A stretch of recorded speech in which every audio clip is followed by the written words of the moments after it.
Maybe what if I do this? Achoo. Yeah. She looks so cold. Cold. It's like 75 degrees.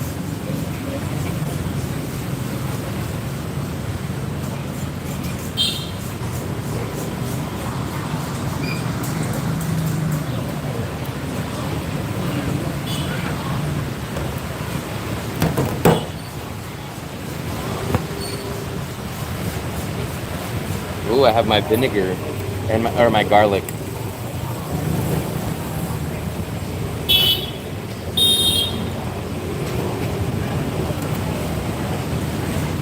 Come on.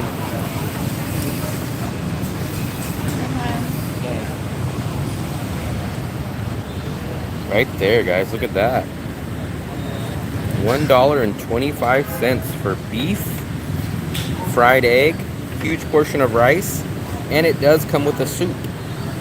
And my daily dose of chilies. I love the chilies. Oh, she gets the bread. That's like a beef mixed with bread. There's my marinated garlic. There's my spoon. Big spoon. I gotta dump some of this broth on there a little bit. That's what I always do. Give that rice a little more flavor. I always flavor my rice. I have to add. Try this. I think I've had that before. No, try It looks like oil. it. No, it's not. You like it? It's okay. You want the soup? Huh? You want the soup for your rice? No. I'm Don't making want my it? own. I will dump some of these garlic pieces on it. Is this chili enough? Of course. We're gonna dump some of these garlic pieces. I love garlic. I love chilies. This is one of the best values. This is actually cheaper than Bonet. We're gonna dump some of these chili peppers on there. Not all of them, because I like to mix this around first. Add a little more broth to that. And then we're gonna hit it with a little bit of soy to kind of make a little sauce. And then give this a good mix to get all that stuff mixed around.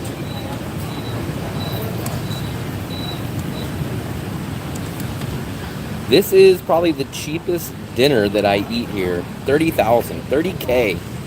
And remember, guys, it's 25,000 VND to the dollar.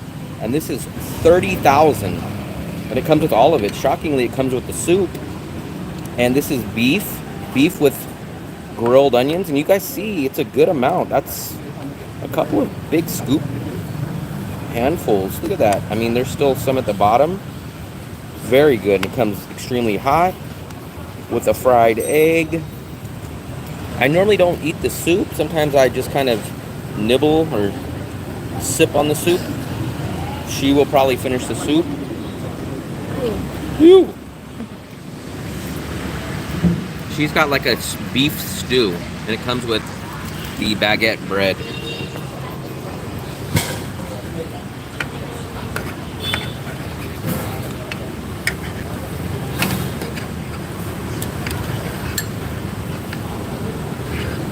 Trying to get this garlic without touching it, but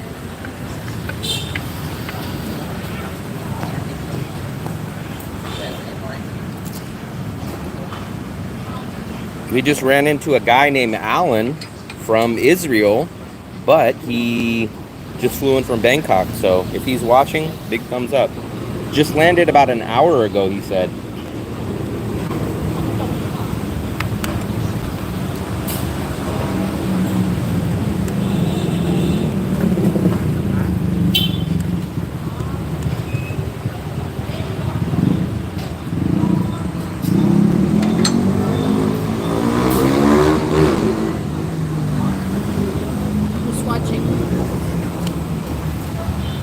9 people, but nobody has said anything.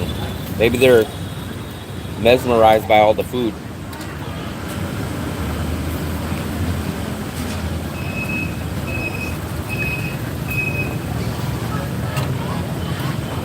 What? You always say her name twice. She's Diane and she's Fluffy. I don't know why you always say her name twice. And then you never mention me.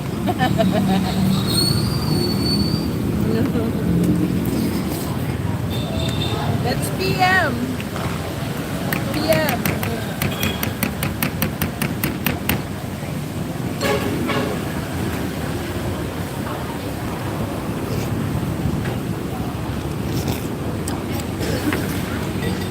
Is there another spoon?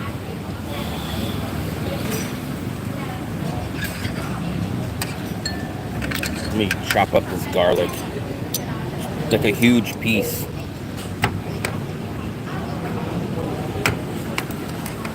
I can eat chilies and garlic on anything almost. Even burgers, even fries, anything. Nachos, probably even sandwich. We're gonna dump that in here. Garlic is supposed to be good for you. And then the rest of those chilies.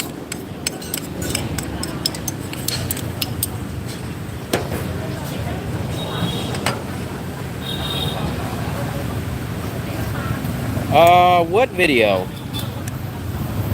Maybe that's chicken. No, I ended the stream. When I ended the stream, that was it.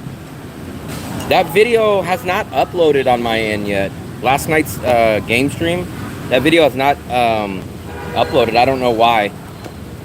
Maybe there's like... Sometimes it takes a while for my live streams to upload. I don't know why. Sometimes it takes them like a full day. Maybe they're trying to check if there's like violence. Nope, I ended the stream and then I forgot what I did. I did something online. And then I went to bed not long after that.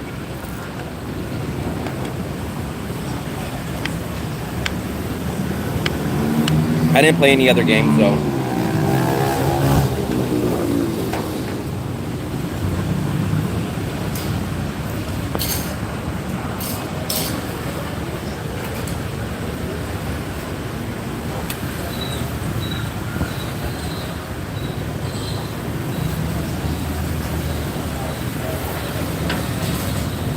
Why'd you add so much more garlic? Want some? With what?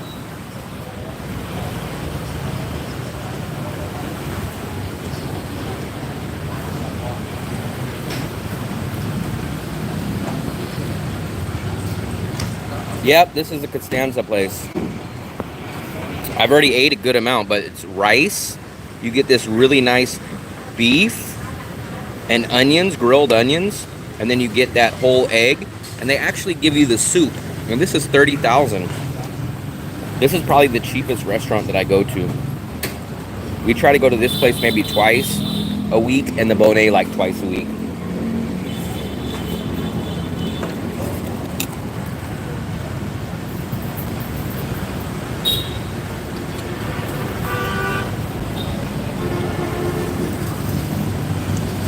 It's usually pretty crowded too.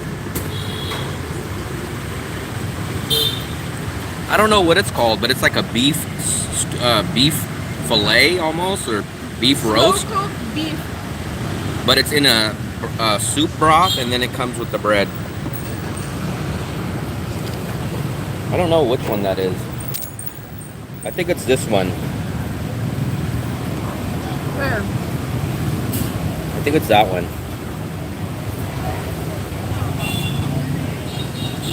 But it has 2 prices. I never understand why. A bigger bowl. Maybe that's small and that's large.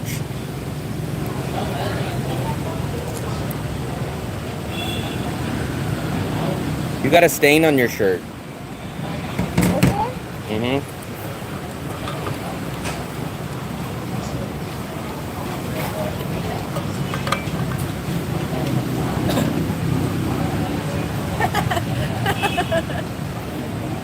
It's okay. It's just Will that I'm with. so that's fine.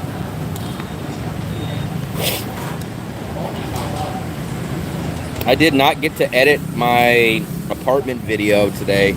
I had other stuff that I had to do, so maybe tomorrow.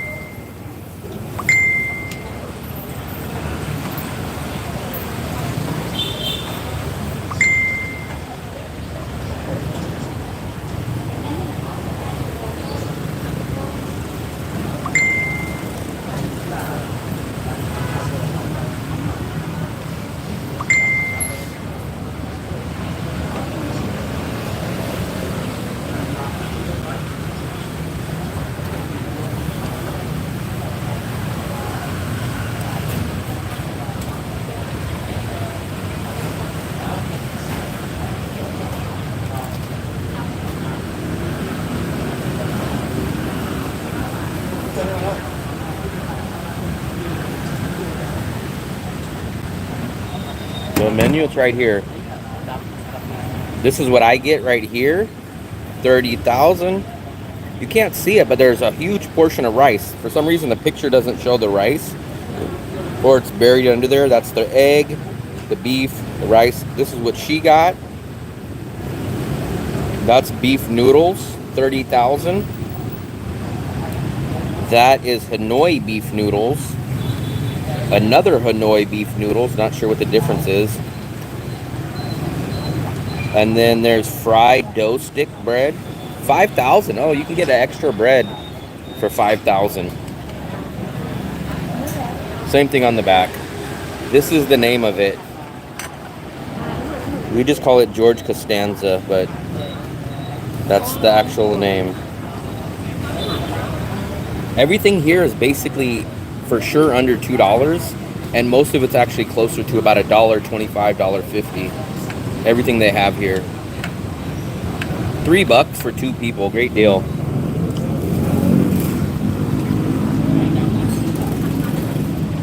And it's right on the corner, so this is the main street that you would actually ride into if you took a Grab or a taxi from this way, from the airport. This is the main road. So shockingly, the main road has really whoa, that was a hot pepper. The main road has some good price restaurants. Not everywhere, but you got to find a few of these gems on the main road. But a lot of other places are much more expensive. Like the KFC is like right across the street.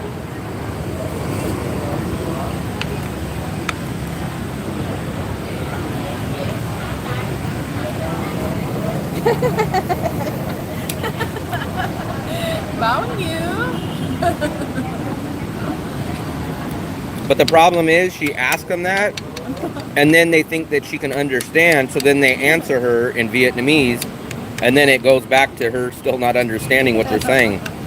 So I tell her, I say, don't say it, because now they're going to answer you in Vietnamese, and then you're still going to have to ask them in English or have them show it to you. No, but at least they would have an idea, what do I want to know. I just do this. How much? How much? That's how I do it. Sometimes I ask them about the price. Like, I would put the calculator.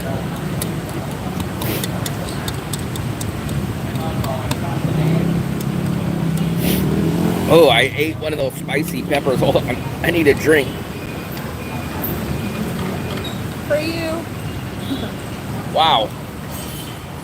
I'll put some garlic. I had to drink some of that. Woo! Spicy. Thanks, looks good. I appreciate it. Give me a coffee. You don't drink coffee. It's not coffee you drink. You're almost done. Wow, you eat so fast. You didn't even finish your bread.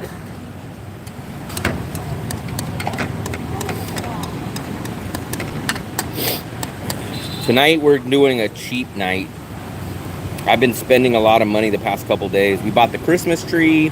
We did a couple of more expensive things. So tonight is a old school 1990s McDonald's value meal type of night. Even though McDonald's ain't cheap anymore, but back in the 80s and the 90s, those would be the value menu nights. I don't even think that I ate that much McDonald's when I was a kid. I think I'd only eat McDonald's if there's like a party at McDonald's. A party? I've never heard of a party at McDonald's. I need a napkin.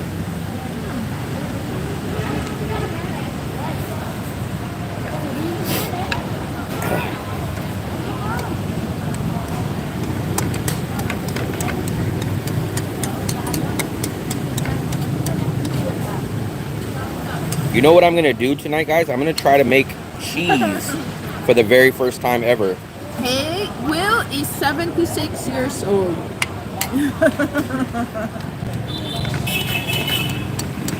They didn't ask your age, they asked my age. I am 42. No, you're 76. I was born in 1982. Don't lie to people. Every time people see me, they say I look so young, especially when I shave. Liar.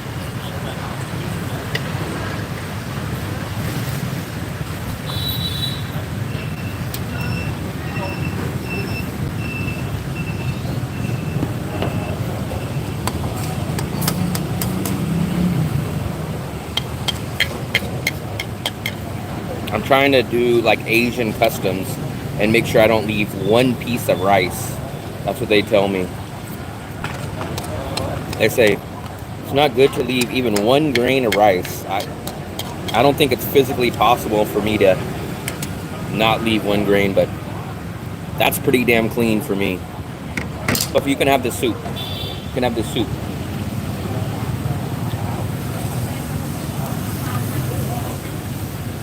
I stay out of the sun. I do. I don't like overheating, and I don't like being in. I like being in the sun, but not the direct burning, scorching sun. As long as I have a roof, I'll be out in the sun, but have maybe an umbrella. We go out of the sun.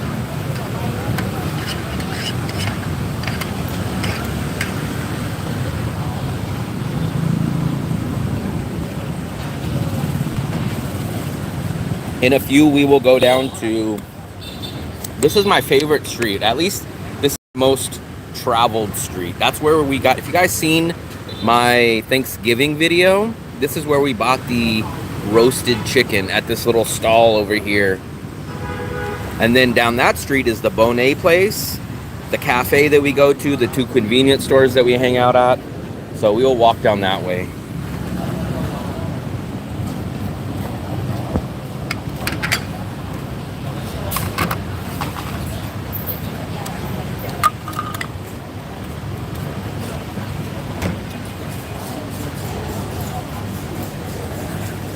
Try it. I already did. I mixed some lime. Lime, what is it, 7-Up?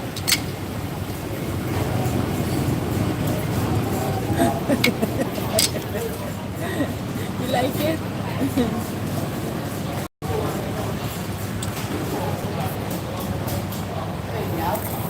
I'll give you guys a view of that busy corner.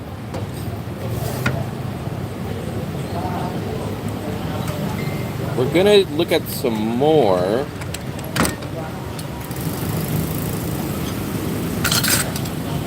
Apartments in the next day or two, assuming that I can find something decent.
Come on.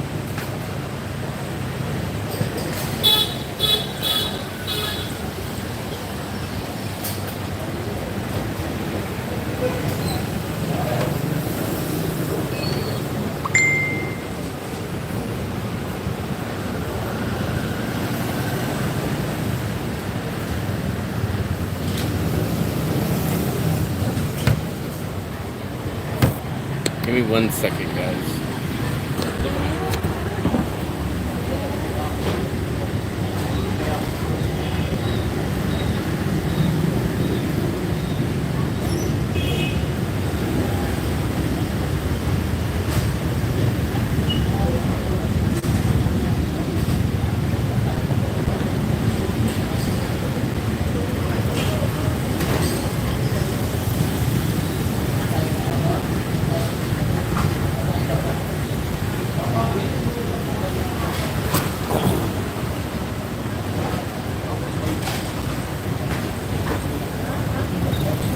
I'm pretty sure this will be 60,000, which is, I should know this by now, $2.36. Great deal. Great freaking deal.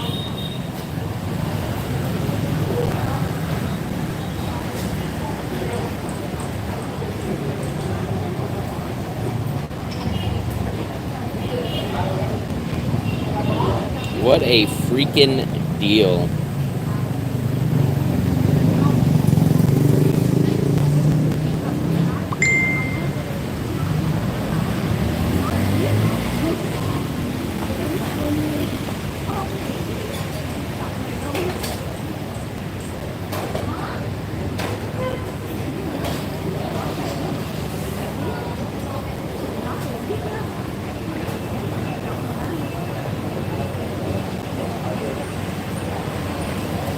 You speak like a local. Maybe that's why they answer me like a local. He was talking about me. He's talking about me. That I speak like local.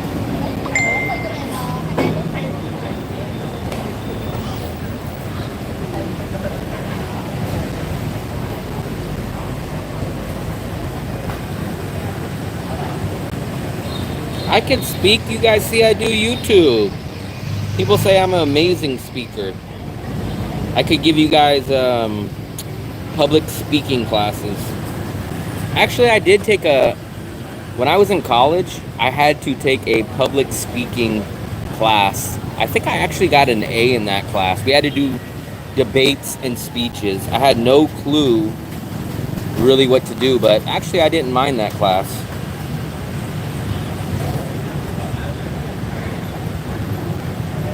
I always say hello, like when we walk by someone and like they'll say like, do you want to buy? I just say like hello, or I'll say thank you. Like I don't really, what am I supposed to say? Get the hell out of my face? That is the two, so I only know those two, and I know like names of foods. That's about it.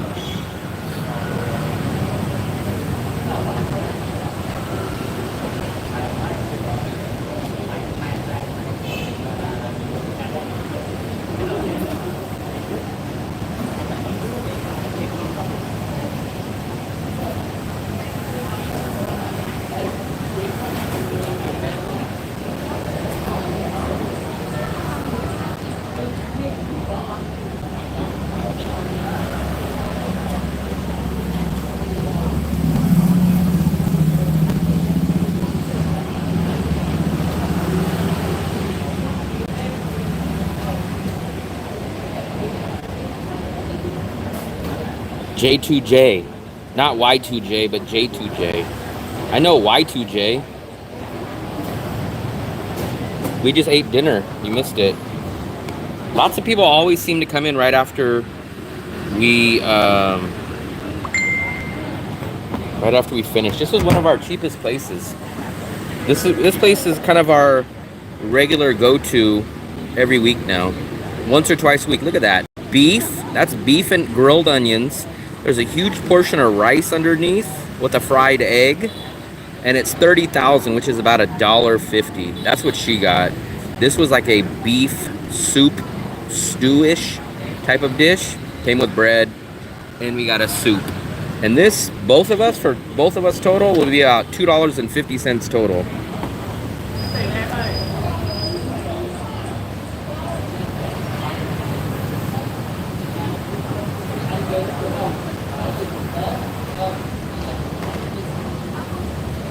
I guess we can pay the bill.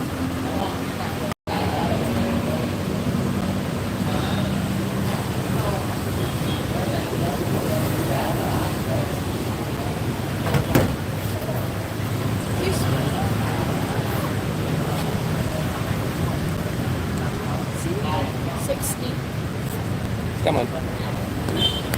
60,000, guys. It's very good.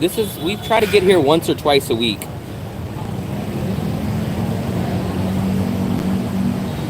I only played 2 quick games last night. There's one guy that gets mad that I do gaming. He thinks it's ruining my channel, but oh well, I still do it. Come on. Let me organize my money really quick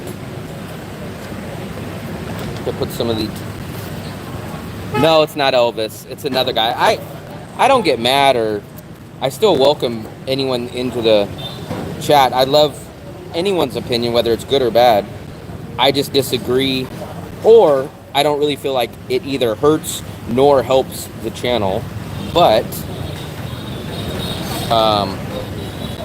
I was trying to play, and I was trying to answer his questions last night, and then I would have made it pretty far, but the problem is there's a glitch on that game. There's a glitch on that game that makes everything get sped up.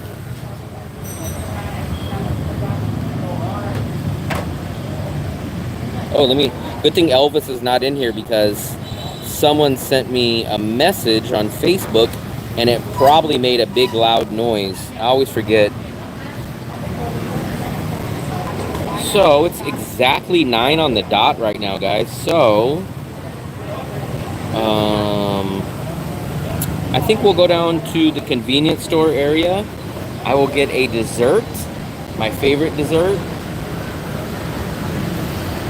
Convenience store? Yeah. Where? You're pointing like a Filipino.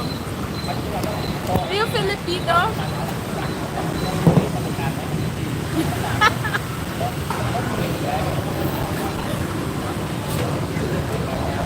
Let me put this other phone away. We just paid, and now we're heading out.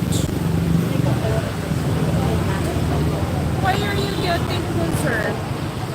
Dessert goes good. If we're on the street, we always have to get a dessert. It's hard to pass by that area and not get it. Oh, it logged me off my Wi-Fi. Let me check my Wi-Fi. I appreciate it. Thank you, PM. You probably shouldn't have told me until we got dessert, because now she will try to get all kinds of desserts with the tip.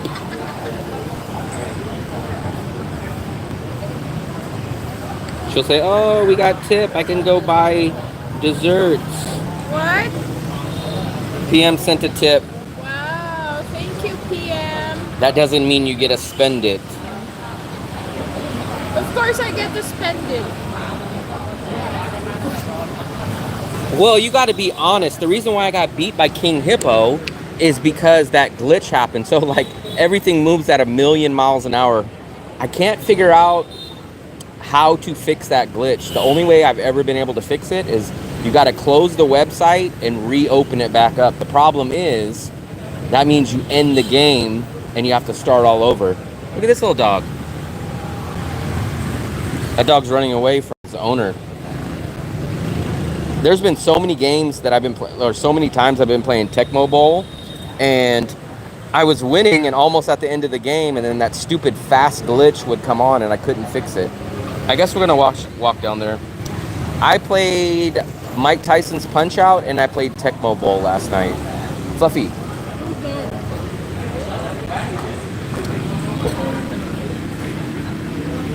No, you guys seen it. You guys seen it. Oh, you know what? Let me try to check my account. Let me see if I got credited.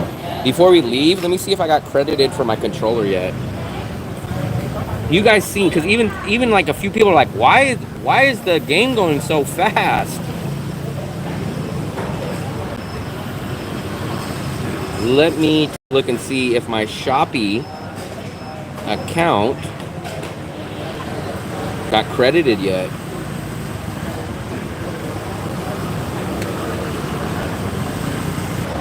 The one thing I can't figure out about the original first Tecmo Bowl, I pick a pass play right, and then what happens is it only allows me to throw to one receiver. Like, I can't change the receiver. Is that, I don't remember, is that standard on that game, or am I doing something wrong not to be able to pick a different wide receiver?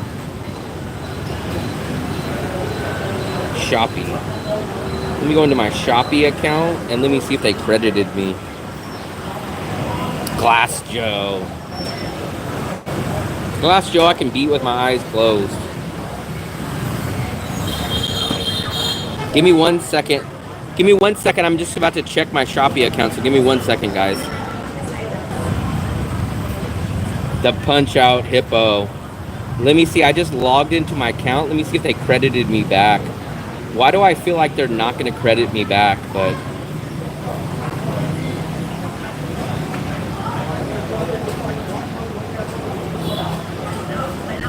I can't understand none of this.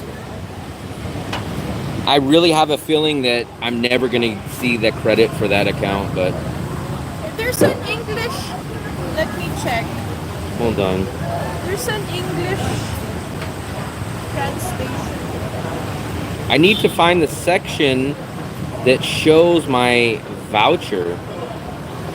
Voucher. Yes, I think it did, because I just looked and I had an email. I didn't open it up yet, but I did have an email. Let me try to translate this really quick.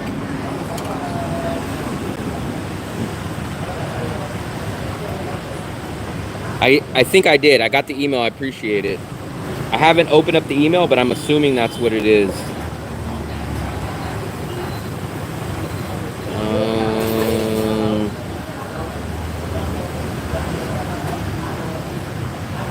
Help Center? I'll have to check it later. I don't know if I got my credit back or not from Shopee. I'll check when I go home tonight. Okay, let's go. Got everything, Fluffy? There's Mr. George Costanza.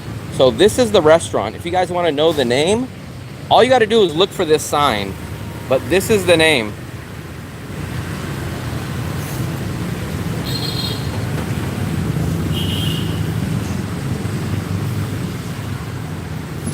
I never lost a glass. I don't even think I lost a Glass Joe when I played it as a kid. Glass Joe and Don Flamenco are the easiest guys to beat ever.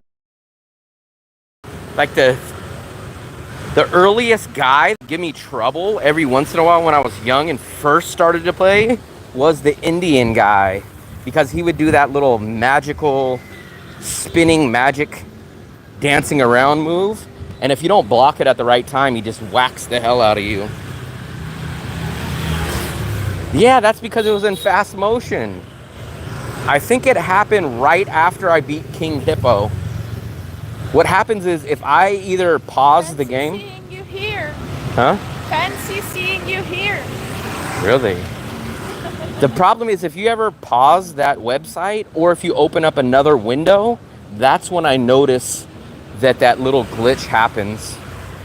I don't know how to fix it. I could possibly look for a different website, but all the other game websites that I looked at don't have the variety of those games. But that's what I guess what you get when you get a free website. Wow, they're building something here. Construction. There's one of our old favorite places to get a nice... You can get an ice cream cone there for $9,000, guys. Or like a vanilla cup with the milk tea bubbles for $25,000, I think it is. Here's another Bonet place. We almost ate here. This is not the place that I go to. This is a little bit down the street, but it looks like they make it here. But I never see this place full. This is not the place that we go to. Our place is like right on the corner there. That place I never see anybody eating at.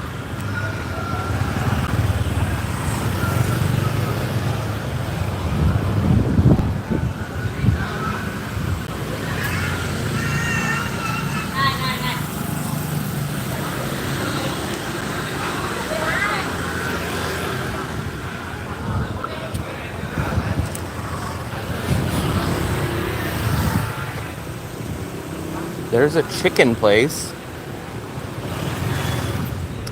There's another burger spot down the road we will try at a certain point. I hope that they didn't change their menu. You actually seen us go, well, seen me go in there a few, I don't know how long ago it was. They're starting to do something here now. This is where Cowboy is and the park is. Where? I thought. Oh no, it's one street down. It's one street down. But here's the main Bonet place that we go to right here. Right basically on the corner. That is our Bonet place. I highly recommend that place right there. And I think they stay open till 9:30. It's 9 o'clock right now, and it looks like they're still open. And I think they told me 9:30 is when they close. Hot pot, $49,000. I'm very surprised at how much Christmas trees and Christmas decorations I see here. A good amount. Wow, a yellow scooter.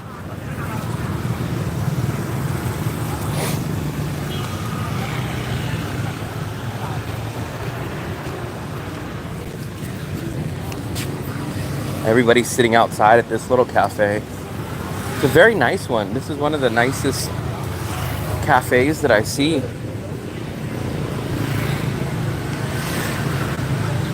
Oh, almost got smacked by that branch. Antoine 24. Okay.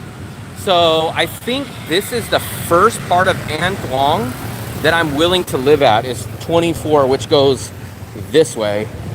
I don't want to stay anywhere from Antoine 1 all the way up to about Antoine 24. So everything that I'm looking for is in Antoine 24 up to Antoine 39. That's the prime district that I choose to live in. I'm not a fan of Antoine 1 all the way up to Antoine 24. All those are not a place that I really like to stay in. What is this street? No sign.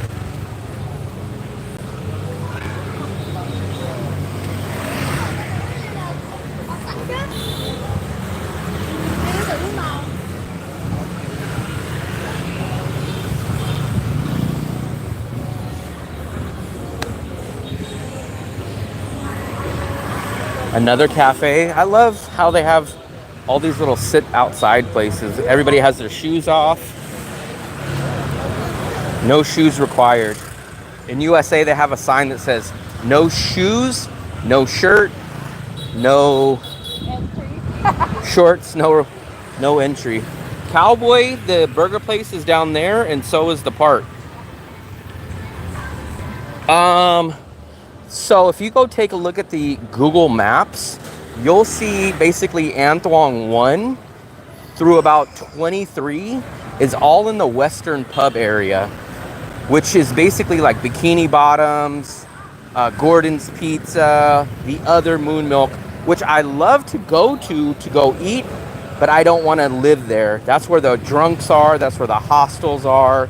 That's where you get terrible value there. Very, very small rooms for not really expensive, but the rooms are just not worth it. I don't want to. This is basically the more local area, which is still about 8-minute walk from the beach. Same distance as most of the place in the Anthuong 1 through 24, except for this. I'd rather live in the more local section. It's not like real local, but it's much more local compared to the Western pub where all the backpackers, the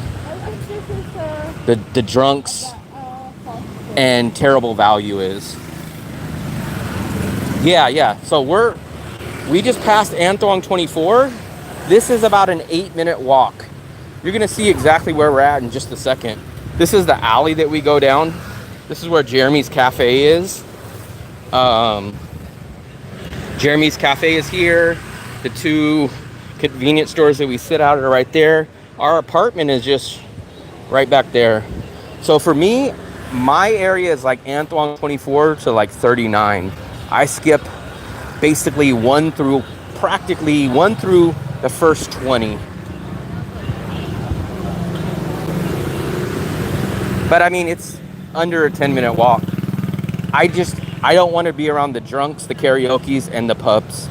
Not only do I not want to be around that, but all the agents target people thinking that that's where the Western people want to stay. They're like, oh, they want to be by the bars, they want to be by the karaoke.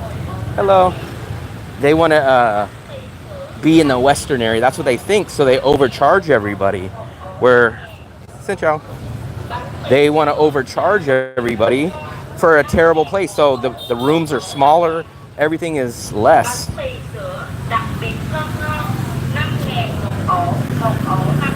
Let's see what they're selling here. What is he selling? I think those are the buns. Oh, look at multiple people coming over. Oh, that's some bread. Bread? It's steaming bread. Is that just like regular bread? That's good? Is that good? Good? Yes? That's good? I guess. What is that? Bread and some eggs. How much?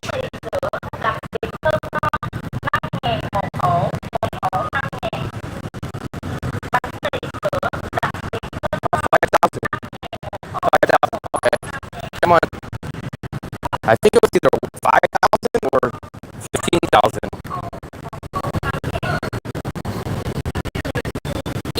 I'm gonna get mine. What are you gonna get?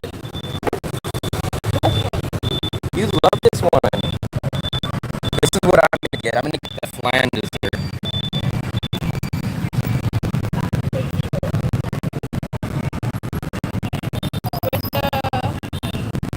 I'm gonna just get the regular flan with whatever it comes with. Mommy, this is what she just bought. What is that? No, it's not a banh mi. That's just a piece of bread. It's right in there. She said it's 5,000. It's just a piece of bread. It's just bread. Yeah. But it was like steaming. Is it just a regular piece of bread?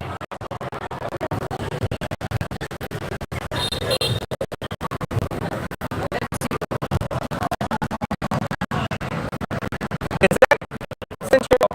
Is that good? That's good? What is that? Just bread? Is it just regular bread? I can't understand it. A lag? I'm not sure. There shouldn't be. I'm not logged in. Oh, you know what? Let me try to log into the Wi-Fi real quick. Maybe that'll help. Fluffy here. How much is it? Here. Wow, you get me a dessert.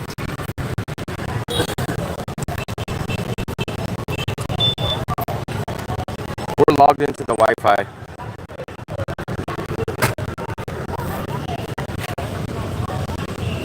There's your dessert. Here's mine. They're making mine right now, guys.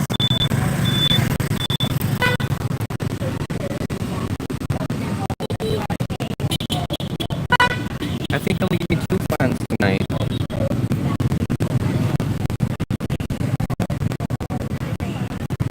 Are you sharing it with me? No, you get your own.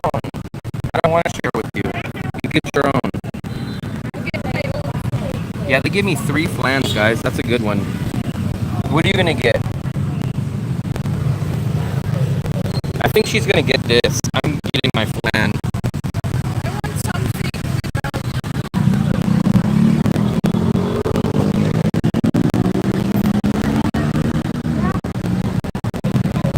Corn looking thing? Corn. Are you talking about this?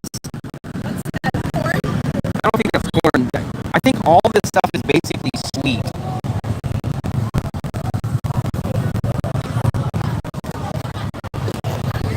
Hold on. What is that? I'm not sure what that is. Let me try to ask them.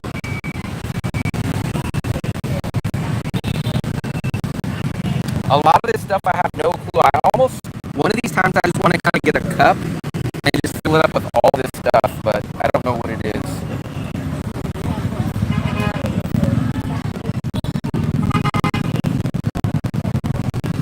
Let me try to ask them what this stuff is.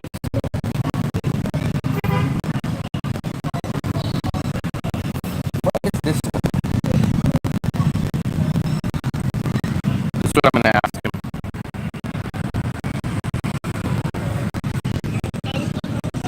That's like a coconut cream. It looks a lot sweeter than it really is. It's just a hint of sweet.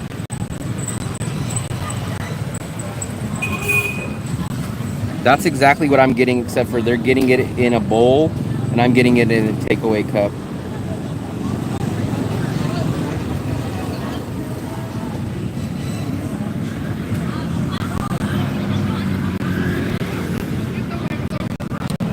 What is this one? That one? What is that? What is that one? That one? What is that? Oh. Chè bưởi.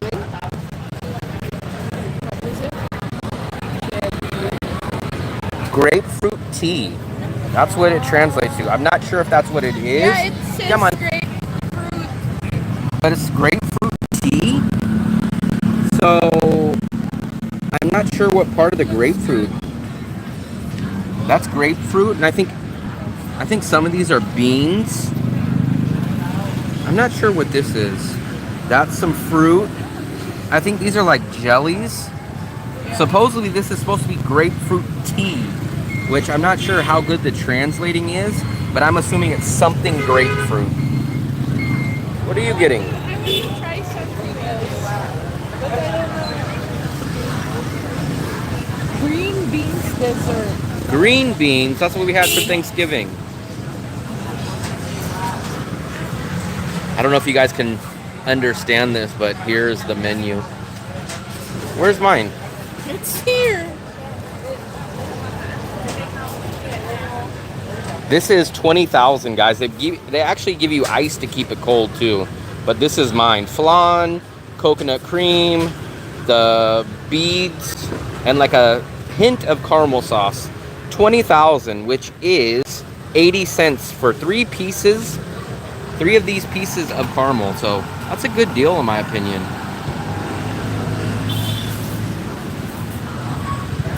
Damn, resignation today. Today is judgment day for him. Cool. PM. What are you gonna get? They're gonna close by the time you make your decision.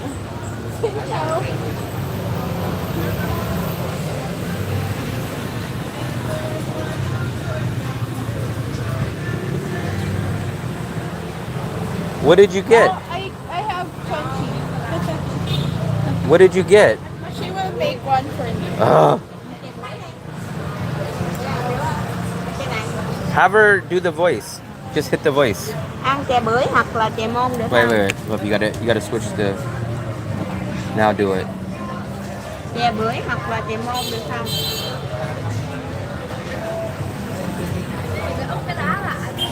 Pomelo tea or taro. Pomelo tea or taro tea? So, Why don't you get like a combination of something? I don't know. Get whatever you want.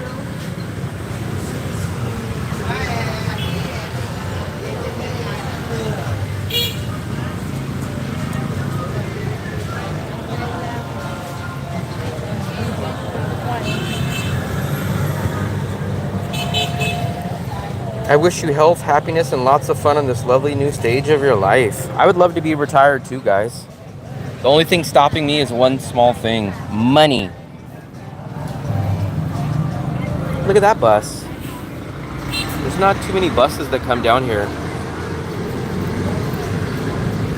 The springtime. I think there's a, oh, I think that's the taro. I think that's what she's gonna get is taro. And then the cream. And then I think they're gonna put some kind of sauce. They eat that in the Philippines, so I think she'll like it. I would have tried some of these type of stuff. I don't know what they are.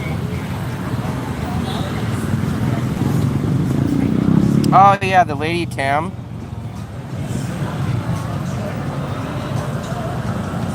Yeah, I think 2 or 3 people from our channel ended up going there, they said. So I think she got a little bit of extra business yesterday. This is the place, man. I'm telling you guys, if you guys want to come here, try this place too. This place is only 20,000. You guys see that we always come here. And my personal recommendation would be the flan. I don't know what it's called. It's called flan something, but they give you 3 of these flans. They mix it with the coconut cream, and then they put some of those beads in the back, and then they top it with a little bit of caramel sauce.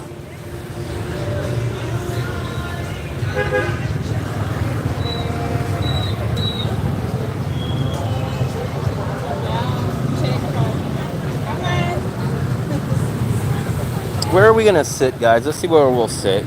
We can either sit on that side, which looks like a little crowded.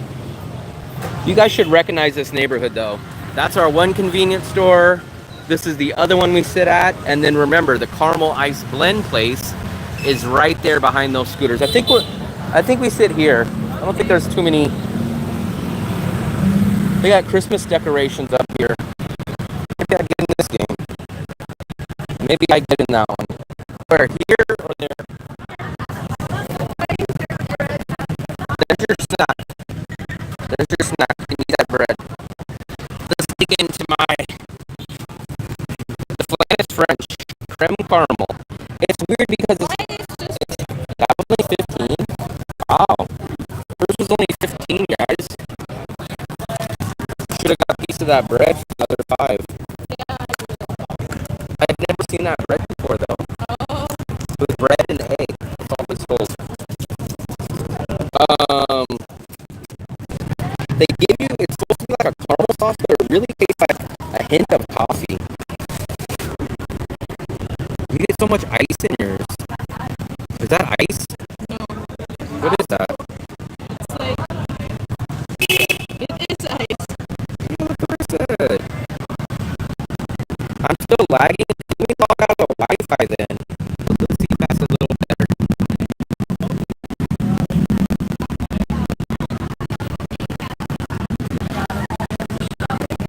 Look at mine, guys. I know mine's gonna be better because I always get the best. This is like the one we got at the chicken place.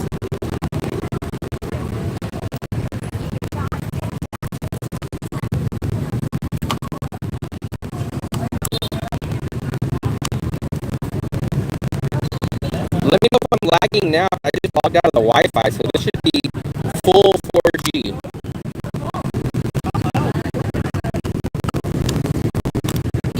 This should be 4G, so. So look, I have 3 of these caramel flans. There's one here, there's 2 here, and there's another one buried at the bottom. But I really like this caramel cream too. It looks a lot sweeter than it is, but it's really not as sweet as it looks.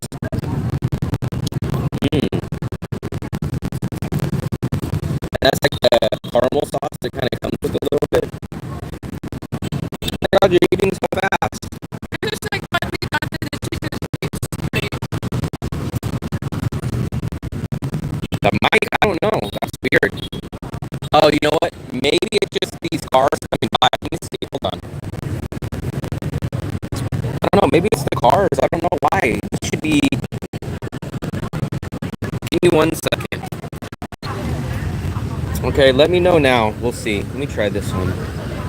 Dig under. Dig under. That looks like ice to me. What is that?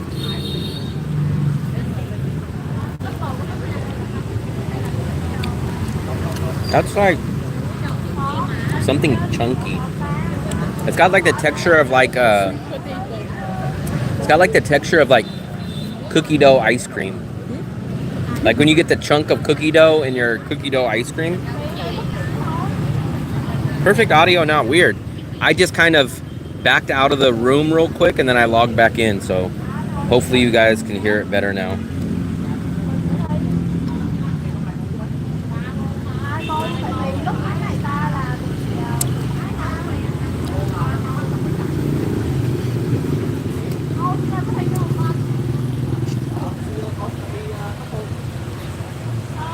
We have all the locals. They all play games and they all hang out here.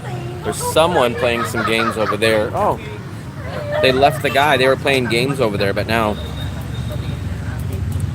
we don't have mics. I'm on my cell phone. When you guys see me do live streams, it's just my cell phone, no microphones, no nothing. The only time I have microphones is on uploaded YouTube full long-term videos, but I don't have any microphone or nothing with this phone. Live streams, it's all done on my phone, nothing else, just a phone.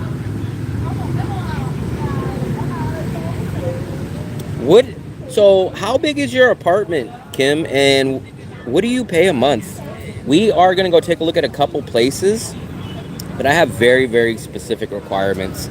It's been very, very hard to find something that meets my requirements. I've probably had about 8 agents contact me in the past 2 days, and I've not found one that fit all my requirements, unfortunately. 2-bed. I think you live down by Tamzo. That's not the area that I want to live in.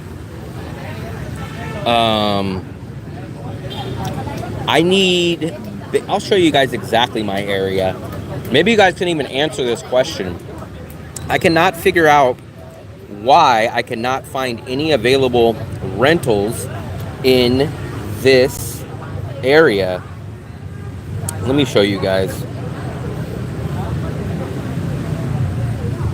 So this is the area.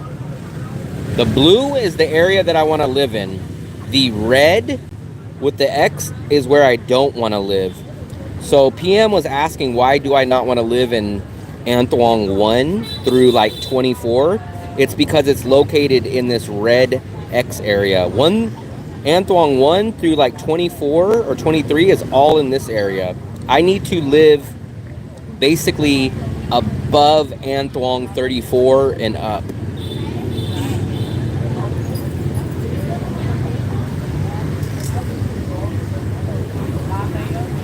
Yeah, you live somewhere in this area. I think you live somewhere back around this area. The red X, I love the restaurants here. We eat in this area and we come down to this area, but I just don't want to live in this area. This, basically where the butcher shop is basically that area and up. This blue square is where I want to live. But it's extremely hard to find an apartment here. I have no clue why that is. Maybe Coconut Man or someone else knows.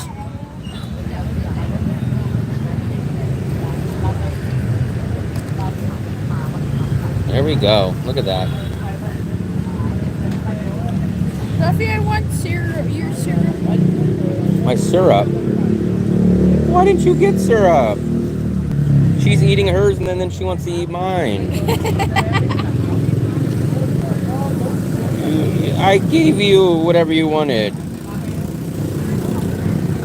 Yeah, that's the thing. So I will find a big apartment, but it'll be in that X area that I don't want to live in. Or I will find apartments in my area and it'll either be too expensive or it'll be small. But I cannot find a 1 big bedroom with a separate living room in my area for no more than 8 to 9 million. It's impossible to find. But in your area and Sun Tra, which I definitely don't want to be in, I'll find amazing places there.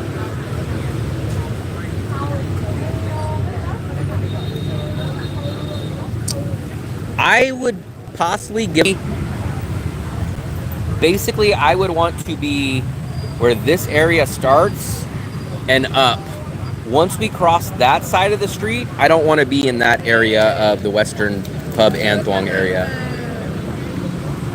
I found a really, really nice place today that I would have been happy with. It had everything. It had a balcony, a big bedroom, a big living room, a washer, dryer, balcony, kitchen. Coconut Man just renewed his. Coconut Man, I appreciate it. Thank you. But the apartment was right across the street from that 24-hour co-working space that we went into. I think some of you guys in this chat seen the 24-hour co-working space, right? It's literally across the street from there. That's not the area that I want to live in. Do you know what's the name of our street? Our At street? the back, yeah. It's like, At the back? yeah, it's like Saint Paul San. I don't know. So can Kim and Fluffy recommend what street to live on?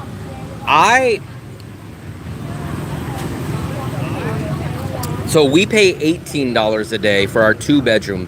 If I downgrade to a 1-bedroom, it would be about $11 in the same building, which if I could find the perfect layout as a 1-bedroom in my apartment, I would just move down there. But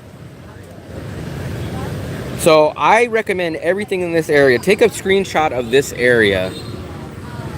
PM, this is exactly where I'd want to live. Anything from An Thong, I'll basically show you. Basically, An Thong 34. I'll show you guys right here.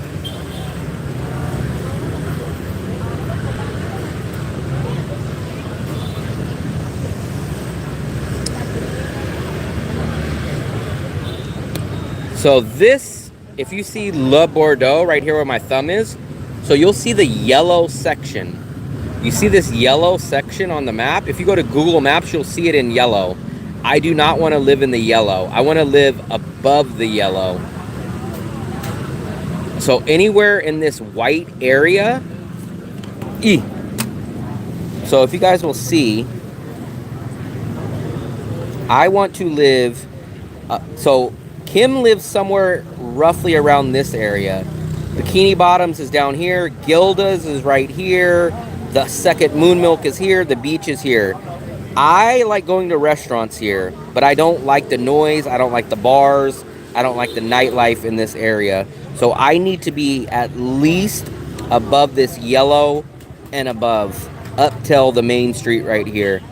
This is the street that we just ate at George Costanza. So George Costanza is right on this main road here. I am fine with living anywhere from George Costanza all the way down to the yellow, and then in this area. This is my prime, ideal, amazing, best area right there. So basically, yeah, you guys are like somewhere here.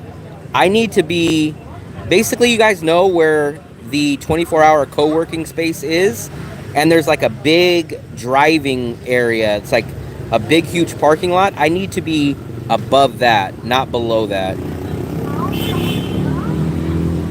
It's not really about the noise. I just don't want to be in that area because the restaurants are much more expensive. They take advantage of knowing that basically the locals treat you like you're a tourist living in that area. They overcharge you. They want to run the scams on you. And not only that, besides the locals, you run into drunk backpackers, obnoxious people when you're out and about. I like to avoid that area. Up here is very, very quiet even when you go out. Earl says hi. Earl, what's up, buddy? I am slightly debating living in this area since we come here so much. If I could find a really, really amazing deal like on this street, or maybe one street behind, or maybe one street beyond, if it was like an amazingly huge 1-bedroom and it was a great deal, I would kind of debate living here, which is about 10 minutes from the beach walking. Dead Shark, what's up? Oh my God, you finished yours? Because you keep on talking, maybe you should give. Give you? You're already gonna say give you something.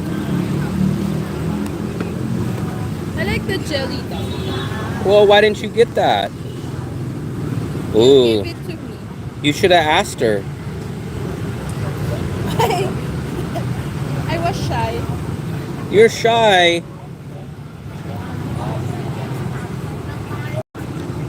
I love this flan. Look at that big. I break up my flan so it's in pieces. We have about 6 to 7 days to decide if we're gonna stay at our place or move. Once again, thumbs up, Coconut Man.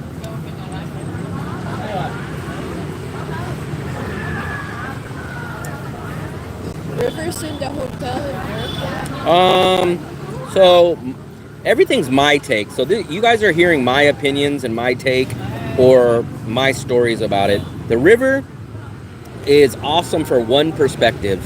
One, it's going to be a little bit cheaper. Two, you're going to be close to the Dragon Bridge. But for myself, I like to be near the restaurants, near the beach, near the moon milks, near the street markets. So you're giving up basically to be convenient to everything, to save a little bit of money and to be around a lot more locals and have to travel out of your area to go to moon milks, to go to the better restaurants, to go to the beach. So you're doing a lot of commuting and a lot of traveling, but you're saving a little bit of money. But you got to factor in commute time. And for someone like myself that doesn't ride a scooter, that means I'm going to be taking 1 to 4 Grab rides a day, which now kind of negates the savings of living in a further away area when I spend $2 to $3 a day taking a Grab backtracking to this area. Probably walking distance, I would say 25 minutes. I'm gonna guess 25 minutes. I'll show you exactly. We'll put it in, we'll look it up right here. Look, so here's my place. So here's my place, the red flag, right? And then the river, if you want to say the closest part of the river, would be here. And let's do my place. So my place is 23 minutes walking distance. It's a straight shot, but it's about 25 minutes. 25 minutes, or I don't think I have it in, it's, I think 1 kilometer. I'm guessing half a mile is about 1 kilometer. I'm guessing.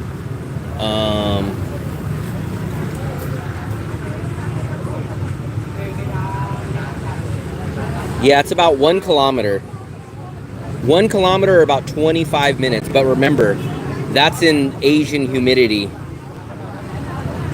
That's how far it is. So we walked from our place, and this is where we're at now. So from here, I'll even tell you how far it is from right where we're at now. Where we're at now, it's about 15, almost 15 minutes from where we're at now. It's 15 minutes that way. Yeah, we got our Christmas tree. I'll show it to you.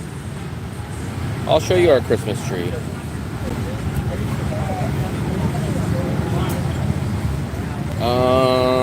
Watch this. I'm gonna show you guys our Christmas tree.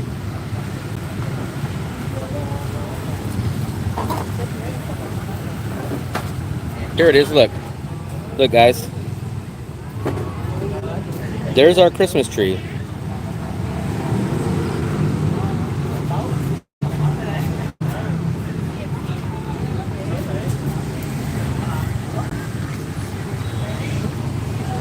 Yeah, some people just walk everywhere here. I know a guy that lived by us, and then he freaking walked from here to the Dragon Bridge. And I know another guy that walked from here to Big C. And I was like, man, you guys are insane.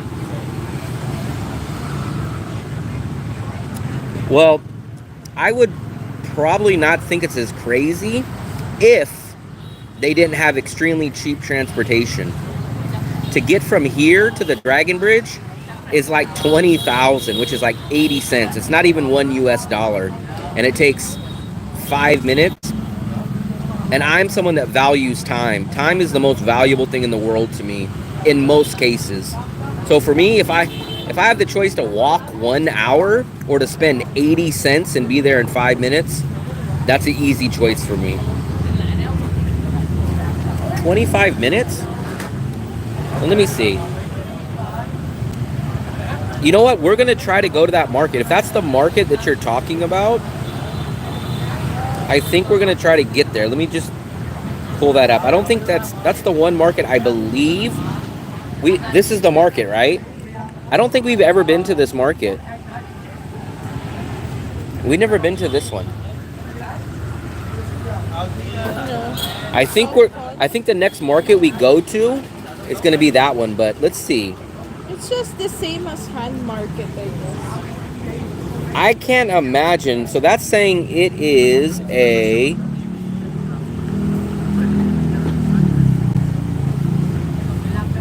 Why won't it...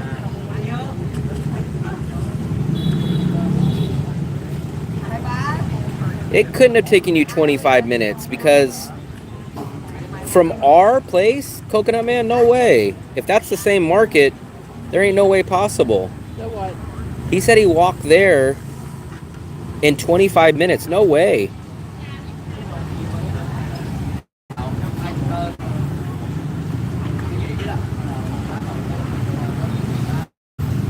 That's an hour and 6-minute walk, Coconut Man. Yeah, I don't know how he's saying 1 hour. Okay. I thought you said 25 minutes. Oh, Dragon Bridge, yeah. So, yeah, Dragon Bridge. So, to the Big C, so you basically got to cross the Dragon Bridge or the other bridge, and then you go to the Big C. We've never been to that market, but that is the market that we will go to, probably our next market. We've heard good reviews. We just haven't been there yet. But that'll be the next market that we try out.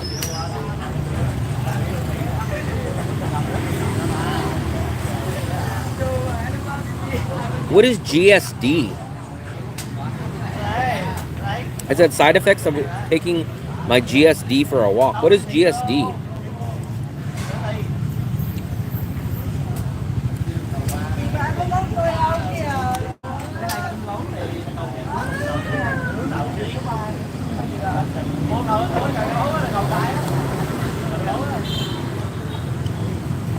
Yeah, I've had a few.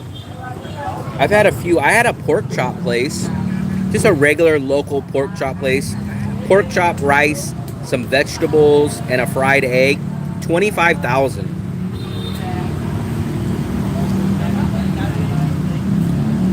I value time. Oh, German Shepherd. Same as Megamart, Philip, but the problem is paying for the transportation, like I told you. It cost us 48,000. I think it was 48,000 or 48 or 52,000 to get to Megamart and then the same back. So we spent 100,000 on transportation to get there, but we could have bought the stuff at Moon Milk for practically the same price, or for sure we could have bought the stuff at Moon Milk for easily 100,000 less than what Megamart would be. So basically, once you factor in the transportation costs, it's not worth it for us.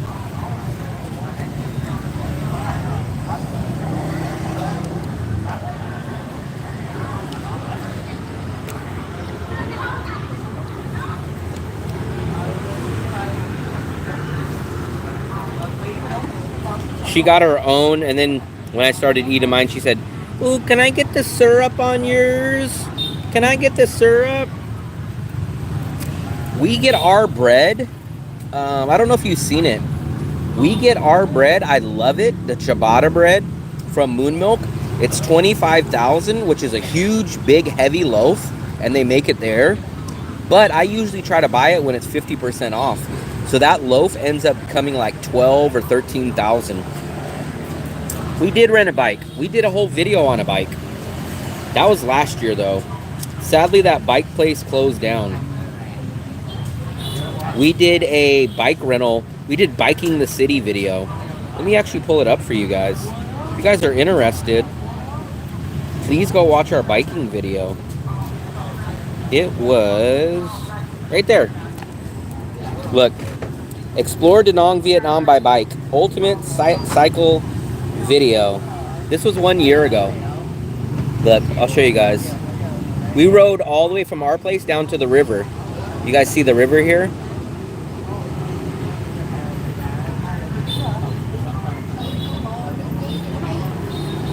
That's me on the bike.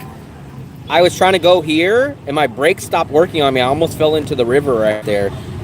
My brakes wouldn't work for like a second, but I almost freaking went into the river right there. That's my bike right there, the mountain bike. $3 a day.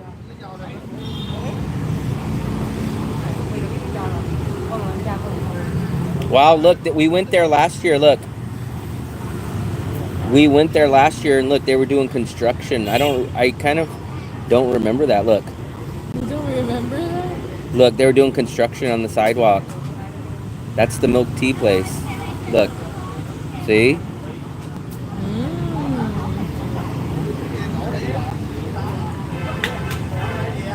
We get a 1.5 liter of Coke here for a 1.5 liter of Coke for 20,000.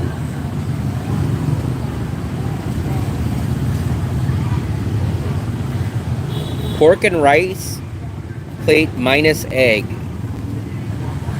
A quick look at what? Oh, that's what you guys are. So I ate at the place across the river. 25,000. It came with a pork chop, rice, fried eggs, some vegetables, and a soup. That's when I went to the DGI store. You know, guys, they actually have a DGI store. That's where I went to go try to get my tripod. I heard that January 1st one is canceled, which really, really screws me over. Because now I would have to do the December 28th, which causes me to lose like an extra 3 or 4 days on my visa.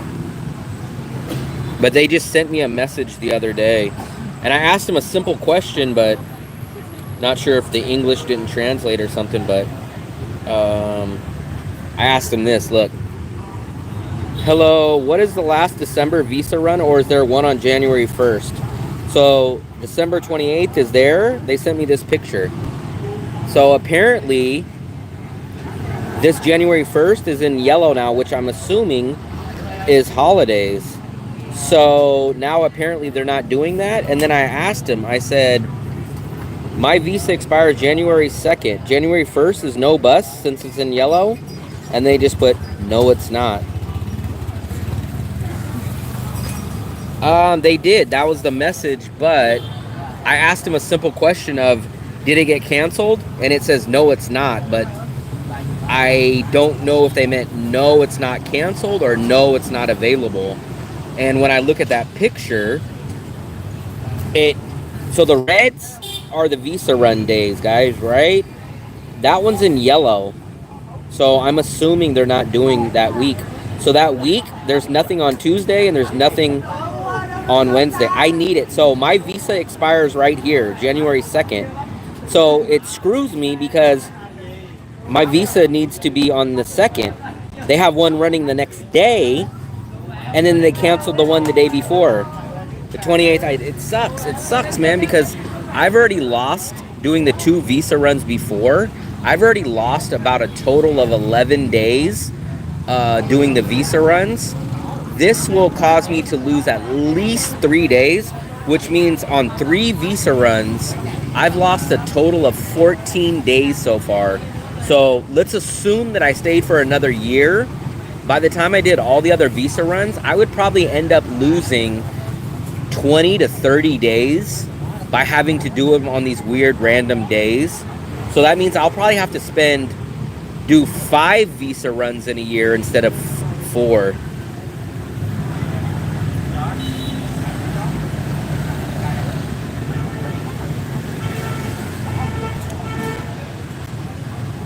I was thinking about doing the China thing.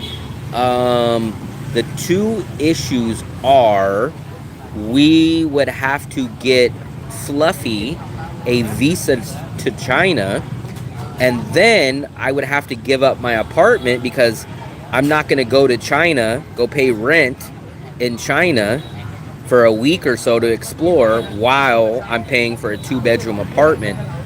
Then that brings up the problem. Let's say I don't renew my lease December 12th, right? And I move to a hotel in Da Nang until January 1st to go to China, to go do a week tour in China to do my visa run. We have a total of 4 or 5 bags that we would need to take with us. So those 4 check-in bags are going to cost us an arm and a leg to go do a week trip in China. I was debating of killing 2 birds with 1 stone. So what I was going to think about doing was not renting my 2-bedroom apartment on December 12th, staying at a hotel in Vietnam, in Da Nang, from December 12th until January 1st, fly both of us out to China for about a week, go explore China for a week till I get my new visa for Vietnam. So I actually do the visa run in China, explore China, and then wait for the visa to come back from Vietnam and go back to Vietnam like the first week-ish of January. But the problem is the too much bags. So what are we going to do with 4 bags? Either I have to rent a place in Da Nang, leave our bags there while paying rent, and then go to China and pay a second rent for a week or so, or I have to bring all of our bags, which is going to be a check-in fee of 4 bags. It's going to it's going to make the visa run 5 times more expensive.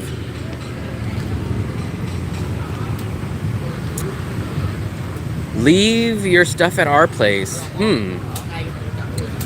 That's a debate. The only problem is we would have to move out of our apartment and we would have to go to a hotel for 18 or 19 days, which is not a huge problem, but I'm worried about what I would find to rent coming back in January, because I know the place that I'm staying at would be rented out at the place that we're at. So it's a big risk. We could go stay at a cheap hotel for 19 days, but then what are we gonna find coming back into Da Nang in the first week of January? That's always the thing about traveling, is there's all these unexpected issues that pop up.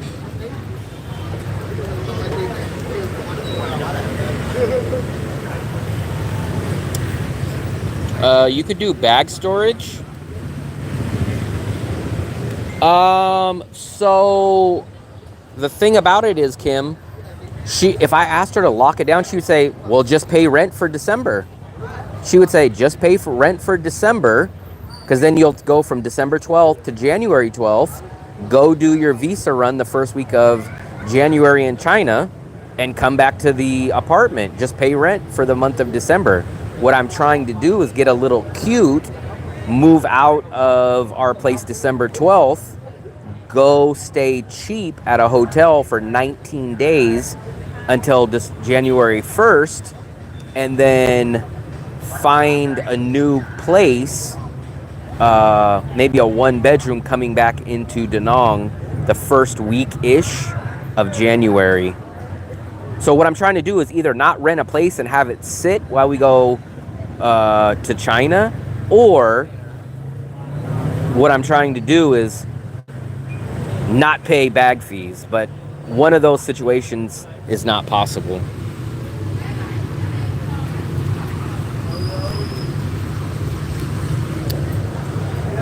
I mean, one way or the other, I'm going to have to either pay the rent that we're not staying at for however long we go to China, or I'm going to have to pay the bag fees. I mean, there's just almost no way to avoid both of those. either we don't pay the bags and we pay the rent to stay at our apartment that we're at now, and we just leave our bags while we go to China, but then we have to pay $18 a day of rent in Da Nang that we're not staying at, or we have to move out, go to a cheap hotel, and then bring our bags, which is going to cost $40 a bag times 4 bags. It's like $160, maybe even $200, which negates all the savings. I could do the visa run early. It just sucks as far as if I'm going to stay in Da Nang long term, I'm basically adding a whole extra visa run to this year because I've already lost 11 days. This would cause me to lose 14 days, and then we're just entering January, which means April, my new visa would be due, which is probably not going to fall on the day of my visa run, on the same day that the visa expires. Come on. So every visa run, I'm going to lose multiple days, which means by the end of the year, if you add up all those days, it might end up costing me an extra $150-ish, which I know you guys are going to say, oh, $150 is no big deal, but $150 and an extra visa run kind of sucks. All for nothing. It's not like I get anything out of it. I just have to pay it. I don't get any value. I don't get any extra things. It's just I tack on an extra visa run.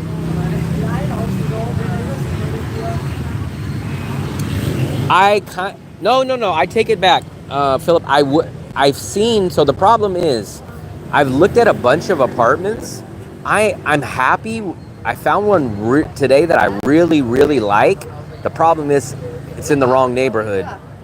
That's the problem, is that everything that I find has one flaw. The one that I really liked today had a balcony, a big living room, big bedroom, $8 million a month. Everything was perfect. Everything was perfect except for it's in the wrong neighborhood. Then the rare occasion I find something in our neighborhood, then it's either way too expensive or it doesn't have a real door. It has like that stupid glass partition. Like the whole wall is just glass and you just have to shut your curtain. Like there's no wall. Or it's very small. So it's extremely hard for me to find something. I'm not picky. So I only literally have 3 requirements. 50 square meters, a separate bedroom in my area, and under 9 million. So I don't really have that many requirements. 1 bedroom or 50 square meters, a separate living room with a separate bathroom in my area for under 9 million. That's literally what my requirements are. I find 99% of my requirements. I will find a place under 9 million in my area, but then it will not have a living room. It'll have a kitchen with a table, but no living room. Or I will find one that's big, 9 million in my area, and then it has the glass. I'll show you. I don't like this. It'll have the glass wall, and they say, oh, no, don't worry about it. You just pull the curtain back. I'm like, I don't want a curtain. I want a real freaking bedroom door. I don't want a curtain.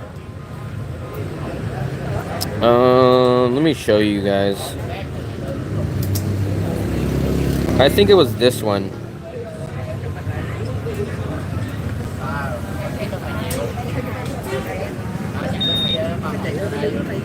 So this one I looked at today.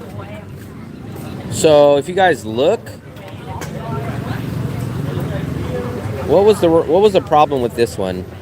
This one,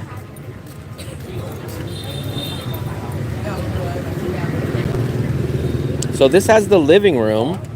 There was something wrong about this one. I think this was the area. I think this is the area.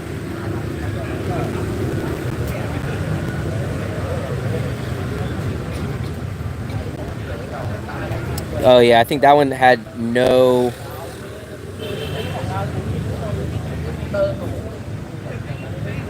Yeah, see, this one has no real door. So there's just no door to the bedroom. But everything else looked good. See, it has the sliding door. I don't like that. I don't like that sliding door stuff. It needs to have a real door. These were just really studios, and then they make partitions to separate them. And there's no living room. So I need an actual living room, because you guys see, we hang out in the living room. I just don't want a kitchen with a table. And they say, oh, like that's it. There's a kitchen with that table. Like, that's it. So I need a living room. It's 2 people. We don't want to just sit in our bed all day, sitting in our bedroom, 2 people doing work. I do edit and she works online. We're just supposed to sit on our bed all day, or sit in a kitchen table with no TV and no couch. But then I'll show you this place I really liked. And then the problem is...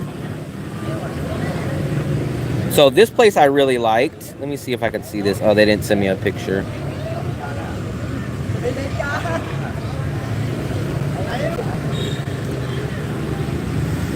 So look, see, they're trying to send me a studio for $7 million. Like, the beds here, I don't do studios. I don't want my bed where the kitchen and no living. So there's no living room. Your bed's next to the kitchen table, and your kitchen's there. It's like, nah. Especially for $7 million, I can get a 1 bedroom for $8 million.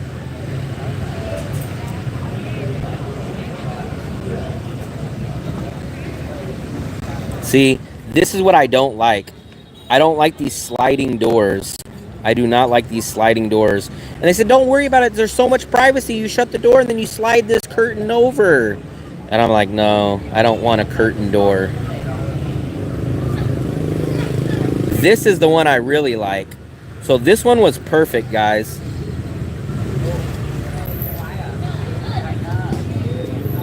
Damn, I didn't save it. Let me see. I think I saved it here. I'm going to show you this one I really, really like. This is it, guys. This one I really, really like.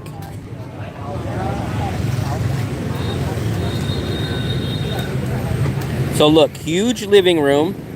Here's a huge living room, decent kitchen, washer and dryer. This is the living room. Nice bathroom, perfectly fine. Right? Big bedroom and a balcony. Absolutely perfect. I'm 100% happy with this. The problem is, it's in the wrong neighborhood. But this is I'm 100% happy with this. Perfect size bedroom, perfect size kitchen, and a living room. That one, they want $9 million, which is crazy. And I'm like, you're not even at the beach. And that place is like it's like right here. So it's, my place is right here. This place is like way back here. It's way off the beach, and they want $9 million for it. No, they want $9 million. They said, well, we might negotiate. And I was like, dude, I won't even pay $8 million for that. You're not even on the beach. They're further back than you, Kim. And they pay $8 million back here. It's across from the overnight 24-hour co-working space. It's like 2 streets down. So they're not even at the beach. And it's like the wrong neighborhood. And then they wanted like $9 million. I was like, you guys are crazy. I was like, I would have to honestly even think about paying $8 million for it. It's in the wrong neighborhood for me. But that's the weird thing. This is not a tourist area. So the tourist area is this area. That's even beyond the tourist area. So I was like, dude, you guys are crazy. I was like, I don't even if you guys offered me 7 or 8 million for that place, I don't even know if I would take it, because I don't want to be in that area. That area is about 2 blocks this way. So it's still even further away from the beach than where we're at now. And I was like, dude, that place should be like 7 million. It's a big, so everything, it is big. So it's big, it's huge living room, big bathroom, big bedroom, big balcony. The problem is, it's just in the wrong area. Now you can go up here to Sun Tra. I see 2 bedrooms in Sun Tra up here for like 9 million, 2 bedrooms. But I don't want to be in this area. this is the area. This is the only area that I want to be in, is right here.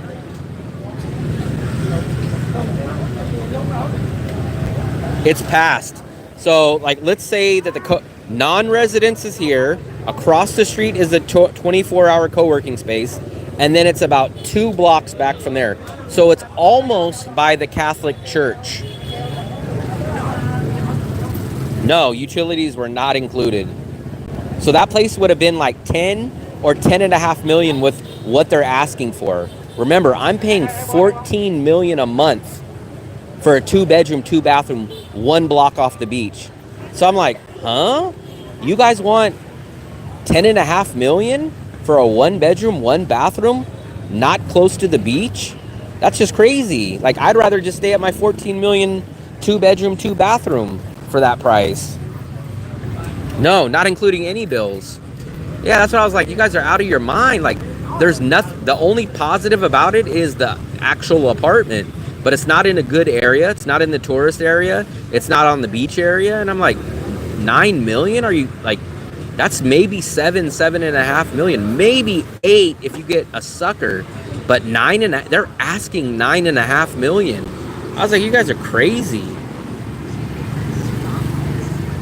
No pool. It's just kind of like a regular apartment. If I could find the address, we'll walk by it. Maybe we'll walk by that way going home. Let me find out what street it's on. It's on Anthuong. I think it's on Anthuong 10. Yes, it's on Anthuong 10. So let me take a look exactly. We'll walk by that way when we leave. It's over by Detroit City Pizza. It's over by the co-working space. So it's right here. So it's near... It's right by Mistake. I don't think the prices are going up, but I do think the landlords are thinking they can get more. That's my opinion. I think they can get more. I think they can get more, and they're being very stubborn. I've noticed landlords being very, very stubborn over the past 6 to 12 months. And then all these same places are still available, or they're renting them out for only a month, because then on Facebook, I'll see these same places pop up a month or 2 months later saying that they're available again. So I think landlords are just being very, very stubborn.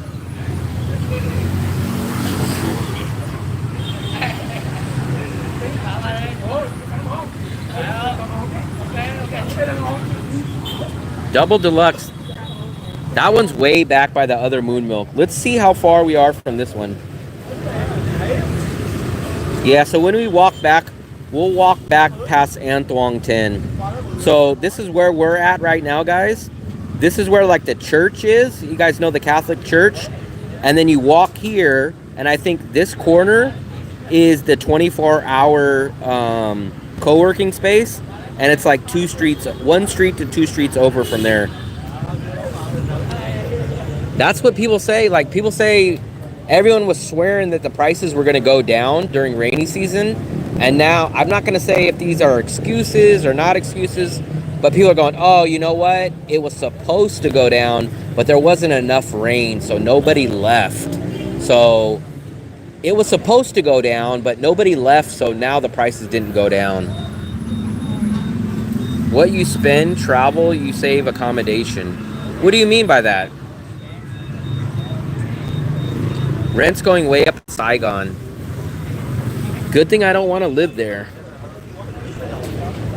Yeah, I don't know what I would do if I was in Ho Chi Minh. I don't know what I would do. It's just not worth it for me to come there. For one, I know myself. For one, I'm not going to save as much money. That's just a fact, because for one, I'm going to have to pay for the accommodation to get down there. For two, that means I would have to give up my apartment, because I'm not going to pay rent at a current place in Da Nang and then go rent another place in that city. And then for two, whenever you, this is an unknown, underrated thing that people don't take into account. When you go to a new city, The first month is always expensive. Why? Because you don't know the local places. You start just going into any random restaurant and you start paying higher prices. It takes you weeks or months to find the local places. Like, I didn't find this street for at least a few months after we moved into Da Nang. So we were paying that to higher prices. So whenever you go to a new city, you end up paying more the first month because you don't know the cheap areas. You don't know the good restaurants. You don't know the specials. You don't know the deals.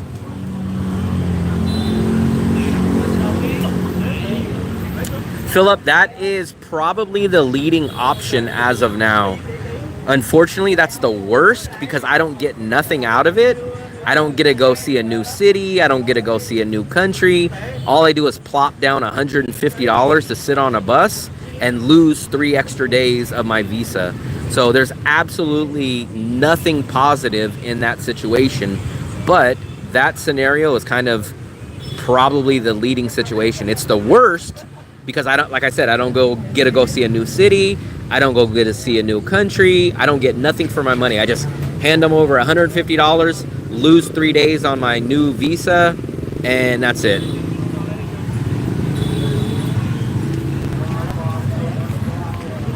It's tough. It's tough. I have to make a decision in the next couple days of what I'm going to do, at least as far as my visa is concerned.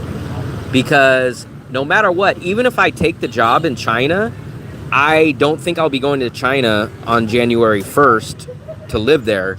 So even if I take a job in China, I'm still going to probably have to extend my visa. Even if it's only for 2 weeks or 3 weeks, I still got to get a new visa because I can't break my visa and overstay it. You lost 5 days, so I lost 6 days on the last visa run, and I think I lost 4 or 5 on the visa run before that. So as of now, my last 2 visa runs, I'm down 11 days, and then assuming that I'm going to lose 3 days here, I'm already down 14 days by the next visa run. Spend New Year's in Laos? I have no interest in Laos, man. Laos, nobody goes to, nobody talks about. They just say it's very boring. And if I go to New Year's in Laos, she'll have to come, which means I will have to pay for another $150 bus run for her. So in the situation that I would do a bus run on the 28th, she would just stay at the apartment. So she won't go get a new visa because her visa is not up till February. So I can't really go do anything by myself. If we go to another country, it would either be Bangkok or it would be China. And I kind of figured China because we can get her very first China visa, which only allows her like 14 or 20 days. And then for the future, she would have already been to China and she would get the first visa out of the way, which we heard makes it a lot easier for her to get her second visa. But if it wasn't China, we would go to Bangkok. But then the problem with Bangkok is same thing. We would be paying for a second apartment or a second hotel in Bangkok, plus her flight ticket, plus her new visa. It doesn't really make sense financially for her to come with me on my visa run. That's why the bus run by myself is kind of the best option financially, but it's the worst in terms of enjoying it. I lose 3 days on my visa, I spend $150 and I sit on a bus all day and I get nothing out of it.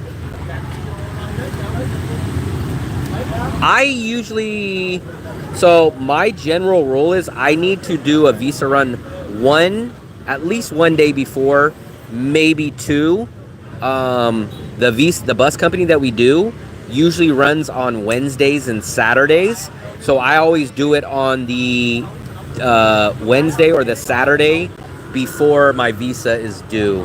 But if I'm flying out, I usually give myself a 1 or 2 day before my visa cushion, just in case the flight gets canceled or some kind of delay or something like that. I always give myself 1 or 2 days before the visa.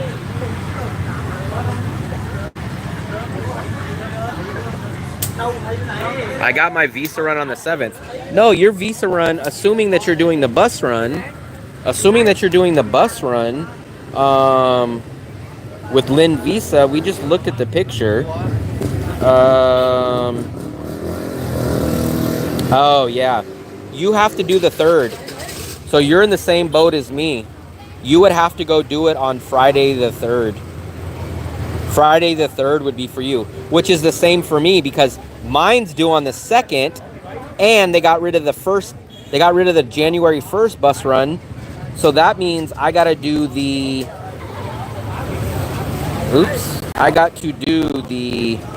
December 28th. Even though mine's not due till January 2nd, the last one before January 2nd is December 28th, which it really should be January 1st, but they canceled that one.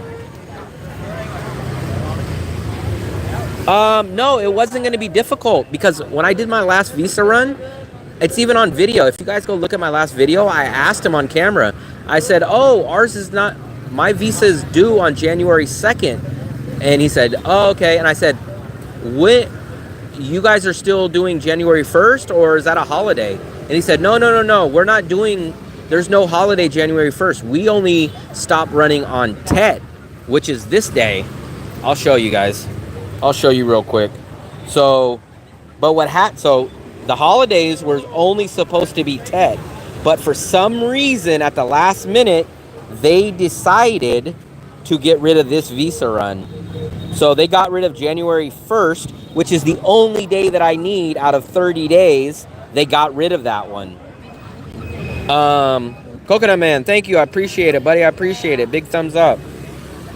Thumbs up. Thumbs up. Why? What's happening? Coconut Man sent a tip. Wow. You know what? There is Rose Visa. So maybe I'll inquire about Rose Visa. I have never taken her. I don't know if it's risky. And then if it goes bad, I know I'm going to say, damn it, I should have never done it. But maybe, I don't know anybody that did Rose Visa. But there's a guy, hopefully he'll see this video. His name was Martin. We met him down there. He was going to go do Visa run with Rose. And I told him, I said, tell me how it works. And he goes, yeah, I'll send you a message. That was about 2 or 3 weeks ago. But I've never got a message from him. So I don't know how good Rose Visa is. Am I online shopping?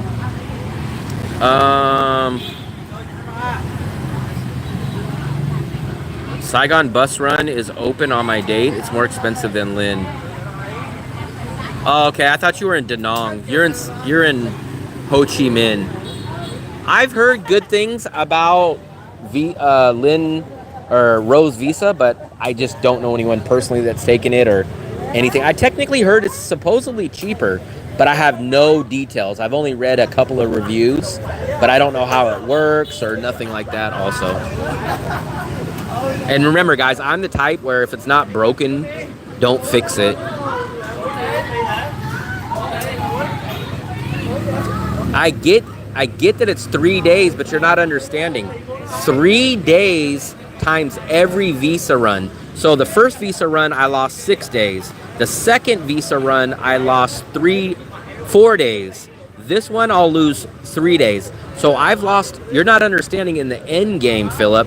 In the end, I'm only supposed to do 4 visa runs a year, right? These days that I'm losing are going to cost me a whole nother 1 visa run that I'm going to have to do in 2025. So that's an extra $150 for nothing, just for losing the days. That means this year, if I stayed here, I would have to do 5 visa runs instead of 4. So it's a big difference. The commotion, I think they're playing this game. We're gonna leave. So we're gonna go walk by where that apartment is. The apartment that I like, but it's way too far and it's way too expensive. I heard she works in immigration.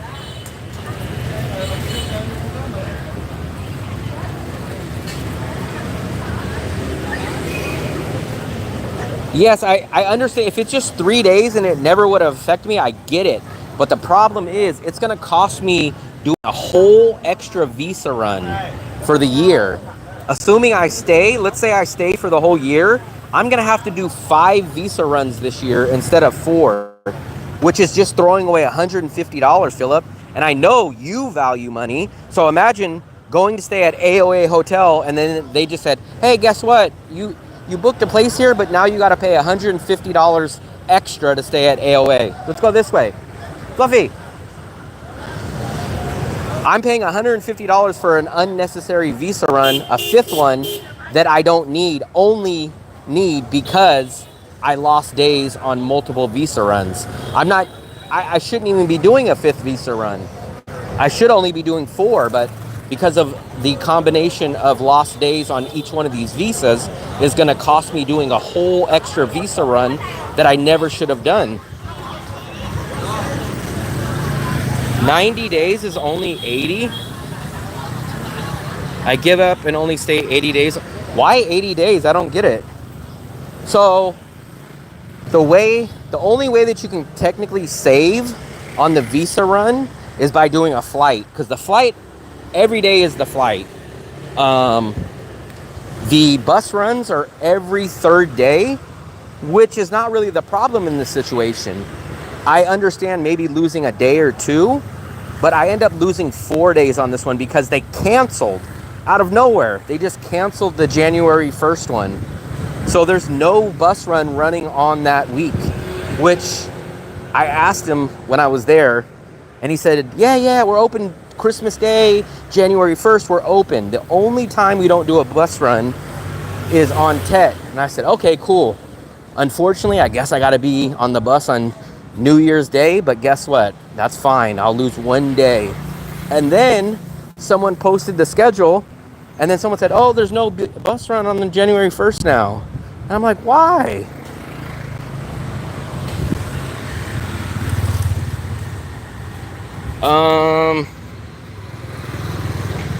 That you might need. Visas are lazy, no complications for me, no stress. But I don't understand, why would you choose to leave 80 days instead of 90? I stay to the very last. If I was doing a Sandy Bay apartment, let me try to take a look at this place. Give me a second. Sandy Bay. For some reason, I feel like I've heard of this place before. Let me try to log on to my Wi-Fi here.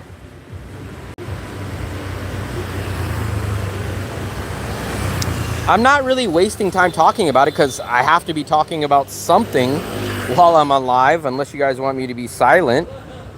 Let me look up this place, Sandy Bay. I swear I've heard this name before.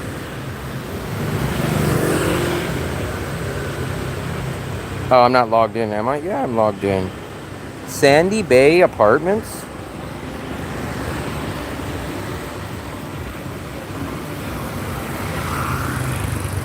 Let's go try to go in here. Let's just take a look.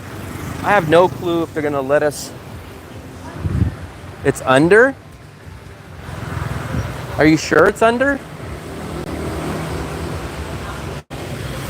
Sandy Bay Apartments. But what I'm saying is, if you do a bus run or a flight, why do it on the 80th day? Why not do it on the 85th, the 86th, the 87th, the 88th, 89th? Why voluntarily give that up? I don't understand. Use the stairs. I don't use stairs. I told you, Danger is my middle name. Sandy Bay Apartment. Ciao. This is very common. Coconut Man would probably be a good person to ask. How come at a lot of these hotels, they have a front desk, but no one's ever here? We're just gonna go up.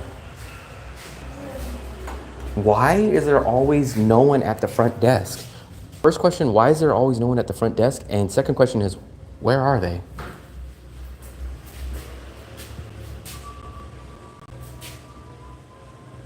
Sleep on the dust. No, I would just end up, the worst case scenario is I would just end up, we can can't find anybody.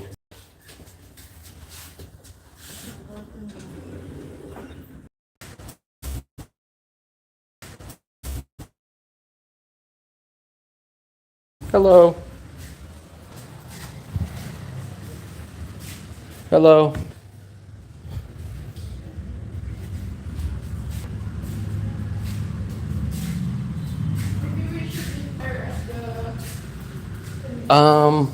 Dell, so you could technically, so Dell, you can actually do a flight and do the expedited visa. So for example, you could do the flight, right? And then as soon as you land at the airport, you can contact Lynn Visa or Rose Visa. You show them your exit stamp from Vietnam, and they can do a $50, I think it's $50. It's roughly $50, and they'll get you a 4-hour expedited visa. So you can get the expedited visa with a flight too. It's a little bit more sketchier because you have to land in the airport.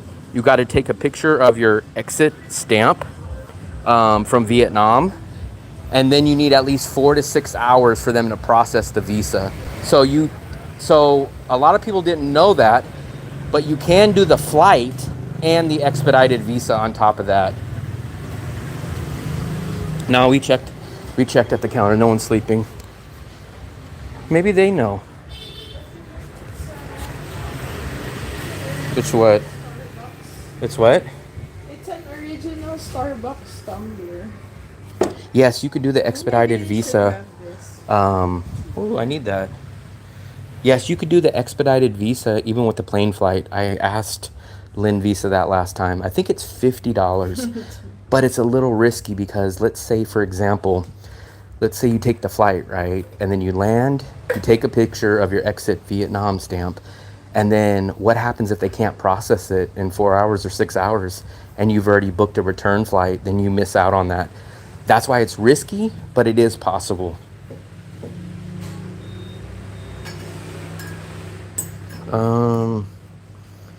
Let me ask them.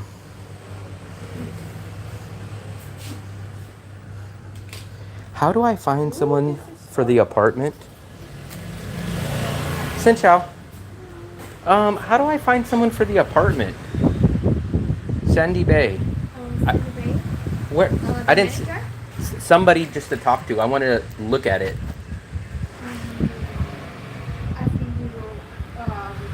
I went down there, but nobody's down there.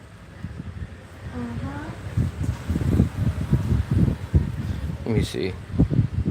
I have the manager's phone number. Oh, a phone number. Nobody's here now? Yes. Nobody now. Okay. I wanted to see it, but I don't see anybody that's able to show me right now. Oh. No one is downstairs to show it to me.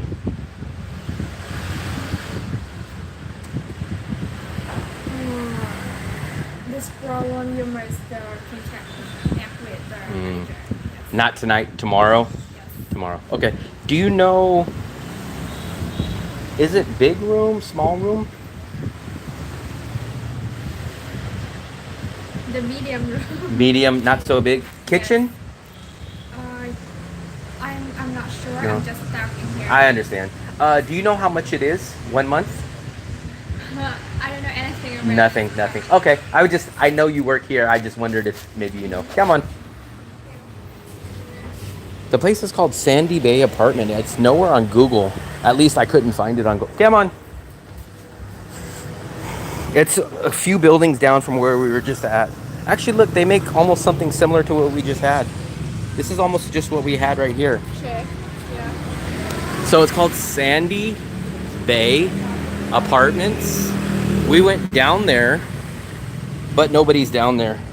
So we're going to keep walking. We're going to go to An Thuong 10. So everything is perfect about this apartment. I've never seen it in person, but I did see pictures and I've seen the video. But the problem is it's just in the wrong area. And especially at $9.5 million, I wouldn't even pay $9.5 million to be on the beach in a 1-bedroom apartment. But they want $9.5 million to be way back here. It's like, I have no clue. Some of these landlords have lost their mind.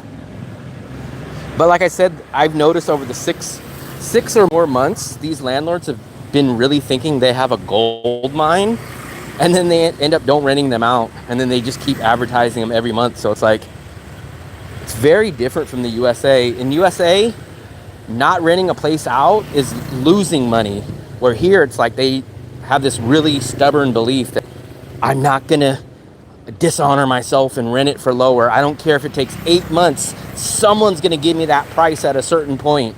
That's how it feels to me. No, I told him, I honestly said, that's crazy. I actually told him, I said, that's crazy. 9.5 million. I said, I'm renting a 2-bedroom, 2-bathroom apartment for 12 million, 1 block off the beach, and you guys want 9.5. I said, that's crazy. I said, I don't even know if I would rent that for 7 or 8 million being in that neighborhood. And then she laughed. She said, haha, no, maybe Landlord goes down to 9. And I was like, 9? I was like, you're insane. That place would have to be 7 or 8 million maximum for me to rent it. It's only like 2 blocks down from here. So this is the church. It's way out here in the local area. I mean, it's probably 12-minute walk from the beach. Like, you can easily get a 1-bed in my same condo. I can get a 1-bedroom with the Dragon Bridge view and a 1-bedroom for 8.5 to 9 million at my condo. The Viet's quiet, happy to sit. Yeah, I will. I'm not even going to say only the Vietnamese, but the Philippines are like that too. What? That they're happy to sit on an empty property until they get what they want, but don't they understand they're losing money? But in the Philippines, you don't know if it's Filipinos who has that place. It's mostly Chinese. It doesn't make sense. I know they sit on those apartments. So let's say it takes them 6 months to rent it out at the price they want, right? So you got to divide that 9.5 million by 6 months. If they would have took 7 or 8 million and rented it for those 6 months, they would have already made more than that 1 month that they finally rent it. But obviously they don't think that way, and it's really weird. Let's see where An Thuong 10 is. We should be coming up to it. Like, this area I would never pay. Max is 8 million. The apartment's great though. I like everything about it, at least as far as the pictures and the videos.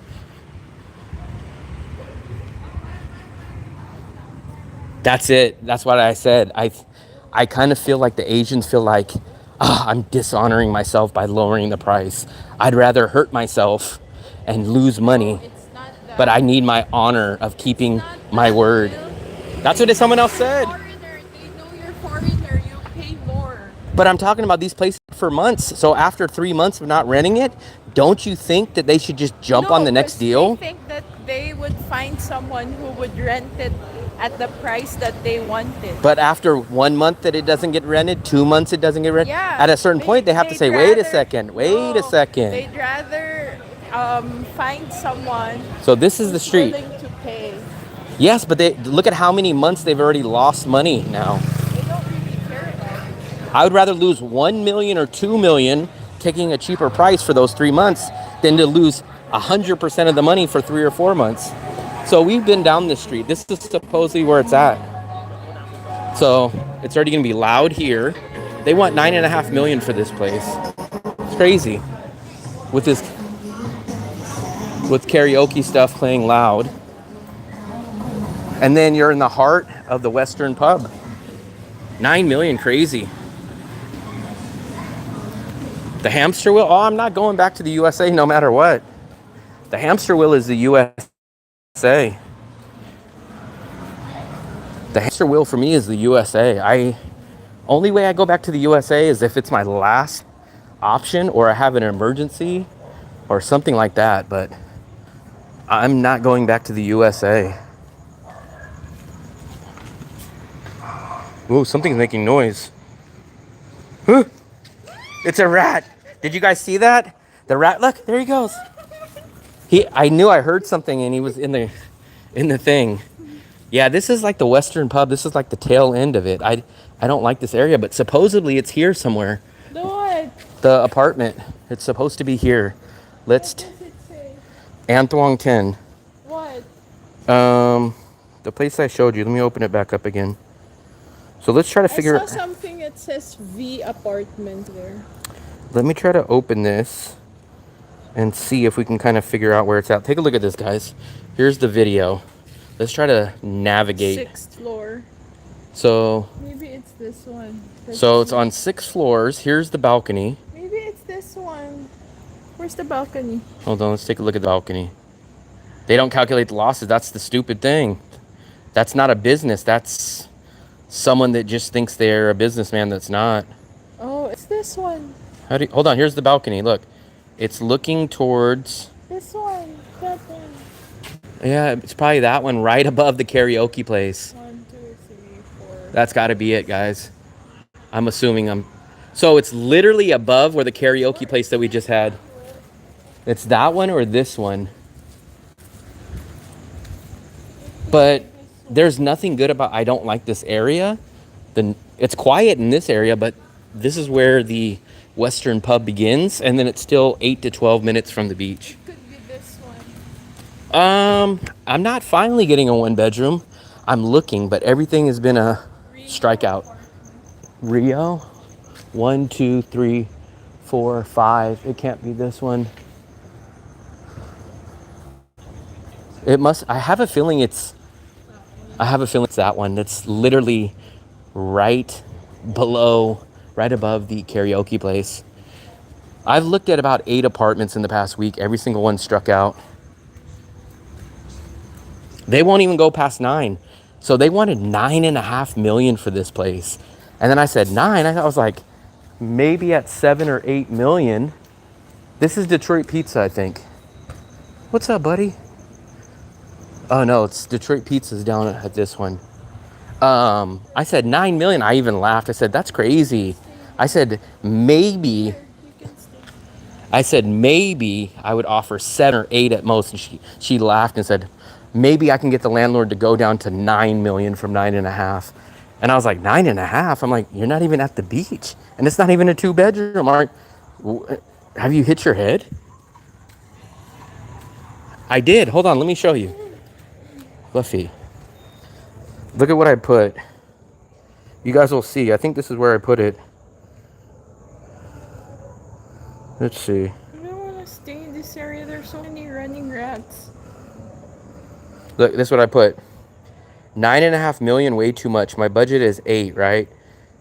How long will you stay? But if it's really cheap, I pay 9 million for that apartment if it's in the blue area, which is the beach area. But if it's not in blue area, which I don't like, so it's not good for me at that price. And then I think this is the one, look, she laughed. That's the laughing emoji when I said, if that place in the video was 8 million and in the blue area, I would stay. So I'm going to say this stuff is inflated and they're asking a lot, but they're not getting it. So it's like at a standstill. They're asking these prices, but no one's paying these prices. So it just depends on who caves first. I think the landlord is expecting people to cave, but someone like me, so the Vietnamese don't understand. I'd rather stay at my 2-bedroom and pay more, 14 million total with all the bills included, at a 2-bedroom, 2-bathroom, 1 block from the beach, than to, I think it's this one actually, guys. I think this is it. 1, 2, 3, 4, 5. Nope, it can't be. But I would rather pay 14 million to be 1 block off the beach, 2 bedrooms, 2 bathrooms, than to pay 10.5 million for 1 bedroom, 1 bathroom, much farther away. Like the Vietnamese, they look at it and they go, but you're saving 3 million. And I go, yeah, I'm saving 3 million, but you're not understanding. The value is terrible. I get a whole extra bathroom. I get a whole extra bedroom. I'm 1 block off the beach to save $97 or $103. No, I'd rather pay the extra $100 and get double the house. Oh yeah, people love the short. So landlords love the short stays because they can charge more and people are more willing to overspend for a few days than they are willing to spend for a whole month. This is the 24-hour co-working place. This is non-residents. We looked at this place last year, which we're going back home.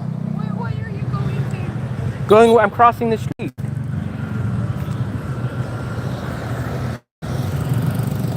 So landlords will always value short-term stays, because let's say, so for my place, I spend $18 a night at my 2-bedroom, 2-bathroom.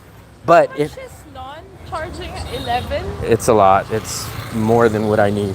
So I'm only paying $18 a night for a 2-bedroom, 2-bathroom. But if they rented that place out for like 2 nights, they would charge $30 a night for that place. They wouldn't charge $18. Hey, what's up, buddy? Who's that? I don't know. I'm not sure. Someone had a mask on and said, hey, barbecue. But this is not my... That's Jamie. No, he has a motorcycle. I missed some of you guys' messages. Let me go back up. The strong will not... I will never cave. I'd rather overpay for a better place than to cave into a worse deal. Rent is going up. Empty place is 20%. My landlord is deferring. Strong will not cave. Pay more, but maintain your honor. Tell them they need... Same for... So the place, the 1-bedroom is big enough. That place that we just passed by, it has everything I want, except for it's in the wrong neighborhood. I would probably, honestly, pay $9 million for it if it was in the same area that I was at. I might be willing to cave and pay the 9 if it was in my neighborhood, but I'm not going to pay $9 million to be this much further out and in an area that I don't like.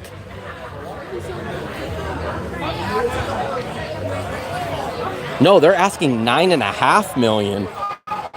And I was like, 9.5? Like, it's not even a 2-bedroom. You're not even on the beach. You're not even on the beach, let alone you're not even in the Western Pub area.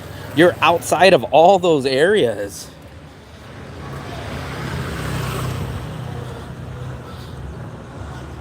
A lot of apartment places are banning short stays due to noise. In Saigon, Airbnb is finding problems. Coconut man on the motorbike. We don't know who that was. It was someone, I couldn't see, it's dark, and they had a mask on.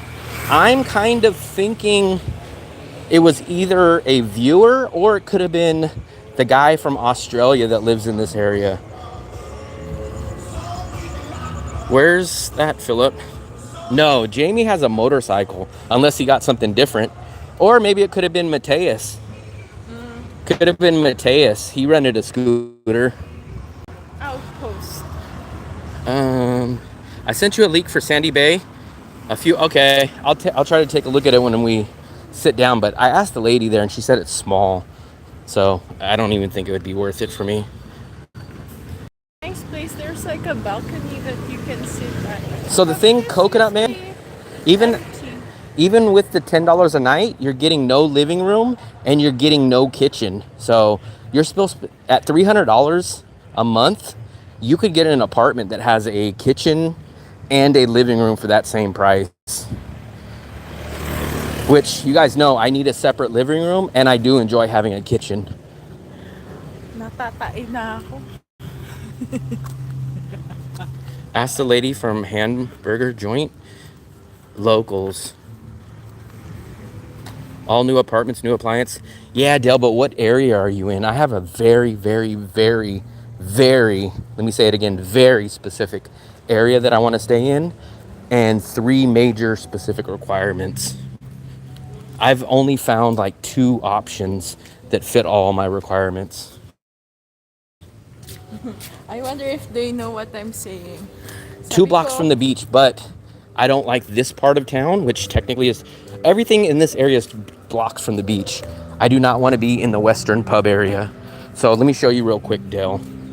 This is the only area that I'm wanting to stay at, unless it's like a robbery of how cheap it is, which doesn't exist. So this is the only area that I want to stay in. The blue area. The red area is exactly where we're at now. I do not want to stay in the backpacker hostel pub An Thuong. I don't want to stay in this area. An Thuong 32. I think 32. Let me see. 32 could be on the border. I think 34 is my cutoff. Let me see. Daldal ng daldal si An Will. Thuong Natatain na ako.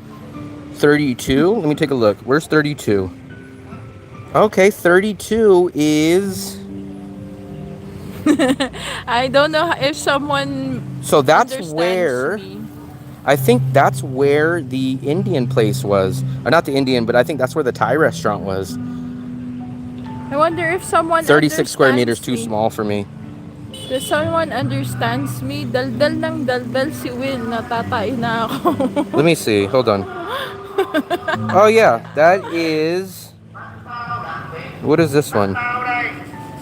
Dominica. Oh yeah. We're gonna walk down that street anyways. So we're gonna walk down 32. I am fine with 32. I almost rented a place called Dominica.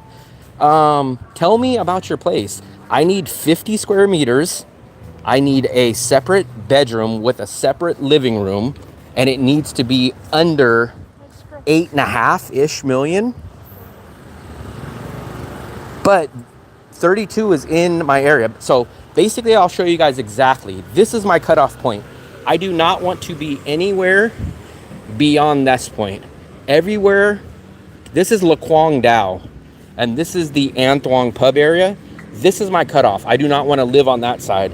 Right here is where I'm willing to stay, on this side up. Can I see the message? Studio's too small. Understand me? Yeah, studio's too small. We have 2 people and we're in a 2-bedroom right now. We need at least 50 square. We're willing to go down from a 2-bedroom to a 1-bedroom, but we need a separate bathroom or a separate bedroom and a separate living room. So this is where we looked at. You'll see a video that we just did. I haven't uploaded it yet, but we were on this street. I'm at An Thuong 30. I think 38 still works for me too. But basically everything from this way up is fine with me. But everything here, which is... Hey, what's up, buddy? Hey, how's it going? Good night tonight, huh? Yeah, good night. Thank you. Where are you guys from? We are from Dubai. Dubai? Oh, very nice. USA. So if you guys know this apartment, this is basically where my cutoff is. Bikini Bottoms, all the Western pub is there. That's my cutoff. That border I do not want to go past. The butcher shop is here. An Thuong 34 is right here. This is my cutoff. I like a lot. So the shocking thing is, let's go down this way, Fluffy. I love a lot of apartments that I look at. The problem is they're just in the wrong area for me. So this is basically the first street that I'm willing to live on. I do not like this. So An Thuong 34. Hayden. I've looked at all these. So let me show you exactly where we're at now. We are... So this will give you guys a better idea. So see, we're right at the border of the yellow. So anything above where we're at now.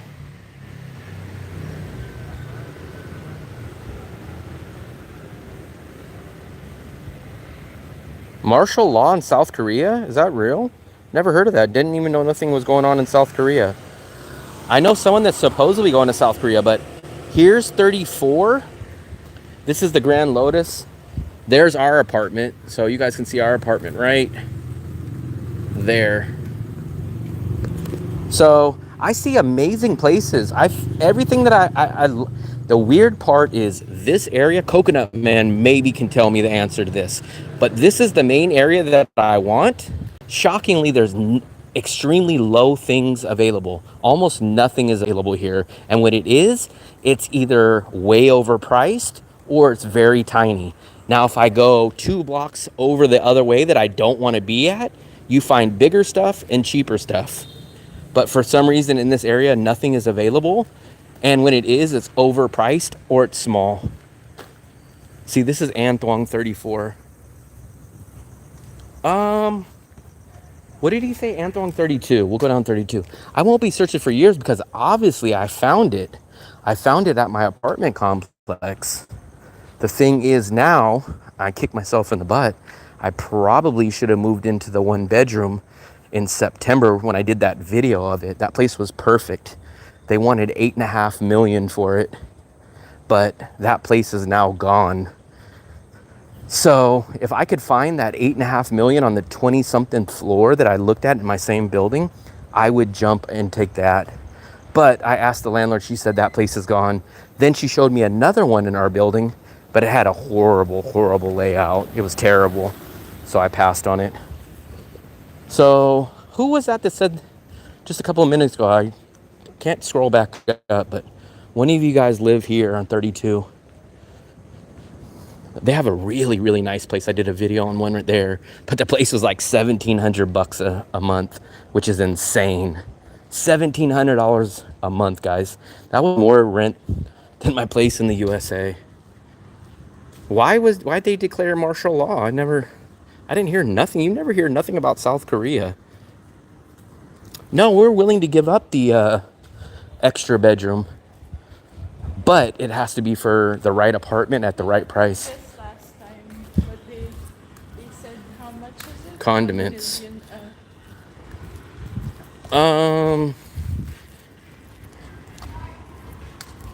As long as, Well, we looked at this before. yeah, you'll find 30 or 35 square meters, but that's half the size that I need. Plus, you're not going to get a kitchen, and you're not going to get a separate bathroom. I don't give massages. Sorry, the locals get to hear. Oh, hey, what's up? Was that you? But it's a studio, though, right? No, the 1 bedroom's in it. 1 bedrooms, okay. Yeah. And they have kitchens? Yeah. They do. How much? Do you know how much the 1 bedroom are? Well, I think 7 or 7.5. Okay. And everything's new. Everything's new. Everything. Separate Washer, living room dryer. with a bath. I didn't look at Okay. those. I only looked What is at the name of this studio. place? No. Let me see. I could probably pin it on Google. What was your name? You viewed the Dominic. I like that one. I like that one a lot. The one But with the big windows. the big windows, yeah. The windows. I'd seen a guy that had that. All those are rented out, but I had looked at the one with the balcony. And they have a pool on A top. lot of trouble. Everyone around here wanted about 9. Yeah. And then I came in here and they're offering huge discount because of the construction. Oh, the construction. I forgot. Construction does suck during the day, I'm not gonna lie. Yeah. But these are brand spanking. What time do they stop doing? Look at this is the 5. problem. Oh, 5. Okay. 7 That's. to 5. But what time do they start? 6 or 7? 7. 7. But that's why they're offering it great. I looked at a place called Danong City Apartments, which is 1 street back and about 4 blocks up. And that's the huge crane that they're doing. You've probably seen that one. That's a big one. Yeah. That one is right outside your window. And they tried to offer me $6 million for it. And I was just like, man. But they told me 6 o'clock in the morning till 9 o'clock for construction. I was just like, Yeah, they were can't do going it. at night. Yeah. There. I was like, you guys would have to like I would- do like 4 I would million. Come back in the day, ask for Danny, and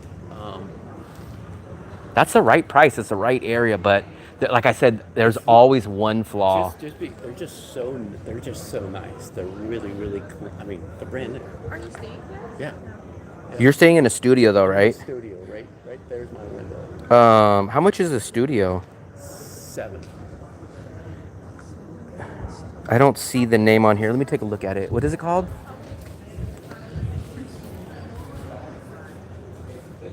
This is it? No, this is a restaurant, right? It's that. See, Nanny's. Oh, right here. So this place, guys, supposedly they have really good prices. Everything's new. Your downside is going to be the construction here. I'm not too picky, man. Like this is where I live. I spend 80% of my time in my house.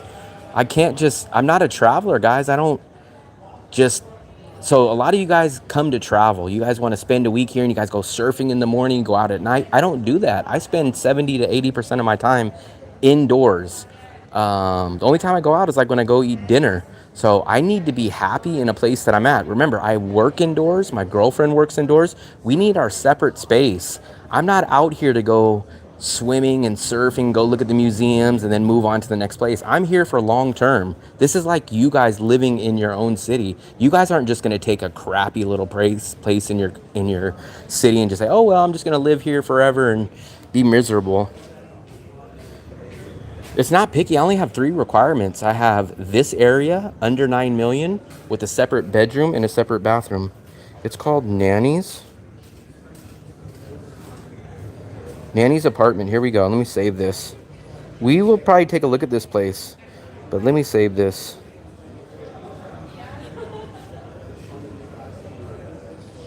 One bedroom. I saved it, so the only thing is going to be this, guys. He did say the construction stops at 5.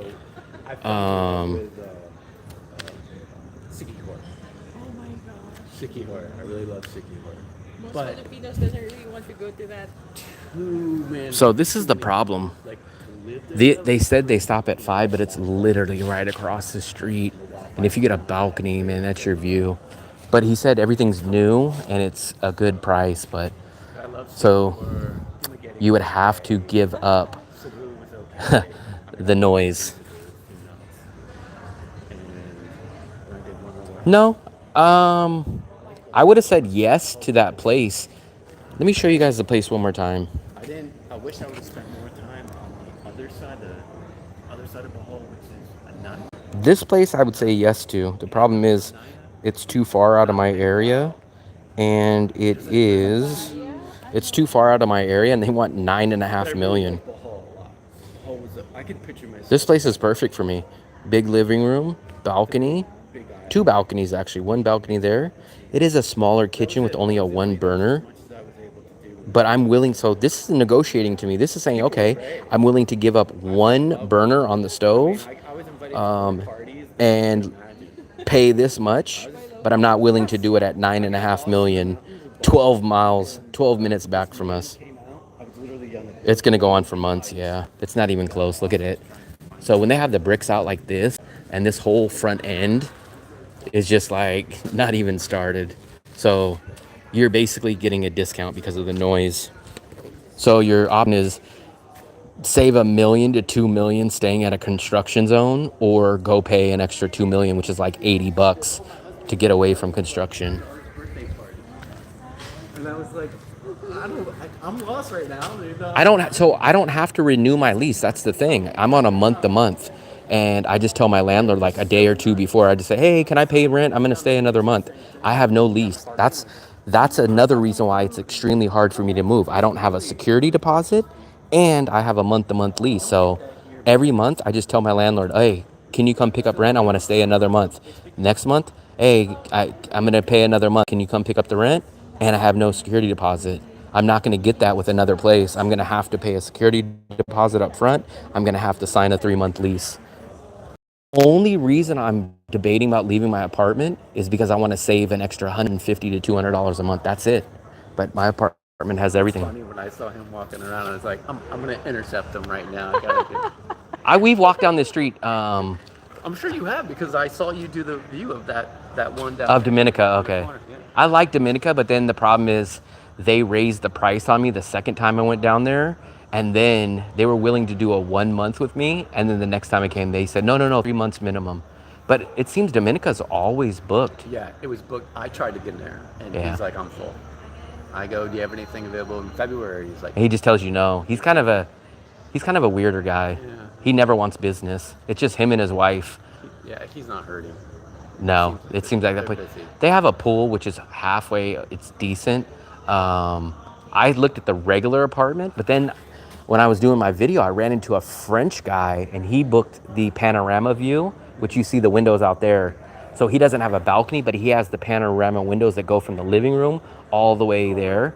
And he signed a 5-year lease, but he gets it for $7 million. Oh, wow. And it's a huge 1-bedroom. Wow. But he signed a 5-year lease. He said he goes back to France like every 6 months. But the 1-bedroom is like 800 or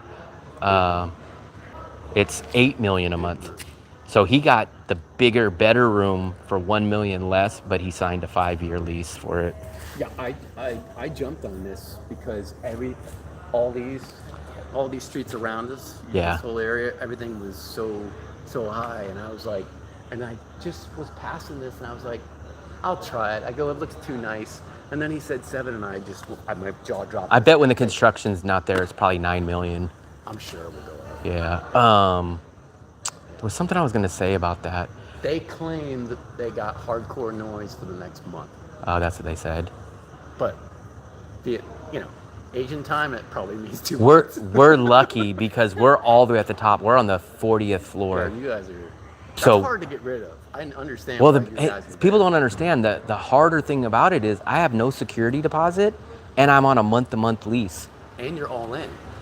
and I'm all in. Your electric and everything. So everything is in. So let's say I go get a place for 9 million. I'm probably going to pay at least 1 million for electricity, and then they're going to want a security deposit, and then they're going to want a 3-month lease, and then I'm going to lose I'm going to lose an extra bedroom. I'm going to lose an extra bathroom, and then I'm literally on the beach. I'm on the very last street before the beach, so I'm giving up all that stuff, and I'm only saving 3 million, which is like $140, and I'm like, the $140 is not a huge deal breaker. It would just be nice to find exactly what I have in a 1-bedroom. I don't. There is, I kind of made a mistake. September, there was a 1-bedroom in our same building.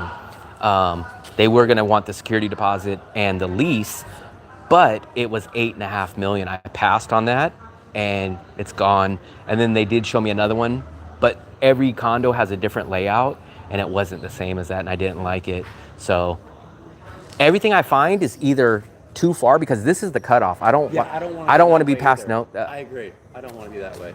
People don't understand. They say like, you're crazy, it's only 1 block over, but they don't understand it's a whole different atmosphere. It's the pub, it's the drinkers. You go out there, the locals think you're a tourist, so they overcharge you, they hassle you, and it's like, I don't want to be in that area. So basically my cutoff is all the way from here, all the way up in the back, like to like where we just did our live stream, where we were sitting at the convenience store, up to the main road up there, and then all the way down to the beach. This is my area, but that's the cutoff for me right there. I agree. And I find really nice stuff, but it's 4 blocks the wrong way. Yeah. And it's like, damn, it's like really nice or really big, but it's in the wrong area. Then for some reason, this area is extremely hard to find stuff. It is. I can't figure That's out. why I jumped on this. I don't know who's staying here, because an agent told me today, they said, all the stuff that you're looking in your area is all booked to the spring. Well, it's funny. So my hotel that I was in is right next to the whatever. Dominica. Yeah, it's called Rayon or Rayon. I went in there because I got to know the ladies that work there really well, and I went in there today just to say hello. And she's just like, she was asking me how my apartment is. I go, it's fine and everything. They've had 10 people leave, like just leave because of The construction. So they're hurting too. It doesn't make any sense. There's some. They keep calling me. HP keeps calling me because I was originally going to try it for them, but they want way too much. My budget. How much did they ask you I for? could have sworn they wanted 10. That's crazy, man. For a studio? Yeah. That's insane. 10 for a studio. When we were inquiring there, they were Where? HB. HB. They were inviting us for 1 million. We were staying at ENE. That's an insane price. We pay $440,000 a night basically at our place, which is $18 US. And that's all in. That's electricity and everything. No, that's fantastic. Like, I come to some of these places, like I seen a 9 million studio, and I was like, 9 million for a studio? Yeah. And then they still want electricity, which means you're at 10 million. No, it's it was a good deal, and I skipped on it because I wanted to be closer to the beach. Was Pura Vida. Oh, Pura Vida, yeah. That one was actually shockingly I skipped cheap. on my. I think it was 7 million. Yeah. I looked at that place. Did you see it in my videos? Yeah. Okay. That's why I went. And at the last minute, she kept pounding me, and at the very last minute, he offered me this. This is smaller, but because everything's brand new, I have a washer dryer. Everything's brand new. The only thing So I it's didn't just like about Pura Vida was there's a balcony, but it's kind of like looking into a backyard. It's like there's nothing. That's the only thing. That's what mine would have faced. But it's a great price. Yeah. And it's in a great location. It's on this main road. Yeah. Pura Vida. But that was like 7 million. Yeah. It was a great price for a 1-bedroom. Yeah.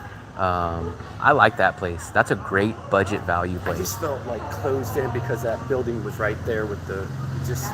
And your balcony is just facing like someone's grassy backyard. There's no view. It's kind of weird. And I don't even think there's a window in It's the. a decent. It's a good price. It's good value for what it Good is. value. But it just does have the flaw of. I don't think there's many windows in that place. Can't remember if there's a window in the bedroom or not. There's a balcony with a window. That I was gonna do Was maybe it's one a big window. ass window, but the building's right here. But that's the living room, right? Yeah, the living room. But I don't know if there was a window in the bedroom when I There looked. is. There is. Okay, but there's maybe just one. Yeah. And you're kind of like you're dark in the back, tucked Dark away. in the back. But it's a great They price. have the greenery to make it look Yeah. nice coming down. But it's a great price for that. I don't know if they raised it up or not, but for $7 million's like, I think off the top of my head, $7 million's like $280, Yeah. and it's a one bedroom. It's not a studio, so under $300 for a one bedroom. It's still a good deal for that area. Yeah, the Danong City apartment, which I really liked, was like $7, but it's right across from the construction, like literally across. It's here to there. That's the huge one. Danong Beach or is it Danong, it's the one that's right here with the big construction crane. It's called Danong Beach, I think. But I think there's like 2 different Danong Beach That's what apartments. yeah. There's a Danong Beach right here, and then there's that one. I think it's Danong City. I think it's Danong City. But that one's Danong Beach. We just looked at that one yesterday. That one was $8.5 million, which is right next to the French bakery right there. Okay. We looked at that. That one's not so bad. It's just not a great value. It's just an all right value. You do get a balcony, but it's like $8.5 million. Nothing great about it. Nothing terrible about it. Just it's like a perfect price. It's not a great deal. It's not a bad deal. It's just an average, regular price for that. I like the elevator thing. The elevator. It's a fancy elevator for sure. You need a card. Maybe you'll hang out all day at the elevator. Good security. Oh, you need a card. Yeah. If I have some people come in, we're gonna come take a look at this place in the day because I'm gonna shoot some video. I've done apartment video yesterday that I haven't updated. So And ask for, like I said, ask for Danny. Danny, okay. And you said how much was the one bedroom? I think it's 7 or 7.5. And they'll Hey, probably even negotiate. You think? They do. You do have to do they do 3 months. 3 months, but they will negotiate on price. You think? I don't know. Did you try or you just took No, I it? didn't You just try. took it. Okay. I was after going to all these places, this block, that block, all around here. I was like, I just jumped. I was like, yeah, So how much do you pay for the studio? 7. 7 million. Okay, 7 million for the studio, and everything's pretty much new though. But I haven't got my electric bill yet. I'm dying to see it because I'm hoping all the eco appliances that Yeah. I bought because everything's. Have you had everything's new. an electric bill here at another place so far? No. This will be your I went very from the first. hotel room, yeah. Okay. How long have you been here for? Just 3 weeks. 3 weeks. Okay. What hotels have you been staying at? Just right here, just right Oh, on. the one by the little. That was $6 a night, Oh wow. but I had no way. You should have stayed at for that price. There's You a lot should. of places I should have stayed. Gold Time is what I keep hearing. Gold Time is actually probably. I've never been in there yet. I just no. No, it's a- just, they just. I mean, I was in a cell, so it made sense. Hey, what's up, Army guy, man? I appreciate it. What was your first name? Dale. Dale. Oh yeah, Dale. Pleasure, man. That's what your screen name. I appreciate it, man. Yeah, man. We're gonna check this place out in the day, maybe tomorrow or maybe sometime this week though. But I appreciate you showing it to me. Have a good night. What's up, Army guy? Man, I seen a bit of your video. It popped up on my feed. So your channel popped up on my feed the other day. You were eating something like in a restaurant. I think it was from a few days ago. I think it's in Ho Chi Minh. There's another Bikini Bottoms in Hoi. Yeah, there's a Bikini Bottoms in Hoi An, and there's also a Bikini Bottoms across the river. So we know there's at least 3 Bikini Bottoms. Oh, this is where he stayed. Yeah. He's paying $7 million for a studio there. He did say there is a 1 bedroom. He thinks it's 7.5. This is Dominica. I was so close to moving into this place about 3 months ago, guys. You guys did see this place on my video. This is the one that had the pool, Dominica. That is the one that had the pool upstairs, and I was gonna have the 4th floor, which is right here. They wanted $8 million at the time, and then when I came back at the next time, They wanted 8.5 million, and he switched from a 1 month lease to requiring a 3 month. So I passed on it. I like this apartment, but Will always ignores me when I. This one? Yeah. Remember, I went and checked. It was like 17 million. This one? I went in there. It's way outrageous. Do they even have a pool? I don't think They're so. asking so much. Nani's more than- hotel apartment only has a studio. He said that they definitely have them, so we'll check. This place I recommend. This place just opened up. One of our buddies, Mateus, just stayed at this place, and I think it was $14 a night. What I really like about this place, it's a little bit small. It's manageable for a hotel, but you have this whole glass window. This is a whole wall, so it's a very nice view.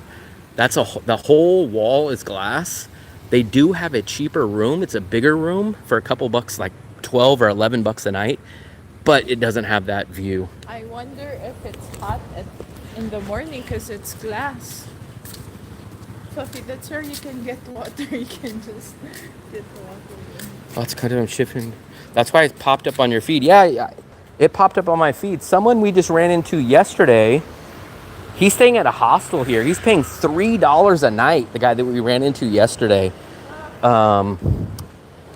He said he never seen anybody's channel until he got here in Da Nang a couple weeks ago, and he said my channel popped up on his feed. He was with Fat and Broke a few days ago. Yeah, $3 a night for a hostel. I couldn't do a hostel though, but basically he's paying $100 a month. He said his hostel is small. He said the landlord kind of comes into their place. He said she doesn't like steal anything, but she kind of like moves his stuff around or moves people's stuff around. And then he said he's filled with a whole bunch of Russians, and all they do is get high and smoke all day. And I'm like, man, dude, for $3, it's not worth it for me. It's a hostel, you got to share it. All the people are smoking, getting high. The landlord comes into your room and stuff. And I was like, shit, for $5 extra, I'll stay at Gold Time.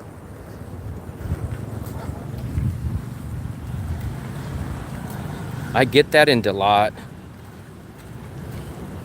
Sounds great, to be honest.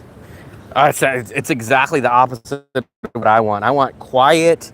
I don't want some other grown man's feet hanging off the bunk bed next to me. I don't want landlords going through my stuff. I don't want people smoking, getting high next to me. He going through his stuff.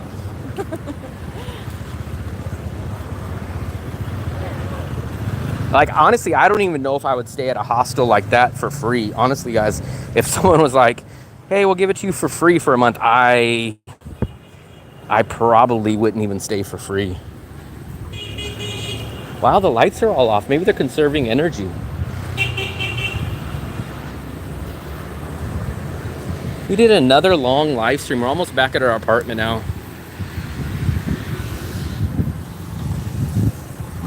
I don't mind loud in my neighborhood like this. I don't mind it.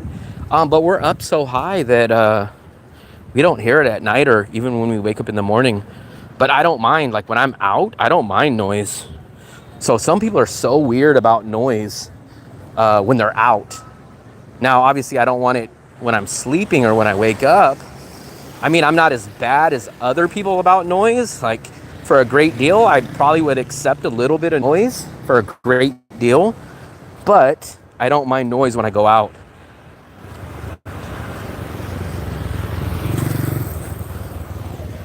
And for me, I can't really do the construction. Now, I could do the construction if that place was an amazing deal for like $4 million a month, $5 million. Like if it's too good of a deal to pass up on, then maybe. We never see mosquitoes. Everyone keeps talking about mosquitoes, but you guys see us out? Never once have we got bit by a mosquito. We don't even see mosquitoes. I wonder if I'm going to sit at the table. Oh, Yeah. They have free Wi-Fi.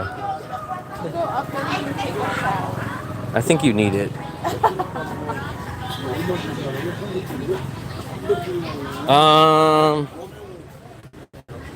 Living in a hostel for 8 months, man, that's crazy.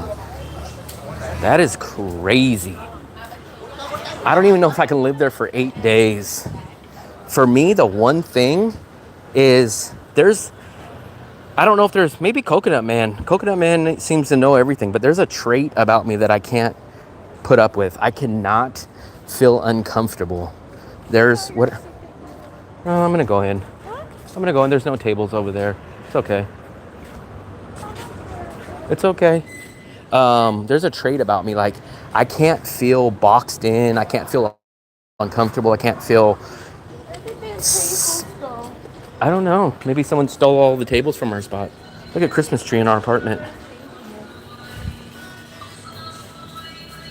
I can't be uncomfortable. That's the one thing. Like, I have a travel buddy, and man, that guy would stay at hostels. And I was just like, how do you do it? Like, I can't worry about that my bag's gonna be stolen, or some guy's calling his girlfriend at 2 o'clock in the morning, or some guy snores. It's like, to save $2, $4, it's like, it's priceless to put the uncomfortable feeling of avoiding that on there.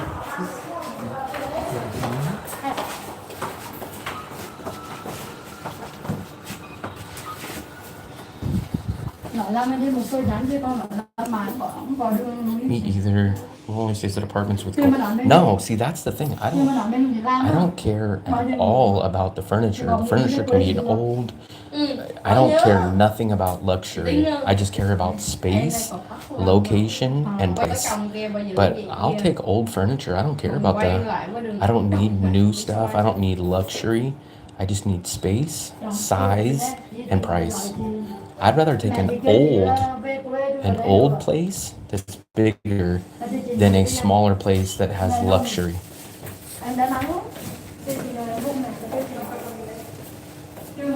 I don't like luxury stuff at all.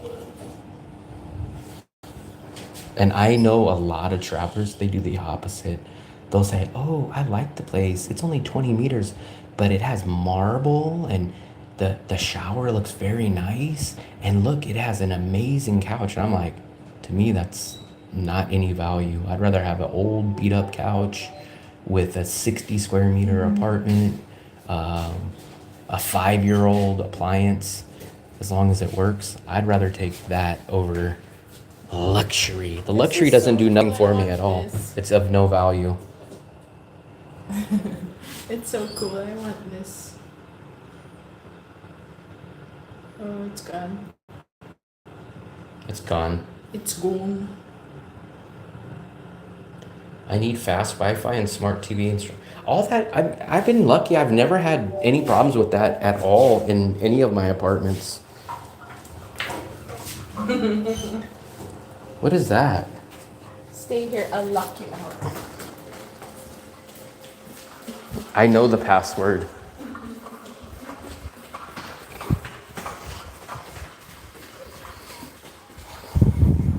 It's just so hard, guys. I have to give up so much. I really, really want to save the $150 to $200 a month to go to a 1-bedroom. Fluffy. But I have to give up so much to save that $150 to $200. I have to give up a lot to save that. A lot. Look, here we go. Here's our Christmas tree. Merry Christmas! Merry Christmas! We got this yesterday. It's a real plant. You actually have to water Merry it. Christmas! Merry Christmas! Fluffy, you're hurting their ears. No, of course not. They like my singing. You're hurting their ears. No? Technically I had the chance, yeah. But the other thing was I would have had to rush and pack up all my stuff, and you guys can see how much stuff I have. You pack or I You pack? weren't here in September. Oh, that's why you didn't leave. That's why. That's why. That's why. No one's gonna pack your things, huh? You had your chance. Another one popped up, but it wasn't something I liked. You know what? Maybe I might even message. I know that landlady agent is probably upset with me because I've had her show me like 3 apartments and I've never got any of them. Do you think those agents get mad when you have them show them places and then you never get them? Do you think they get mad, or that's just a normal part of their job?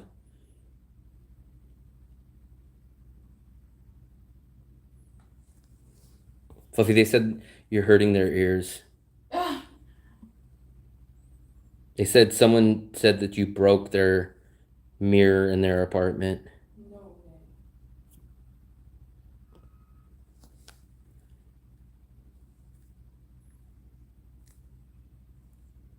way. Let's see.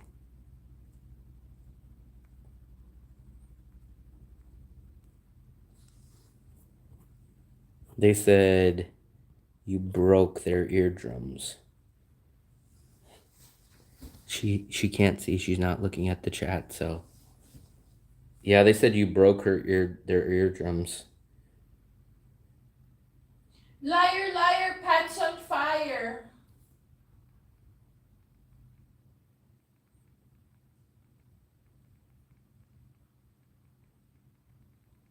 What? Agents don't like guys like you that can't make up your mind. I mean, what am I supposed to do? Buy something that I don't like? I mean, I'm not gonna go into a place that I don't like. And not only that, but I make very, very, very, very, very, very clear requirements to these agents. Nothing I hate worse. So I'll put a message on Facebook and I'll say, guys, these are my main requirements. X amount of dollars in this area, 1 bedroom, no glass wall, has to have separate bedroom and separate kitchen. Then these guys, they'll come on there and they'll say like, oh, I got the perfect place. And I'll say, really? Can you show me? And they'll say, yeah, it's across the river. I'll say, dude, I put in my post that you responded to that it's only this area. I know, but this place is so nice. You want to stay there. And I say, no. Army guy, thank you. You're so. Or then they'll send me a picture of a little studio and I'll say, dude, where's the kitchen? Where's the kitchen? Where's the living room? Oh, no, no, this is studio. And I say, didn't you see my ad that you responded to? It said no studios. So I'm not just gonna rent a place to make an agent happy. If the place doesn't make me happy, I'm not renting it.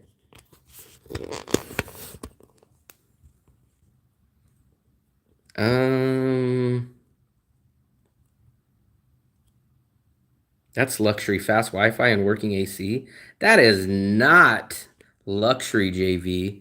That comes in any cheap hotel that you want to rent now. Yeah, I know, JV. If I don't find something better, I'm gonna have to stay. The great thing about this place, I could just keep staying a month at a time, so I don't have to renew it for a 3-month lease.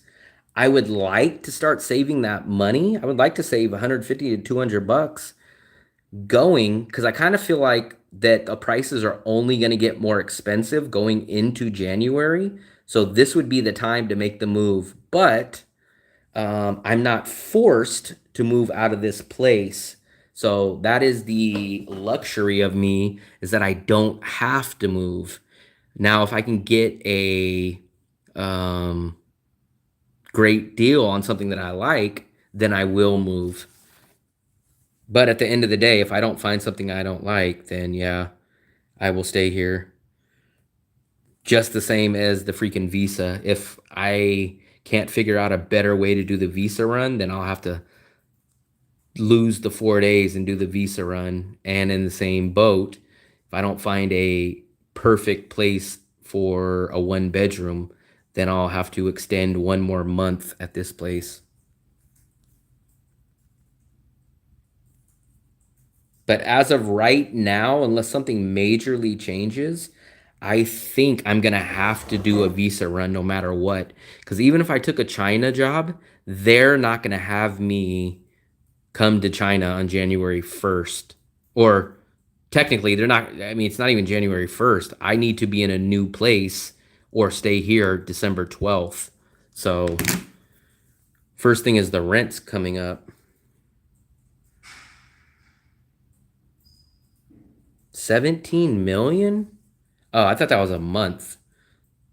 So 17.6 divided by how many days? 69 days. So you're paying 255. You could get a 1 bedroom for about 300,000 a day here. Oh, shoot, you can easily get, let's see, 255,000 times 30. So that's about the equivalent to about 7.5 million a month. You could easily find a studio or a 1 bedroom for that here, Philip. I have to do a run in February. Mine is on January 2nd, but there's no January 1st. They canceled the 1st of January bus run. So now it looks like I have to do it the last week of December. It would be nice to go do another country, but the problem is, I've already mentioned, that I either would have to take all of our bags with us and move out of this place, or I would have to rent this place while I'm renting another place in another country, and also buy her a plane ticket and her a new visa. I think the free cancellation is just up to the day that you check in, though. At least that's how Agoda usually works. I never even sweat off that because did you already pay for the place? Because all the places I ever book on Agoda, I never pay till I get there. I never make payments before I get there. And then once you get there, I always ask them to take a look at the place, and then I look at it before I even hand them over the cash.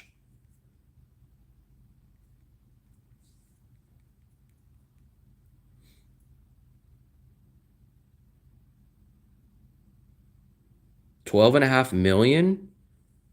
Man, $12.5 million, you can get almost anything, at least that's not trying to. You can get this place for 12 million. The place that I'm at is like 12 million technically, because my electricity is built into my rent price, which I pay 14 million. But if you back out electricity out of that, that's like 12.5 million just for the rental. Do a hostel in another country? Hell no. For one, I still wouldn't even save that much money. For two, doing a hostel, I would have to pay for a hostel for me and her, which is going to be like $6 to $9, which at that point, paying for two hostels, a hostel for me and a hostel for her, is going to be like the same price as one. So you can get a hotel for $8 or $9. A hostel for me and a hostel for her is going to cost the same as a cheap hotel. Well, I have to stay no matter what in December. My visa runs not till January 1st. Visa extension for a week? I'm not sure what you mean. The problem with the hotel is multiple issues. JV, we would end up losing this place 100%. So I would have no option to come back here. And we're going to go to a hotel. We're going to be cramped with all of our bags in a tiny little hotel for 19 days in Da Nang till my visa run. No kitchen, no living room. Save maybe $100-ish. And then we're still going to run into the problem of where are we going to rent after the visa run? We're going to end up looking for a new apartment in Da Nang in January when it's now rainy season is going to be over. Leaving the apartment is only because I want to cut my bills down. I would like to save the $150 to $200 going from a 2-bedroom to a 1-bedroom. That's the only reason. Remember, guys, I have no income besides the small amount of money that comes on YouTube. So I don't have any other money coming in. So saving every dollar that I can helps me out. So I can go down to a 1-bedroom and save $150 to $200 a month by going to a 1-bedroom. Animal friendly? I think so. I don't actually know anybody personally that has pets, but I do see pets out here. What is my pet? When is rent? Rent is due December 12th. So I have 8-9 days left before rent. So I'm going to go look for the next 7 days. And I looked at 2 places yesterday in person, and I looked at about 5 or 6 online. But I feel like our landlord is lucky with us as well, because remember when she got this apartment, I think it was just a few days, and then she didn't really fix it. She didn't really manage to clean it that well. but like there were a few conditions, and like we're the ones who maintained it. Like we were here, and then she had to fix the lights. We were here, and then she needs to fix the faucet. So she's lucky with us, because if she encountered that with other people, I don't think they would still stay in this apartment. Maybe. This is not peak tourist time though. We're in the heart of rainy season. Um, Rainy season doesn't stop till January. So this is not technically peak season. Peak season won't be for a couple of months. Yeah, summer. Oh no, Usually it starts picking up. Chinese New Year. It Lunar. really starts picking up about end of Lunar. February and March. That's when it starts picking up. Lunar is Chinese New Year. But here's the thing, shockingly, there's not that many people here in January. Like the prices don't go down, but there's so many less people. Everyone leaves here and goes to their village or wherever the hell they live. But yet things are closed. People aren't here, but yet the prices stay the same. We were here last year in January. Yeah, last year, I think. We were here during the holiday, and I was like, why? There's restaurants closed. Everyone was saying, like, oh, we're going back to our city that we grew up in next week when the holiday. And I was like, cool, everything's going to get cheap. The apartments must be cheap.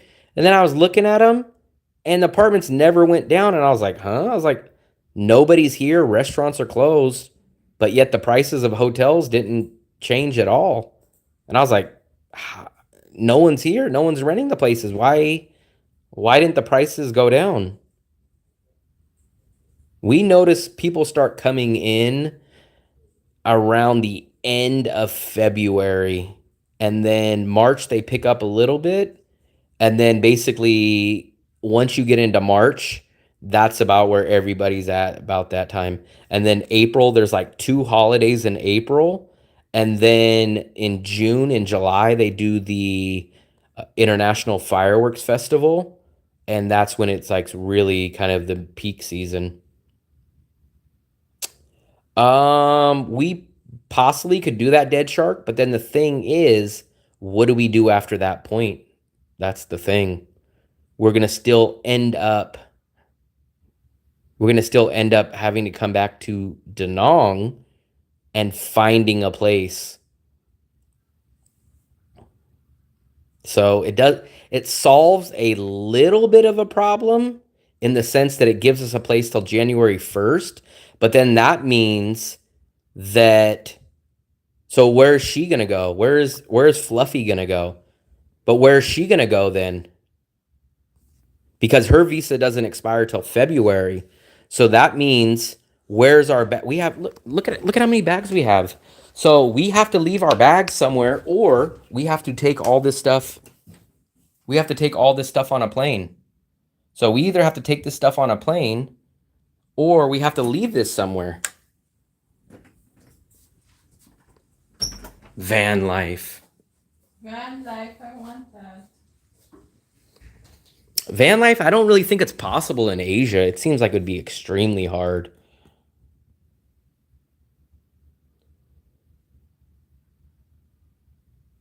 I think who's that shark talking? The landlord?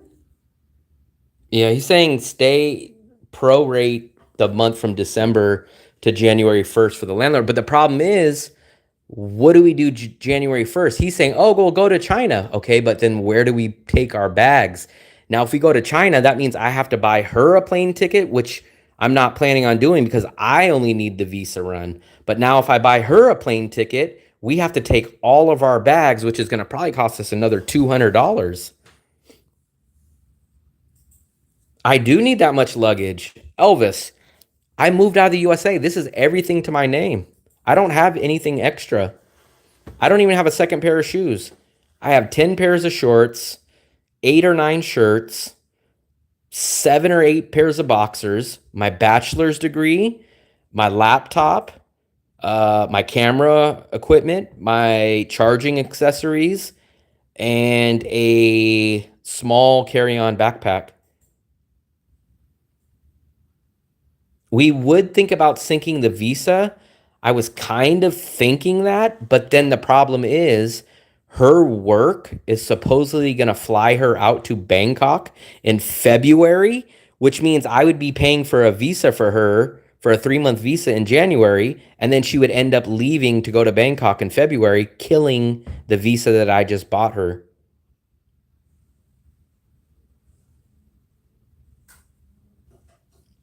I don't think my landlord would. And I don't blame her. I don't blame my landlord. She's going to say, I'm going to lose money not renting this place out just to wait around for your decision if you want to come back. She won't do it. And I wouldn't expect her to do it anyways. I don't think I'm going to end up moving out this month. I mean, the odds are that I'm probably not going to move out. I have to find something amazing that fits all my requirements in the next 7, 8-ish days, and I have not found that yet. It's on time cost. She can go on tourist visa. You could take your stuff, and she can go on tourist visa. I don't understand what you mean. So she's on a 90-day visa right now. I've already paid for her visa. She got here November and hers expires in February. So her visa will expire in February. Now, if I take her, I'm adding an extra plane ticket that I wasn't planning on getting because I was going to go do the bus run by myself. Now I would have to go buy her a plane ticket, right? And then I will have to, so I'll get her a new visa that goes from January till March. And then her job in February is going to fly her out to Bangkok, which is going to kill that visa, which means I just wasted the money on buying her a visa for no reason. I'm not stuck. I just don't have great options. My options are pay for the early visa run and lose 3 days on the visa run. And my other option is stay at the same apartment, spending an extra 150 to 200 compared to downgrading to a 1 bedroom. So I basically get nothing extra and I lose saving money and I lose 4 days on my visa run. I wish I was secretly a millionaire, man. I don't really pass. So I would never move out of this place if it wasn't for the savings. If I didn't need the extra money, I would be 100%. I'm 100%. Well, okay. I'm 99% happy staying at this place. The 1% that I'm not happy at this place is just knowing that I don't need to spend this much money at a 2 bedroom. I would love to cut this place in half and say, landlord, can you rent me this exact same place, but rent me a 1 bedroom here? And I would love that.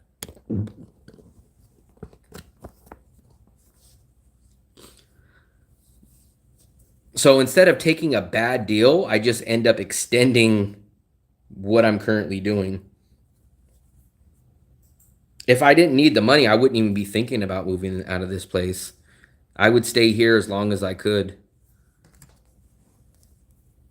Because this place offers me everything. It gives me the view. It gives me the city view. We have the space. We have the separate kitchen. We have the separate living room, the separate bedroom. Everything here is perfect. We're 1 block from the beach. This place is a 1,000,000% perfect for us. It's just knowing that we don't need the 2 bedroom, 2 bathroom. We want this exact place with the 1 bedroom and the 1 bathroom.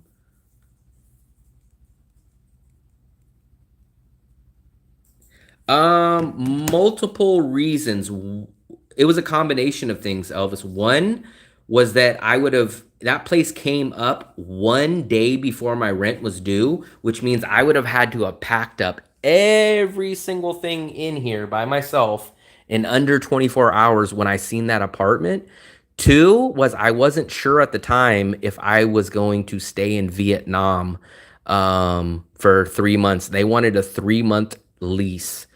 I was debating either possibly going to the Philippines because that's where she was at the time, Or I was debating if I got a job in China in September, because remember the September semester was starting at that time. So I would have signed a 3-month lease and not knowing if I was going to go to the Philippines or if I was going to go to China. So those two reasons are why I passed up on the 1 bedroom downstairs. So half the reason was I only had 24 hours to pack up everything and get everything done. And then the other reason was I wasn't sure at the time of September if I was going to go to China. It wasn't over analyzing. So I would have had to have paid a security deposit, which means if China would have offered me a job the next day, I would have lost my security deposit just by moving to that apartment. Because remember, September is the time that I was applying for jobs. I was going to go to China in September if they would have offered me a job. So I said, you know what? I have to go pack up stuff 24 hours and go get my stuff downstairs. And I had no clue. I just did an interview. I did 2 interviews for China schools like 2 days before that. So I was like, damn, if I literally move downstairs and give them the security deposit and the China job calls me, I just threw away a whole month of security deposit because I won't be here. No, I would never violate my visa. It doesn't make any sense. I'm happy going to China. I've already been to China. I am happy to go to China. It would be the greatest financial move of my life. So I would make more money. Well, let me take it back. I wouldn't make more money than I've ever made, but I would save more money than I've ever made working in China, because I would get $4,000 a month plus a free apartment and plus an amazing working schedule. Monday through Fridays, working 5 hours a day, no weekends, no nights. Plus I get 2 months off in the winter paid and a month in summer paid, saving over $30,000 a year.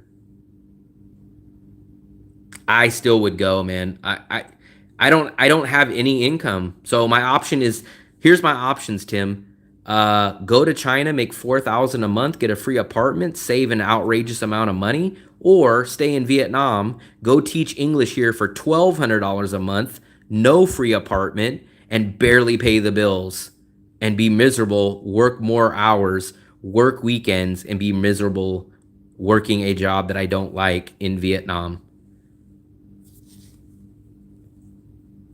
I have not decided yet, but we are at the point, AE, where most likely I'm going to have to at least get another visa, because even if I get a job for China, my visa runs out January 1st.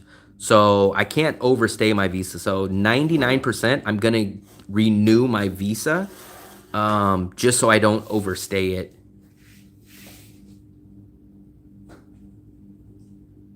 If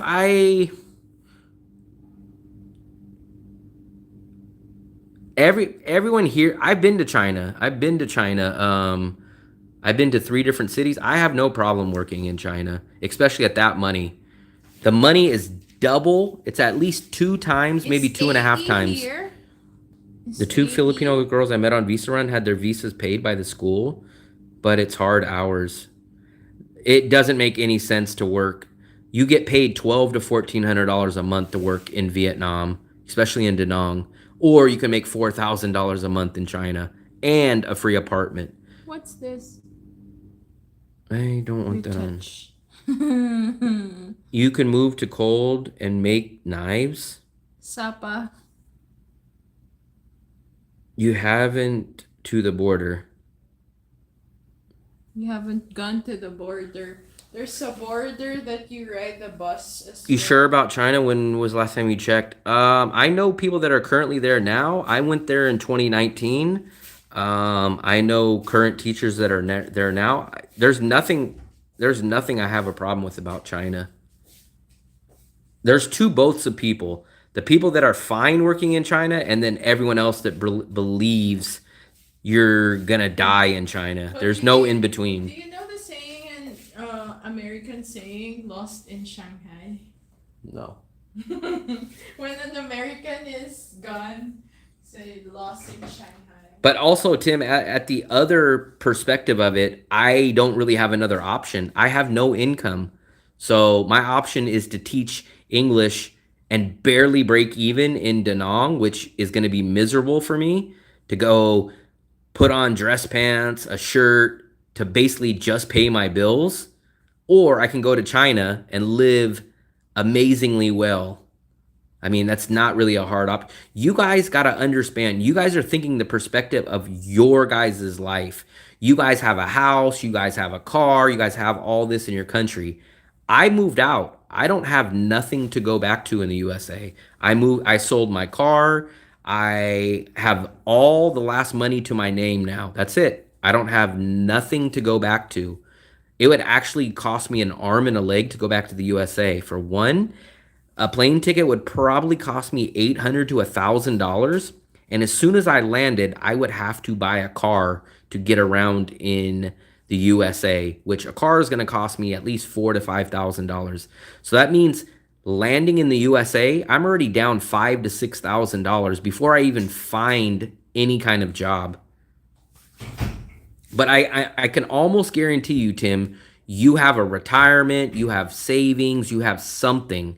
You have a job. I don't have none of that. I don't have a job. I don't have an income. I don't have retirement. I don't have a safety net. I don't have any of that.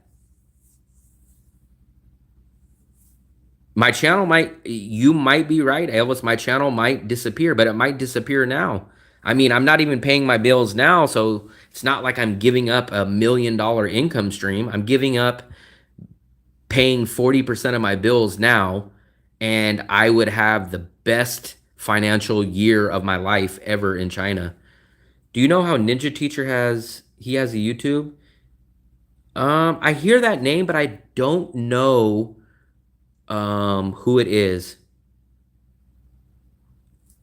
Yes, so Kim, it's a weird situation because I hate it and love it. So I hate it in the aspect of being terrified of not knowing if I'm going to survive money-wise.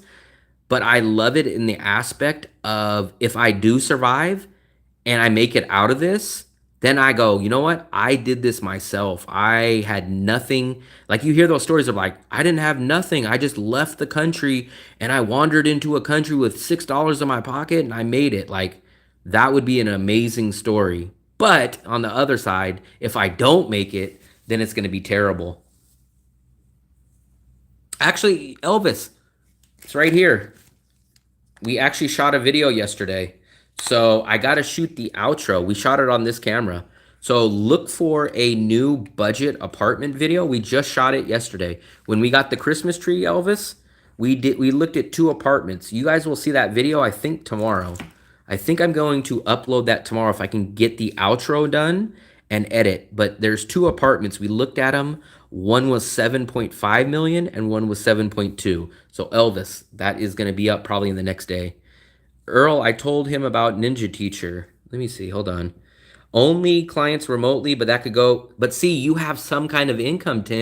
I don't have nothing. So I've been in China. I've been in Asia since September of 2022.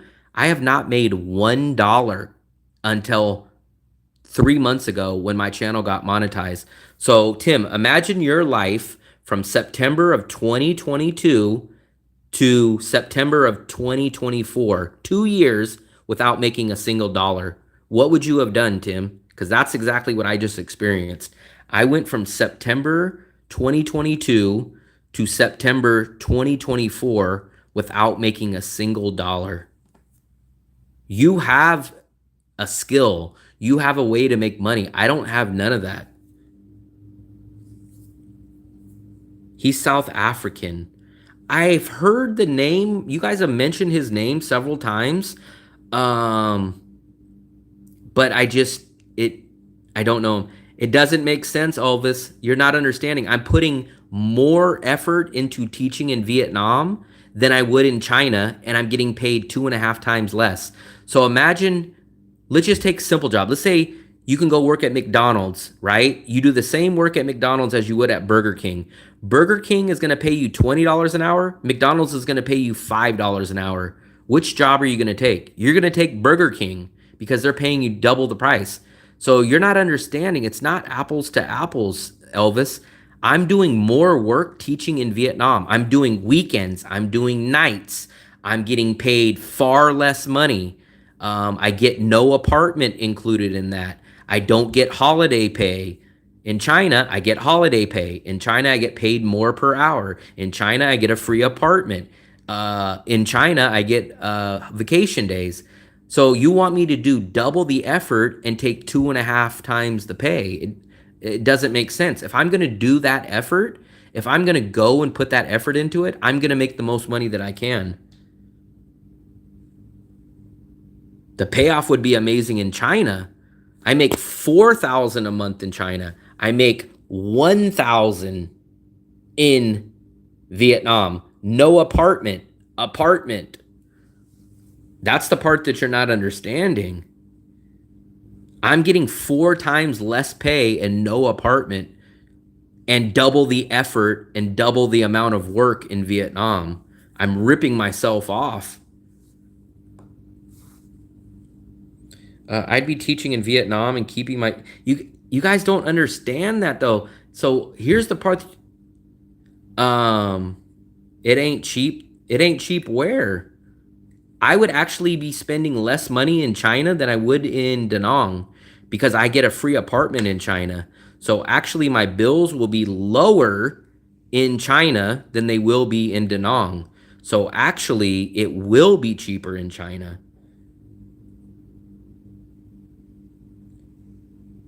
I've already been applying for jobs. So I've been applying actually since September. That's why I'll show you guys actually. I just had my documents out, guys. I did a video consultation, so I have all my documents notarized. You have to, that's the thing, you guys got to get all your stuff apostilled or apostilled. I never heard that word until I did that. Here's my background check. You got to get the seal on that.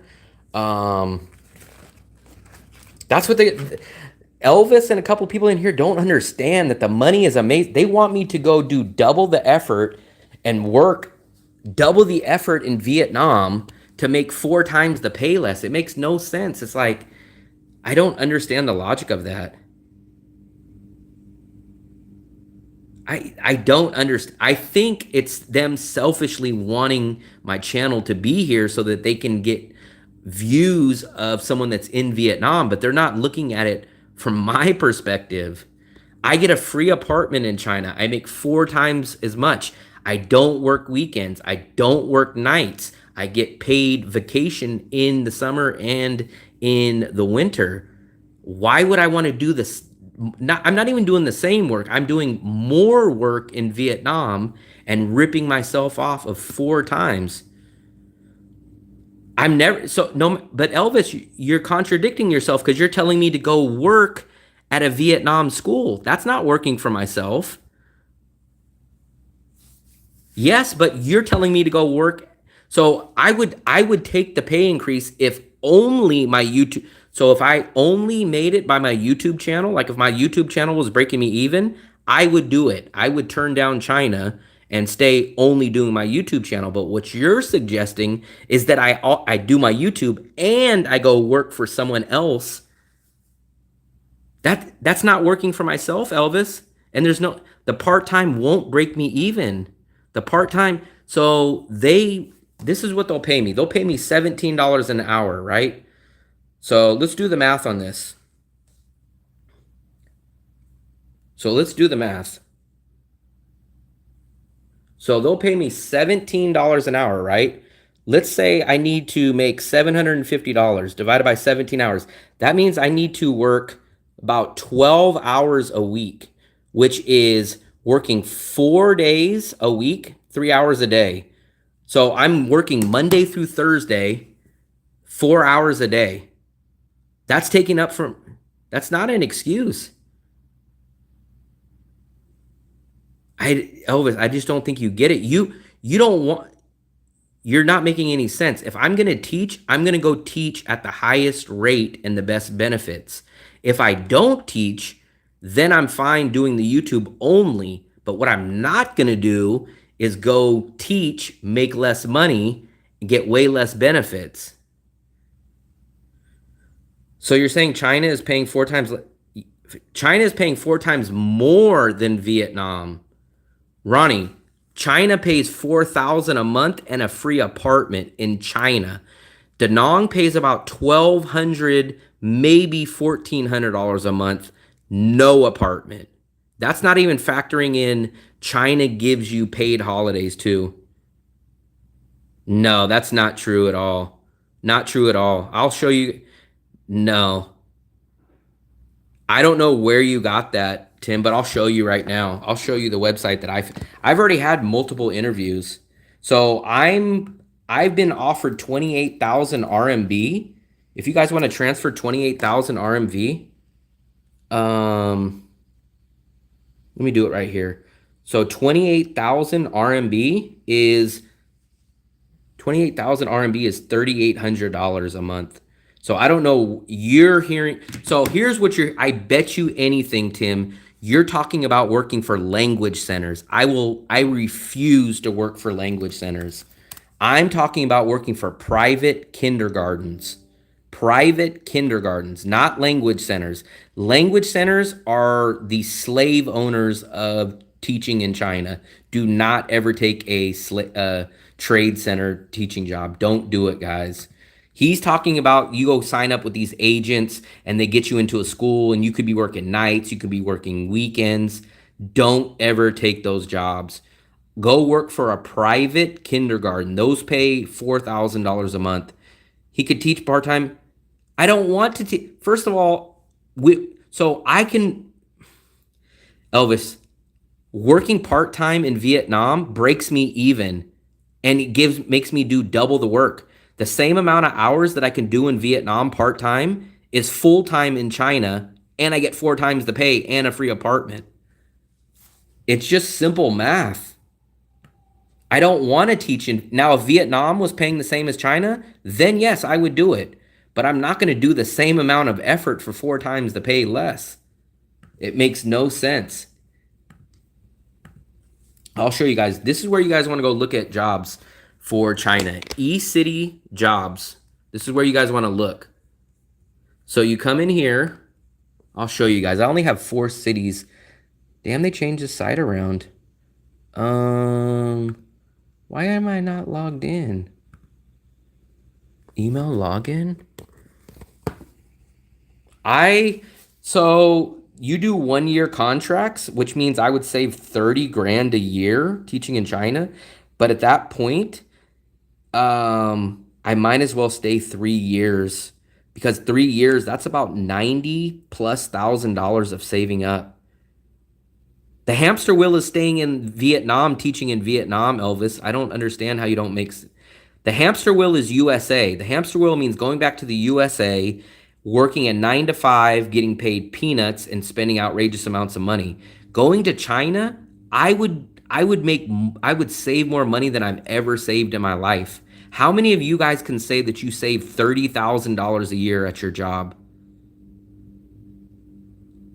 2 things, Tim. One is I am not worried about my YouTube channel as far as being able to produce and upload videos. Plenty of YouTubers that I know are in China, so that's not a problem. Second of all, when I'm making that kind of money, I don't really mind if my channel disappears because in the end, I make $90,000. And by the time I'm 45 years old, I have $90,000 in the bank. And then what my plan is at that point is probably to run an online business. Shenzhen is one of my options. But my number 1 option would be Chengdu. My number 2 option would be Guangzhou. And my 4th would be Huangzhou. This place is called eChina Cities. Let me log in real quick and I'll show you guys. eChinacities.com. This is the best website to find it. It won't because I'm basically working for nothing, Elvis. So I'm going to go make $700 teaching Da Nang on a job that I don't like doing and stealing time away from my channel just to pay my bills and break even. The only way that I'm willing to break even is on my YouTube channel. But I'm not going to live in a country and have to go physically work at a job just to break even. I'm just not going to do that. If I have to go work for someone else, then they're going to pay me very, very well. But I'm not going to go work 4 days a week doing a job that I don't want to do in Vietnam and just break even. No, I'm not going to do it. If I'm ever going to work for the man again, they're going to pay me very well. No, Philip, at that point, I would probably buy some kind of or start some kind of online business. Um, I would probably start. I don't think at 45 years old I would. I don't think at 45 years old I would get back into doing a YouTube channel. So basically, the trade-off is like this. You got to look at it this way. Going to China would be the best financial move for me, but probably, yes, it would cost me my channel. So basically, going to China means basically I'm selling my YouTube channel for $90,000, basically. That's how you got to kind of look at it in the end. I have no clue what I would do with the money, but $90,000 would get me 8 years of living in Southeast Asia without ever having to work just just on just that alone. Why can't I? Here we go. I am under no false pretenses. If I took the job in China and I was there for 3 years, I don't think by that point, I think my channel, yes, would be done. Unless somehow I grow a channel in China with a China audience or doing the same stuff. But I understand that I'm basically trading my YouTube channel for $90,000 of making that in China. Use it to get back into trade. That is something I could do also, but I just don't want to get into trading until I have actual real money coming in. So this is how I use this site, guys. I'll show you guys. So if any of you guys are interested, here's what I do. I come into the advanced search. I go into all cities. Let me try to show you guys a little better. I only have 4 cities that I'm interested, actually 5. I'm willing to throw Chongqing in there, Guangzhou, Chengdu, right? Now here's what I do. I hit confirm. Those are my cities, right? And then you come in here and you go to teaching jobs right here. Teaching jobs. Salary minimum, as you guys can see, my minimum is 25,000 RMB. Now watch. So I don't know where you heard only people are making $1,200. You're talking about people, these young idiots that are getting out of college that get suckered in by the language centers. I will never, ever, ever work for a language center. Here we go. ESL teachers needed in China cities. 22,000 RMB to 35,000 RMB. So let's convert this into American dollars. 22,000 is even low, but let's do 22,000 RMB to USD. So that is $3,000. So to the guy, who was the guy that was saying 12? Tim. It's not $1,200. Nobody. Just think about it this way. Do you think anybody would go to China for $1,200 a month when they can make that in Vietnam? Absolutely nobody would go there for that. The only reason, here's the truth, the only reason why people go to China to teach is to make the money. That's it. But you could not expect people to go to China for the same amount that Vietnam pays. Nobody will do that. No, because what I would do like what Tim mentions. My initial plan would be $90,000. I would start some kind of online business. That would be my first priority. Worst case scenario is I would sell weekly options, which would gain me enough money to live. So I never would run out of that money. I would either start an online business with 90,000 in the bank, start an online business, or I would use the 90,000 as the capital to sell weekly stock options. So that would be my plan. I don't know. I mean, Elvis, honestly, my channel is still nothing now. I mean, Elvis, my channel, I don't want to sound negative, but my channel is nothing right now anyways. I'm making $300 a month. So I mean, you act like I'm Mr. Beast and have like $100 million coming in. Like I'm not even breaking even. I'm only paying 50% of my bills living in the cheapest country in the world. So to be honest and fair, my channel is nothing now anyways, whereas China is guaranteed $90,000.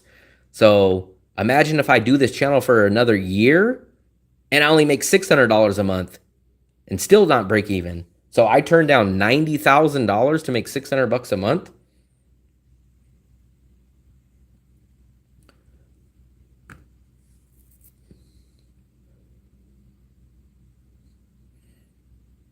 $10 million graduates each year, and most are quite proficient in English cheaper. Well, it hasn't been fierce for me because I've had several interviews and offers.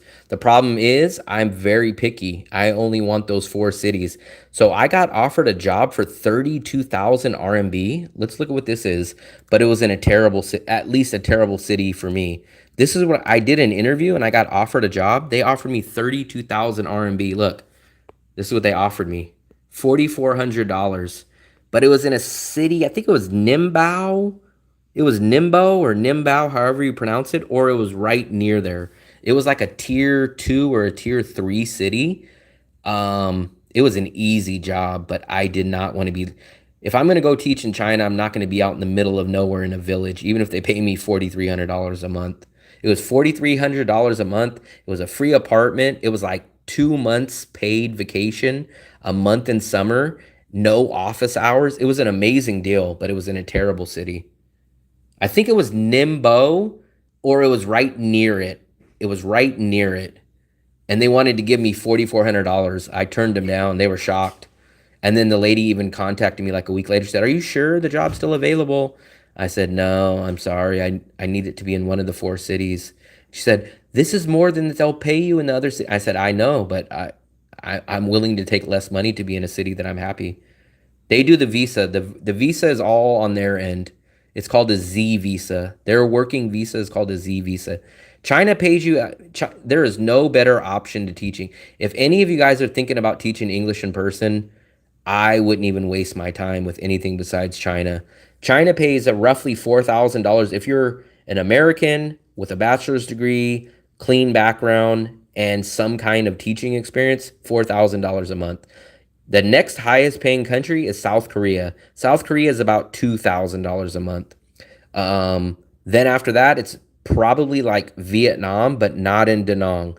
Da Nang, they kill you because they know everybody wants to come teach in Da Nang because it's the beach city. So shockingly, they only pay like $1,200 or $1,400. If you go to Ho Chi Minh or Hanoi, you might make $1,700, $1,800, $1,900. And then the lowest paying country is Thailand. Thailand, they pay you like $900, $1,000 a month. So it's terrible.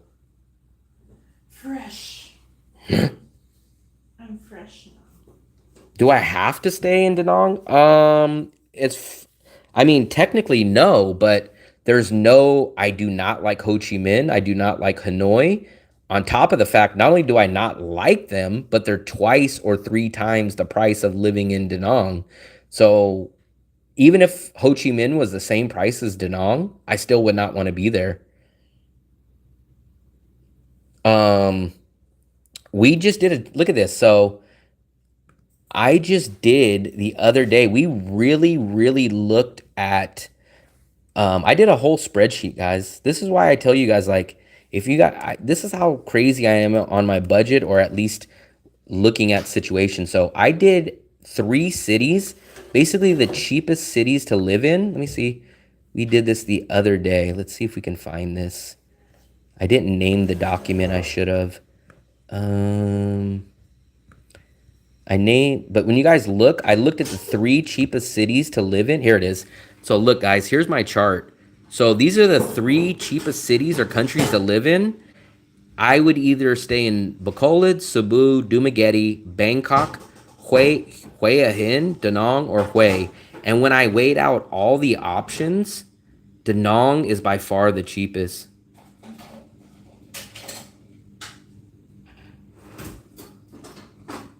Like all these other cities, like I wouldn't mind going to the Philippines to Cebu, but it would be impossible at this price. I would need to rent a one bedroom with my requirements at $400. So I mean, Danong is the cheapest. Um, Danong is the easiest. Fu Yen? What is Fu Yen? Is that Fu Yen? That's a where is that? That's in Danong. I can get $3 to $5 million apartments here, but they're studios. Like that's the problem. Remember, I have very specific requirements with my apartment. Where's Fu Yen? Oh, that's a different city. Yeah, no, I'm not interested in leaving Danong. I've done Hue and I've done Wein, but the problem is you don't. They said that about Wein. They said that about Wein, but in Wein there was no mall. There's no movie theater. Everything is the same price. I don't. There's no better value than Danong. None. Everyone told me go to Wein. Wein is amazing. Wein has the same beach. It looks exactly like Danong. We went there. It's great for 3 or 4 days, but it was only about a 10% savings over Danong. You don't have the Dragon Bridge. You don't have a mall. You don't have a movie theater. No Western tourist area. You don't have English. It was not worth it. To save 10%, to lose out on all the Western amenities, definitely wasn't worth it. It definitely is not worth it.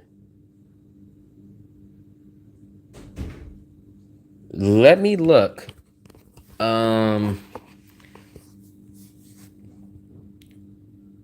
would have, so the only way that I would leave Danong and give up, because Danong has everything that I want.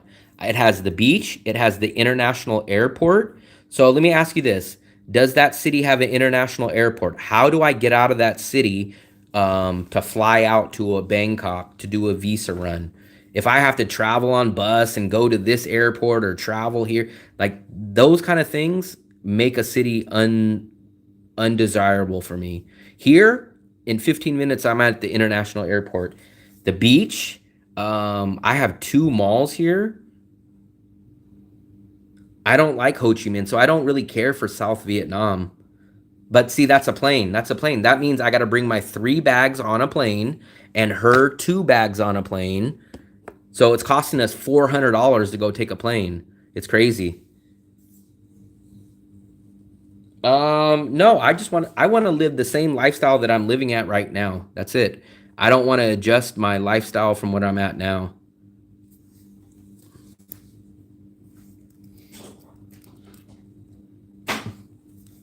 I like Central Vietnam.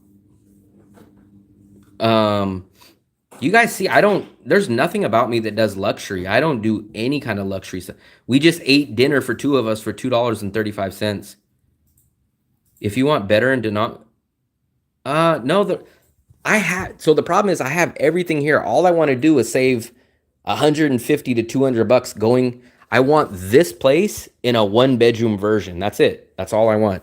That's the only difference, but I don't want to leave this area. I don't want to leave anything. Everything's perfect here. I love the restaurants. I love the people. I love the in-drive. So most of these smaller cities are not going to have in-drive. And you guys say like, oh, well, just use Grab. Grab is 30 to 40% more. So, I mean, you guys think it doesn't make a difference, but in a month or months, it does add up.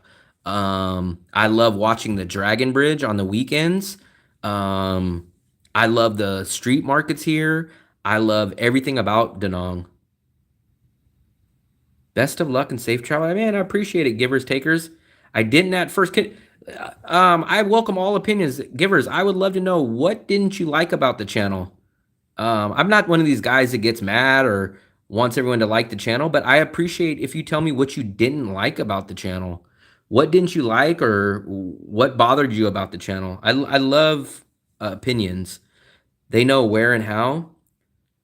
So I'm in the same boat, Tim. I've never dealt with an agent. I dealt with this landlord. So I directly deal with the landlord here. I've never dealt with an agent. I don't even pay a security deposit. Show me how many even locals don't pay a security deposit. I don't pay a security deposit. I do not have a 3-month contract. I negotiated everything with the landlord. I dealt with her from Facebook. Scattered, but you manned up and handled business. Can you be a little more specific? What about scattered? So I kind of think the problem with people that don't like my channel or scattered, I'm assuming, tell me if this is correct, is you guys see my live stream and you think my live stream is my channel. But I get a lot of people that are like, I don't understand your channel. You always do these really long videos. And I'm like, that's my live stream. That's just something different. But if you guys go watch my real uploaded videos, I don't want to sound bragging or anything like that, but my uploaded videos are much more focused than most Danong people here.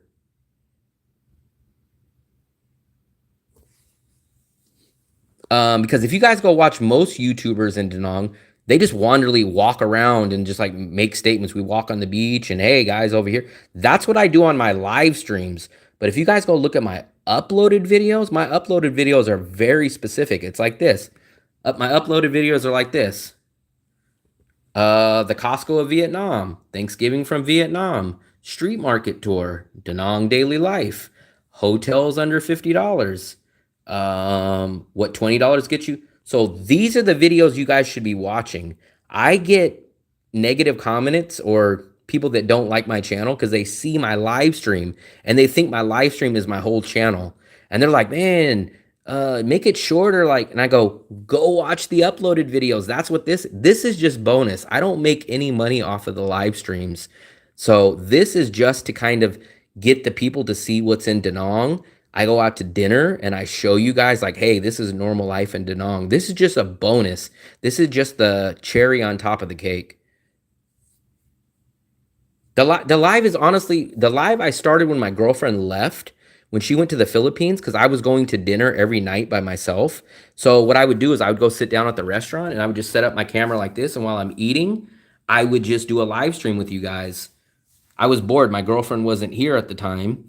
And so I would just do a live stream and then I just caught on and so many people like it.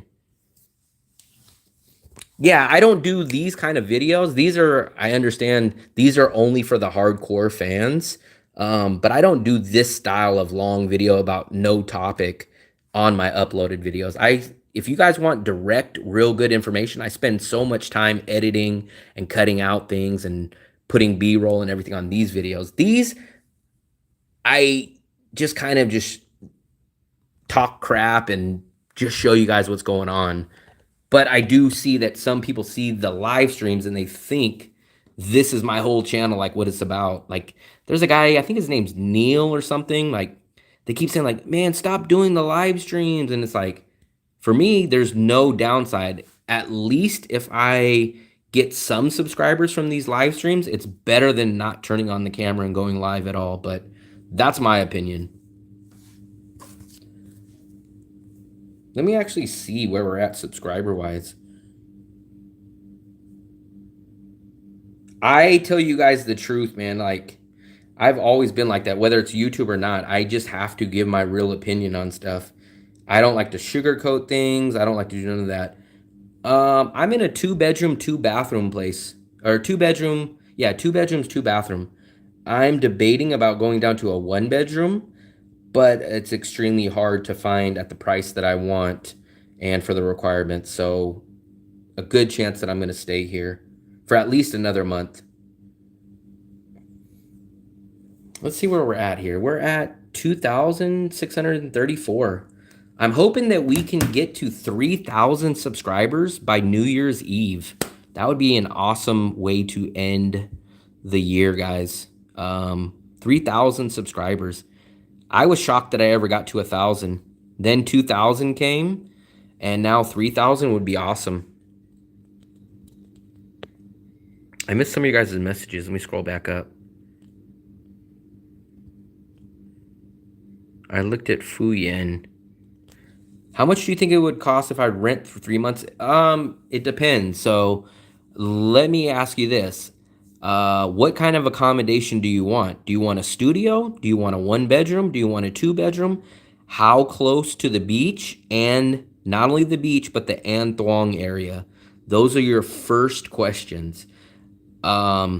Let me say, if you want a studio, I would not spend more than $250 a month in the An Thuong area for a studio, max. If you wanted a 1 bedroom, I wouldn't spend more than $325 for a 1 bedroom. And for a 2 bedroom, I wouldn't spend more than about 450, 475. 2 bedrooms with a bedroom. So you're gonna be paying probably 450 to 475. I pay 550, but that includes my electricity.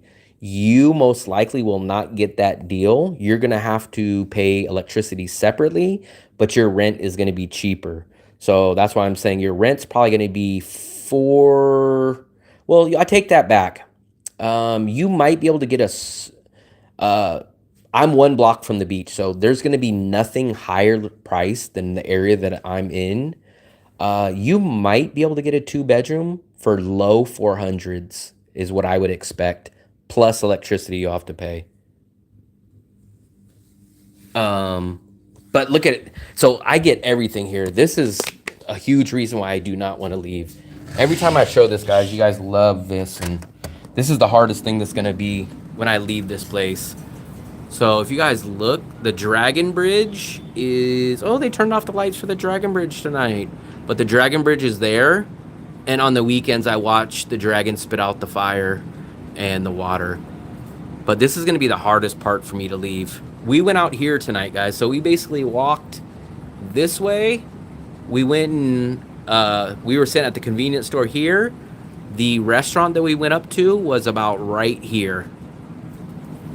I know. How do you think I feel? At a certain point, I'm eventually going to lose this view. You guys just see it here. I'm the one that gets to see it and enjoy it.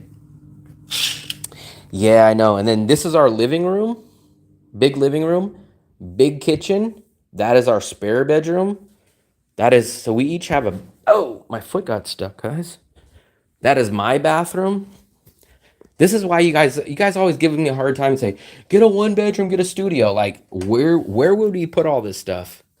This is all of our bags. This whole extra room has all of our stuff in it. Like, where are we gonna put this in where are we gonna put this in a studio? Some of you guys suggest me getting a studio with 2 people. And another thing, like you guys don't understand until you guys live it, but having 2 bathrooms is awesome. So I could take a shower when she's taking a shower, we're ready. Take a rest. Mope, man, you're so funny, man. You always recommend taking the rest and everything. This is our bedroom. This is her bathroom. I give her this one. Actually, I like my bathroom better, but this one's much more nicer. And then we also have that awesome view in the bedroom too. Look at how high we are. I know you guys have fear of heights, but we have the same view here. So I just have such a good value here. Actually, I'm gonna take your advice. I'm gonna have a drink. There's my water right here. I'm glad you reminded me. Look at that.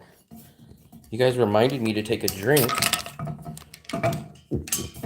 JV should be happy. I'm drinking my reusable water bottle.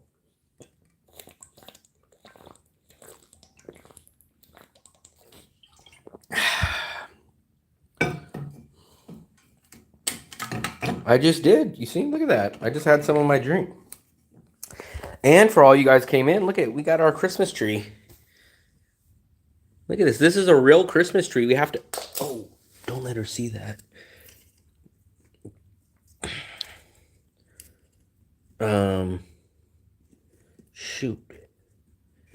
Shoot. Yee. There we go. Oh. Damn it, guys. Don't tell her I did this. There we go. But this is an actual real... Ah! I saw that. Why are you watching? I saw. I didn't do nothing. Said no touching the tree. I didn't do nothing. I saw you. It What? No, I didn't do anything. No touching the tree. Well, I didn't touch. I've been sitting down.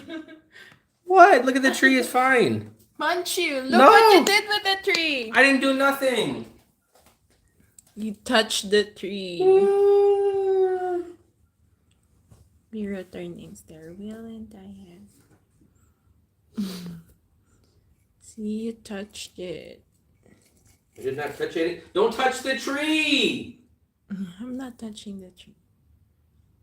Merry Christmas. Saw you. I didn't do anything. I've been sitting at my desk. Actually, it didn't break or nothing. That doesn't.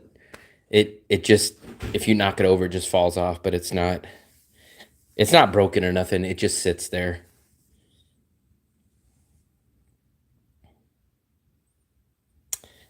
That would not be happy for anybody. For me, I would not be happy in the United States. I couldn't survive in the United States. That's the first time I've ever touched that tree, ever. She touched it yesterday and dropped it like 4 times. Yeah, going back to the USA is not on my plan at all.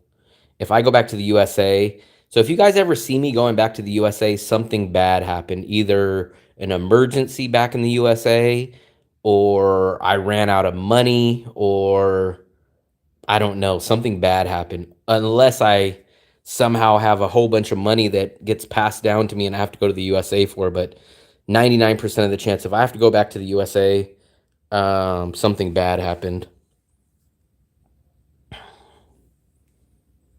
But going back to the USA doesn't make any sense.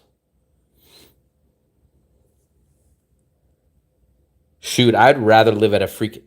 I almost, this would be very debatable, guys.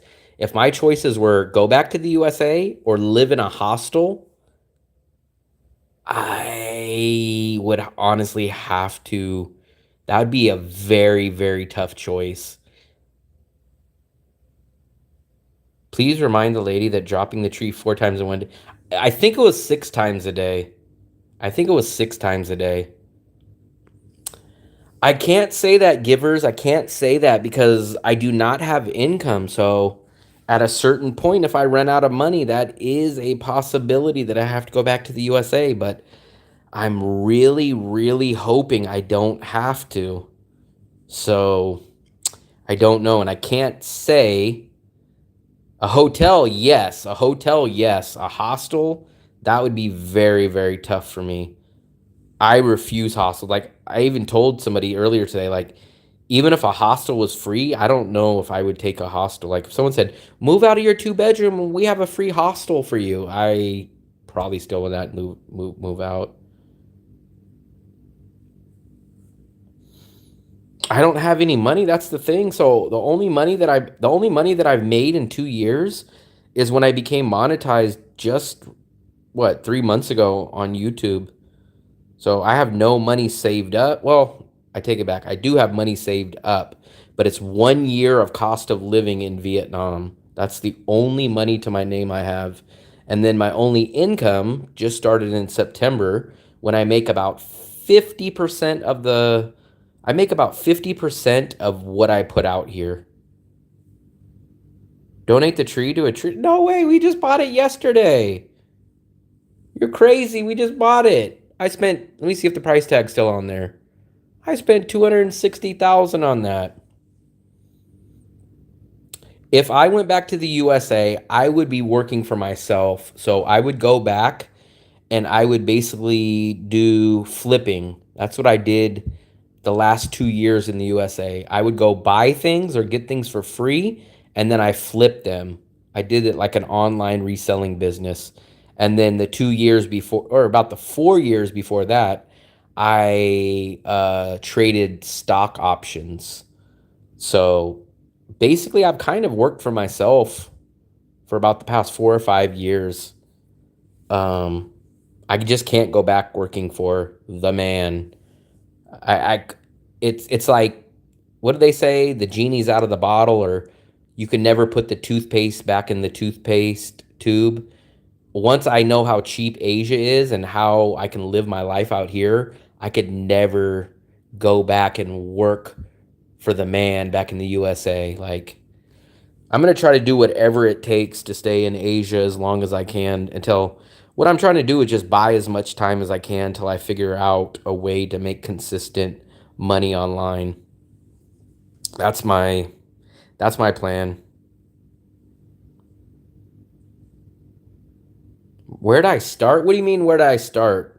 If you mean travel wise, I didn't start traveling until 2019. In 2019, I went to Europe. I went to 9 countries in Europe in 2019. And then at the end of 2019, I went to 6 countries in Asia. So in 2019, I was in 15 countries in 1 year. In 2019, I was in 9 countries in Europe and 6 countries in Asia. So I went to 15 countries in 2019. 2020, I had a trip planned to Eastern Europe on April 28th. COVID hit and canceled my flight on April 11th. So from April of 2020 to 2022, I was basically locked down in the USA. I did like a road trip, but that was about it. 2022, September, I finally made it back to Asia. I landed in Bangkok for a month, and then I went to the Philippines, and then I came back to Bangkok, and then 2023, I came out to Da Nang for the very first time. And then I've been in Da Nang basically 80% of that time from 2023 till basically almost 2025. I've been practically in Da Nang. So I've been to a total of 20 countries now. 10 in Europe, or no, 9 in Europe, 10 in Asia, and Mexico. So I've been to 20 countries total now. This by far has been my best value overall, best city, Da Nang. I really liked Europe back in 2019, but it's got way too expensive. Plus, their visas kind of sucks. You can only spend 90 days in the EU before you have to leave out of the EU for 90 days. So not only is it expensive, but the visa makes it harder. So Asia is practically the best / cheapest option for me. Basically, if you ask me what I travel as far as now, I basically, in the past 2 years or so, I basically bounced around Thailand, Vietnam, and the Philippines. Philippines, better English, better visa, but way higher cost of living. Everything else kind of sucks there as far as infrastructure, transportation, food, everything else kind of besides the visa and the English in the Philippines. Thailand, I really like. I really like Bangkok, but they have a shorter visa for Americans than Vietnam. And Bangkok is about 20 to 30% more expensive than Da Nang. So Da Nang really, really feels like my second home. I know so many people here. I know the area, everything I like about Da Nang. And my channel just got monetized in September. So that's the first time I've ever made money online. Well, while traveling.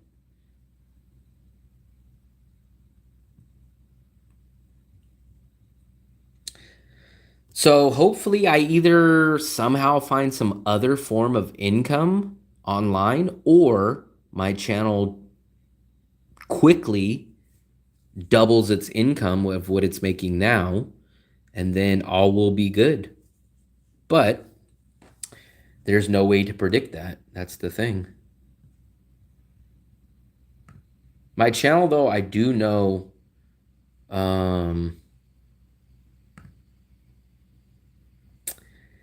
I enjoy it, man. I really do enjoy doing the channel. I just wish that I could at least break even.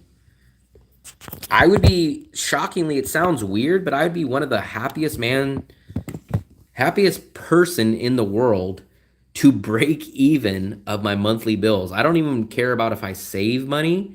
It would just be amazing if I can break even doing my YouTube channel. Which I don't, how many people do you know that would be extremely happy just breaking even of their bills every month? But I honestly would be very happy just to break even only doing my YouTube channel. Because then I basically live out here for free and continue to grow my channel. But as of right now, I'm basically only so my monthly bills are about $750.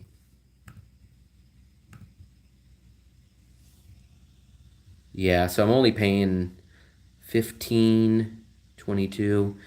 Yeah, so if you look, I've only got monetized about 90 days ago. I spent about 750 a month out here, right? So 750 and 750 is 1500 plus another 7, that's 2200. So I spent 2200 in the past 92 days on bills, and I've only made about 1,000 of that back. So right around 45% of what I put out, I get back. We have thought about doing merchandise. I don't know if anybody would be interested in it, but we were thinking about doing some shirts or something like that, but um, haven't quite decided on that. But if the channel keeps going and it keeps growing, at a certain point, we will definitely do that. Thought about doing some shirts, maybe even some hats, but just haven't figured that out yet.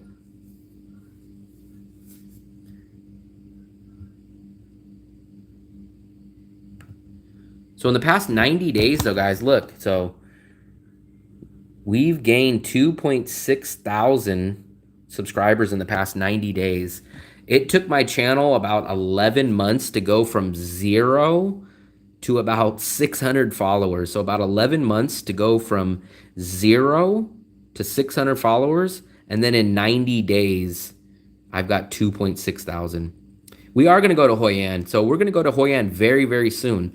We might go on December 14th because December 14th is the Lunar Festival, which I heard they turn off all the lights and the whole city is lit up by lantern. So I think we're going to probably go for the Lunar Moon Festival, which is on December. We're going to either go on the 14th or before. So that's the next 10 days. As soon as I go pay to extend my visa, I think we will book a place. I already have like 5 hotels saved in Hoi An on my Agoda. But I think, when would the 14th be? The 14th would be, oh, it would be a Saturday. Oh, wow, okay. So maybe not this Saturday, but maybe next Saturday we might be there. We'll be there at some point by next week, either before Saturday or Saturday. Sophie Tech. I've never heard of Sophie Tech. I've never been to Hoi An yet, though, so I'm kind of interested to see what it's going to be like. I think what the plan is we're going to get there about 1 o'clock in the afternoon. We're going to go stay at a hotel for 1 full day. So we'll get there about check-in time. We'll put our bags up. We'll go explore the city all day and all night. Then we'll wake up. We'll check out. And then we will go explore for the rest of the afternoon. And then we'll take a in-drive back here to Da Nang. So we'll be there for almost like a full 24 hours. At least that's the way that we're assuming we're going to do it. We just wish and hope that we don't run into rain. So that's the only thing. But Hoi An is probably going to be, it should be next week at some point. The best one would be Saturday the 14th because that's the Lunar Festival. But if not, it'll actually be before that. We're already at Wednesday, so yeah, it won't be this week, but it'll be next week. And what we'll do is we'll we'll make a uploaded video from there, and we will do a live stream from Hoi An. I think a lot of people are actually interested in a live stream from Hoi An.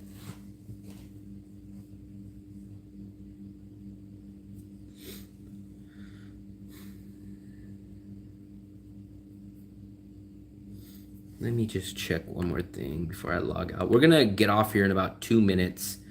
Man, who was, man, I want to scroll up. Someone was telling me about Fu Yen.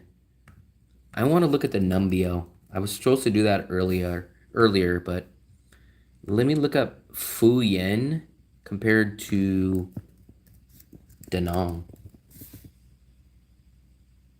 Man, Fu Yen doesn't pop up. Where's Fu Yen? Fu Yen doesn't pop up.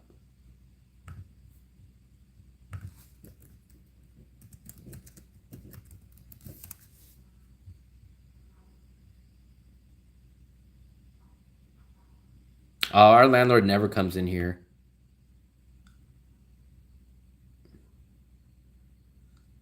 Actually, our landlady's been gone for months. She's been having her sister pick up the rent.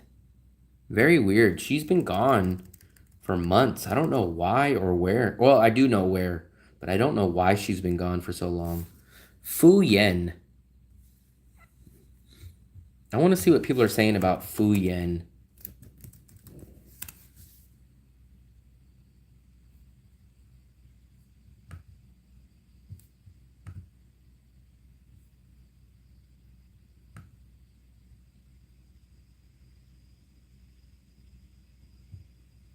Let me see if anything's on Agoda for Fu Yen. And if I do stay here next year, we will also be going to, we'll at least go to one of Hue or Winyan again. We'll take a train ride and we'll go back to those cities. I like both of those cities actually, not for long term, but I did like them as far as a quick few day trip. I'm gonna look up this Fu Yen. Fu Yen.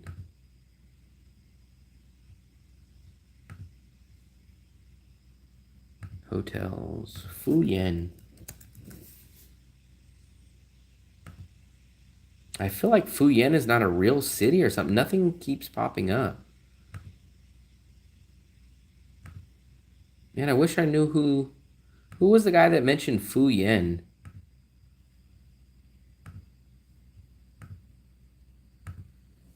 I could scroll back, but I don't remember where that message was. Fu Yen? Let's take a look at the map.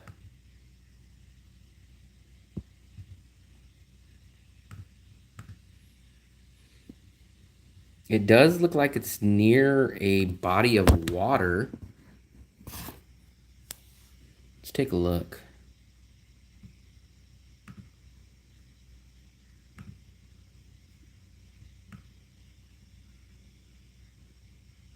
A studio? Sheesh, a studio is $14 a night. This is the first place I looked at, but the apartments and the hotels don't seem that cheap. What do people say about it? Oh, it's near Winyan? Then I don't understand. I liked Winyan. The only thing that I didn't like about Winyan is it drastically wasn't that much cheaper than Da Nang, barely noticeably cheaper. And there was no mall, there's no Western amenities. There was a Jollibee, but there is absolutely no Western amenities. I ran into a guy, you guys seen it on the video if you watch my Winyan video, and I talked to him for about 15 minutes. He spoke great English. He was one of the only people that I found that spoke English there. And he told me he hasn't seen a tourist or a traveler in 3 months in the city. And then I asked him, I said, where's the mall? Oh, we don't have a mall. Where's the movie theater? Oh, we don't have a movie theater. I was like, where do the tourists go? He says, we don't really have tourists. He said it's basically Da Nang minus Western amenities and minus the tourists. That's not my lifestyle. That's Philip's lifestyle. That's a little bit of Coconut Man's lifestyle. But for me, I need to have some Western amenities. I don't need outrageous amounts, but I do need some kind of mall with a movie theater or a big shopping grocery store. I do need some English. That's why Danong is just so perfect. That's why it's just so perfect for me. Danong has everything. It's not crazy populated like Ho Chi Minh or Hanoi, but it does have two malls.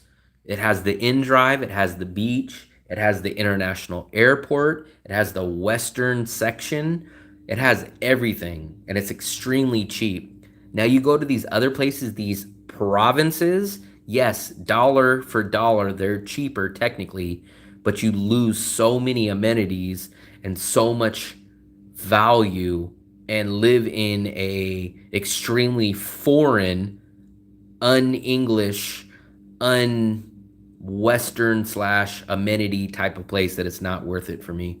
I'd rather pay the extra 10% and get all the amenities.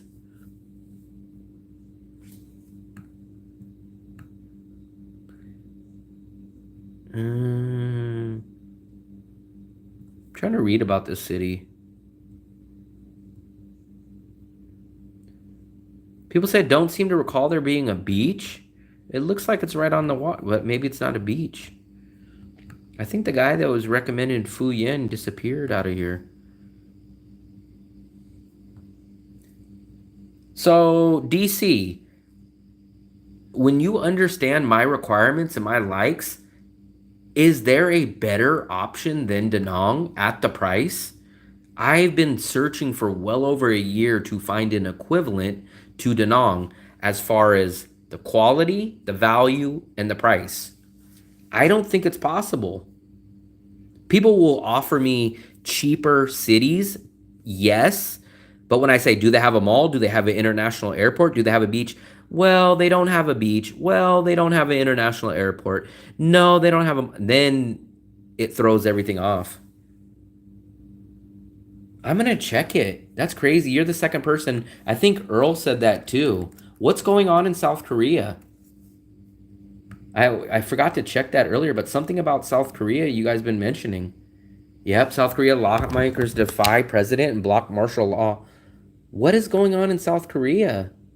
The martial law declared in South Korea. What to know?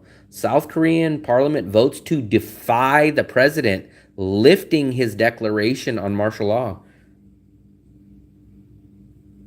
So what happened in South Korea? What was... They're plotting an insurgency and declared a martial... So were they plotting to overthrow the South Korean government? Opposition of plotting insurgency and trying to overthrow the free democracy. Wow, I never hear anything about South Korea. Phu Yen is coastal. Does that mean it doesn't have a beach? Because someone mentioned it doesn't have a beach, but... So compare Phu Yen to Danong. I'm going to scroll up. I want to see who mentioned Phu Yen. Phu Yen was mentioned by... Give me a second. Let me scroll back up. I wish I can find it. Phu Yen was Tim.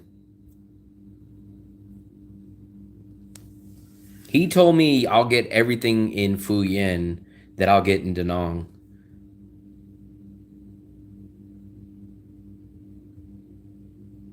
So listen to this. There are many beautiful places in Phu Yen, but you need a local to go with you because it's very remote and not easy to get to. That's what I was trying to tell him, man. I try to tell everybody, and I don't know if people just try to give me an answer, but I've been looking for an equivalent in either the Philippines, Thailand, or Vietnam of exactly what I get in Danong at the price that I get. And people say, go to I don't know how you pronounce it, Hue Hin, Thailand. Go to Vong Tao. That's what Coconut Man always says.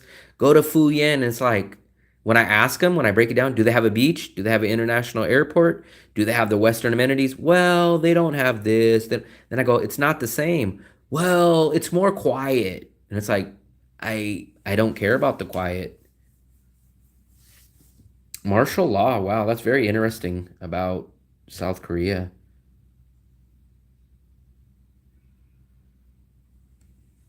I love Danong too. I just wish that I can find an equivalent so that I can go somewhere else. Also, it's like almost like I'm held hostage in Danong because it's impossible for me to know how great Danong is value wise and then go travel somewhere else knowing I can just go back to Danong and get better value at a cheaper price.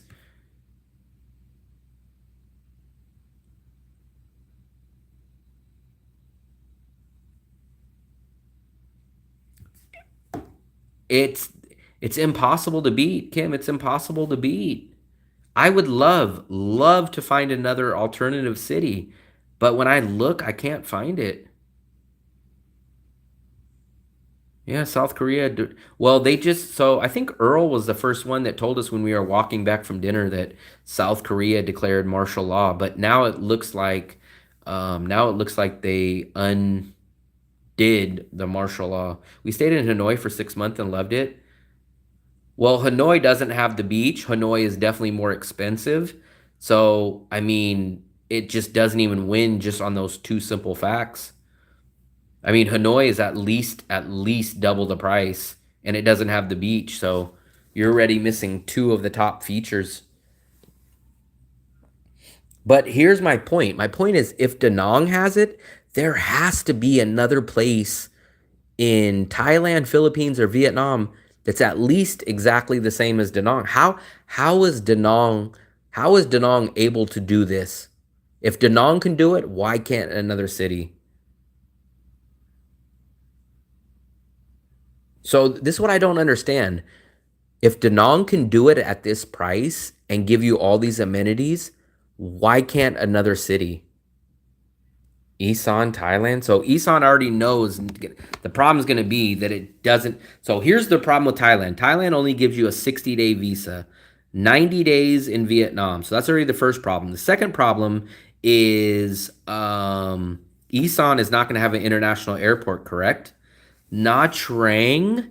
The only reason why I don't really like Nha Trang is because it's much more party centric. At least that's what everybody I told me. They said it's Da Nang, but more party, more drinking friendly, which is not my style. And it's slightly more expensive.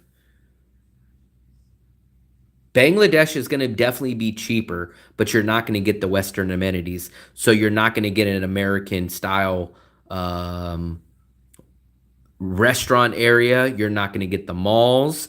You're not going to get the great Wi-Fi. You're not going to get the um, great internet. You're gonna miss all. So the 5 year DTV, it no, Ronnie. So I have to always correct people. So the 5 year DTV, people keep getting the wrong idea. The 5 year is such an exaggeration. People think you can get a 5 year DTV and then you just stay there for 5 years. That's not how it works. So first of all, to get the DTV, you need to show that you have $14,000 or more in your bank account. Myself and a lot of other people don't have $14,000 in the bank. So we already are disqualified from that visa. Then the next issue is you can only stay for 6 months. Yeah, so basically it's instead of a 3 month visa of Vietnam for $25, you get a 6 month. But I don't have 14,000, so I wouldn't even qualify for the DTV. So I'm left to do the 60-day visa in Vietnam. Lawmakers in South Korea voted to. Yeah, I seen that. I just seen that, Earl. There's right there. We looked it up. Someone else came in here. We were just talking about you. We said that you were the first person that mentioned it because someone else just came in and mentioned it. But um, yeah, that's the only reason why I'm not really big on Nha Trang. I just heard it's a tad more expensive than Da Nang, but it's more party centric, more drinking friendly. So it's like, why travel and leave out of Da Nang to pay slightly more for a more drinking culture, more party culture than what I have now? Like, it just doesn't make sense to me. The Philippines is the best country to go for a long-term visa, but the problem in the Philippines is cost of living is extremely high compared to Vietnam and Thailand. I'm doing 3-month visa runs. Yes. So a 3-month visa cost me $25 in Vietnam, right, Ronnie? So I can go land in Thailand, get free 60 days. Oh wow, right? Like let's play the math out. Wow, you're not understanding. You as an American, you get 60 free days in Thailand, right? Okay. And then here's what people say. You can get the 30-day extension after that. The 30-day extension is like 50 or 60 bucks. So that means for 3 months of staying in Thailand, you're paying 60 bucks. 3 months of staying in Vietnam is $25. So it's half the price to stay the same amount of time in Vietnam as it is in Thailand. Plus, in Thailand, they are much more strict on doing multiple visa runs. The agents are very strict. In Vietnam, you can do unlimited visa runs. I get on a bus here, and then I go to Laos all in the same day, and I come back and I get a new visa. In Thailand, go try to do 4, 5, 6, 7 visa runs. All of a sudden, you get pulled to the side, and you might not get a visa. On top of the fact that a 3-month visa or a 3-month stay is double the price in Thailand. $95? Where did you hear that, Ronnie? No, bro. If you're paying $95, you're getting ripped off. Here, you are going through an agency or something. You're getting ripped off. Go to the official e-visa. So this is the only e-visa that you should be going to. It's only $25, man. Right here. I'll show you guys the website. There it is right here. I've been here for over a year and a half, man. I've done 12 visa runs, at least 10. This is the only site you should be doing your e-visa on. $25 for a single entry 90 day. $25. Look, I'll show it to you right here. This is the only site you should be doing it. Man, if you're paying $95, you're really getting robbed, buddy. So, I'll show you. Right here, buddy. $25 single entry electronic visa. $50 multiple entry. Yeah, man, you got robbed. You got robbed, man. Do it through this website. Here, I'll let you see the website. This is the only site you should be doing it through. And don't do the multiple entry. Do the single entry. So this is the website. This is the official government website right here. It should only cost you $25 for a single entry. I don't. So, if you want, I'll explain it to you now. But as soon as we get off, go check this video. I'll show you this video right here, actually. Go check this video. I've done 2 videos on visa runs. I do the bus visa run. Well, I've been doing the bus visa run the past 2 times. Here is my first visa. No, this is my second visa run video. That's my second one. And here is my first one. My first one is right there. So what I do is I've been doing the bus run. So what I do is I go down to Lynn Visa. You can use Lynn or Rose Visa. And what I do is I do the bus run. So the bus run for everything is $150. That includes your new visa, which you can do on your own. You could save a little bit of money, but I've started having them do it, which costs $35 instead of $25. And supposedly they work their magic. So I've never had to wait till I'm out of the country and apply. They do it for me for the extra $10. And guess what? It gets approved. So do it through the agency. It's $150. That includes your Lao $40 visa. That includes your chartered bus transit trip. And that includes your new e-visa. So $150 gets you your Lao visa, because you need the Lao visa to cross into Lao. It's $40. Your new e-visa, and then your transportation. It's on a chartered bus. You'll see the bus on the video. All that's $150. But you technically could just go, if you really wanted to go cheap, you could do the $25 visa online yourself, and then you could go take a city bus if you really wanted to, or a scooter, cross the Lao border yourself and do it that way. Yeah, if I'm shocked. So there's a lot of scam agencies. If you did it online, your first e-visa, there's these really scammy sites that upload. So basically all they do is they charge you an ungodly amount online, and then they just go apply for you on that $25 e-visa site, and then they just pocket the difference. But I'm shocked if you did it that way. Most places like that just take your money and disappear because they're not even a legit company. So I'm extremely shocked that you even got it. 2025 is going to be a shitstorm.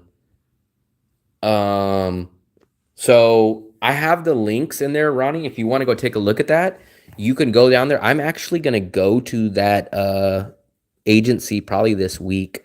I'm going to have to go do my next visa run in the next few weeks. So I'll probably do another live chat from the bus, and I will probably do a video from there also. Oh, yeah, Ronnie. Sorry to break it to you, but I kind of have a feeling you might not get your visa. Yeah, man, I wish you would have came to my channel. I would have told you. Yeah, man. I don't know. You can cross your fingers and maybe they do get it for you, but I've heard a lot of people, it's just a scam. They, at best, they're going to just overcharge. So hopefully you get your visa. I guess that's the best case scenario you're looking at. Worst case scenario, that you just won't hear from them and they just took your $95 because they're not a legit agency. Best case scenario, they just robbed you of $75 and you get your visa. But when did you apply? Usually you'll get your e-visa 3 business days. You need to wait at least 3 business days after you applied. I usually get mine on the 4th business day. Here's the trick though also, Ronnie. If you go through the visa agency, you technically will get your visa approved before you leave Vietnam. So that is the one benefit of going through the agency.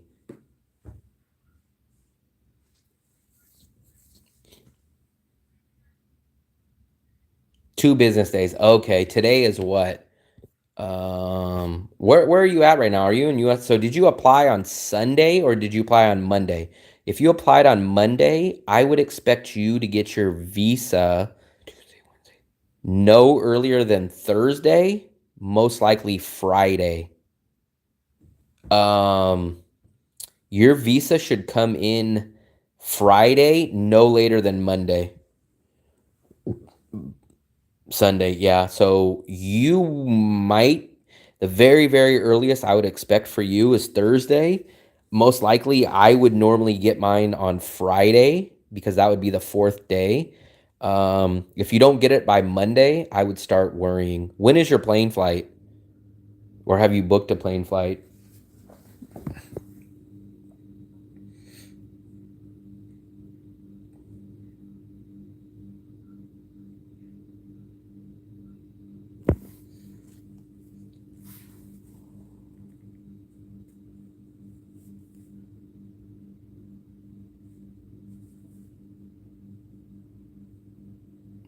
December 12th. Oh, yikes. Damn, man, you're cutting it extremely close. I recommend people doing their visa at least 3 weeks ahead of time. Let me see. Damn, your flight, yikes. You're going to be cutting it extremely close. If you don't get it on Monday,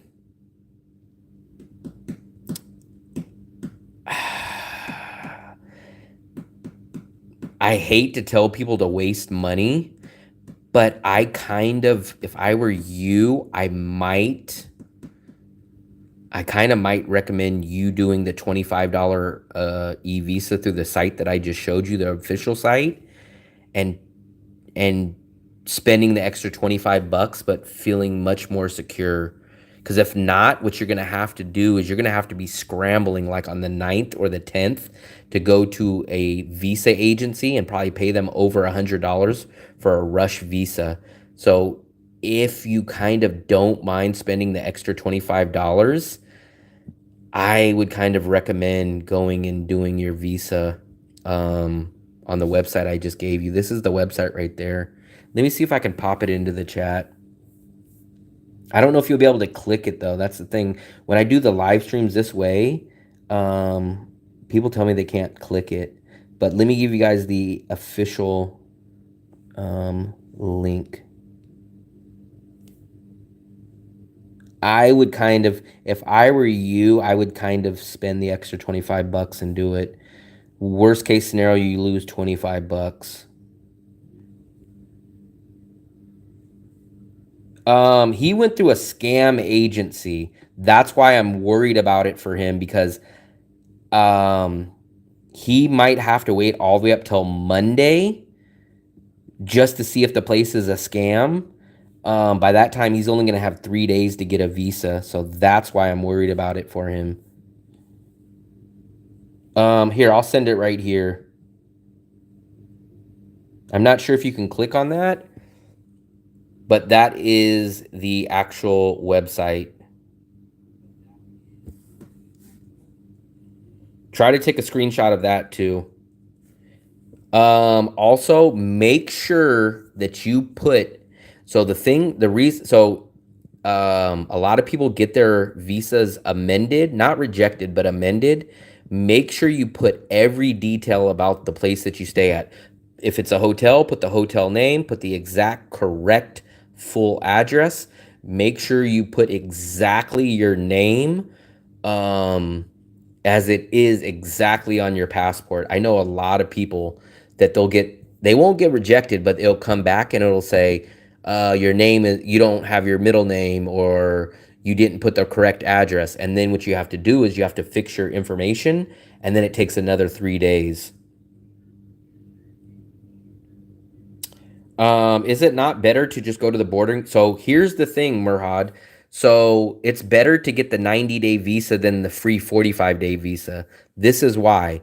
Because, okay, so let me explain this. You guys, a lot of people think it's better the Europeans get a free 45-day visa, and they go, I'm just going to go to the border and then come back across for free. But you're not understanding, because you have to pay for the bus. So the bus transportation to the border and getting you across is going to cost you $150. So in the first 45 days, you're going to have to spend $150 to do the visa run. Whereas if you spend $25 to get a 90-day visa, that's all you spend in 90 days. You spend a total of $25 in 90 days. In 45 days, if you get the free visa, you have to take the Lynn visa or whoever border run transportation. That costs you $150 for the visa run. So you're spending $150 on day number 45. Whereas if you get the 90-day visa, you've only paid $25. So you're saving $125. So I don't recommend, if you're going to stay here for longer than 45 days, I tell everybody, get the 90-day visa. The 90-day visa is only $25. So the only way I tell people to do the 45-day visa is if they're for sure going to only stay under 45 days. If you're going to stay longer than 45 days, get the 90-day visa. You save $120. Because on day number 45, you're having to go spend the $150-ish to do the visa run, where you don't spend that on day number 45 if you have the 90-day visa.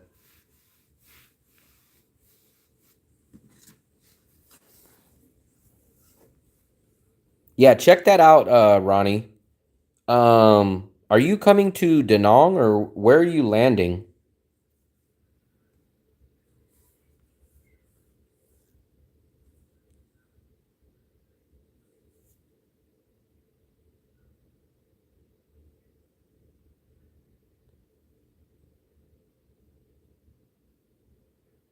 I heard, yeah, so this is the only website. So this is the only one. If you would have came to my site, $25 is all that it costs. If you guys ever see any other price for a single entry 90 day is $25. The multiple entry is 50. But if you see any price besides $25, it's a scam site. At Okay, there's two different versions of the scam. There's some of those that just take your money and never respond to you. There's some that just kind of pocket the difference, but no matter what, they're both a scam. They either scam you of money or they scam you, take your money, and then you don't hear anything from them. You're landing in Danong. So actually, I'm not sure if you're interested, but I do. So if you go to my actual YouTube page, this would have been definitely 1,000% helpful to you before, but I offer a 30 free minute video consultation. It's 100% free. If you're coming to Danong in under 60 days, you could click on my book a 30-minute free consultation. You just scroll here and pick a date and a time, and I do a free video consultation with you, and I can answer all your questions better if you book that. And I also do a in-person welcome service.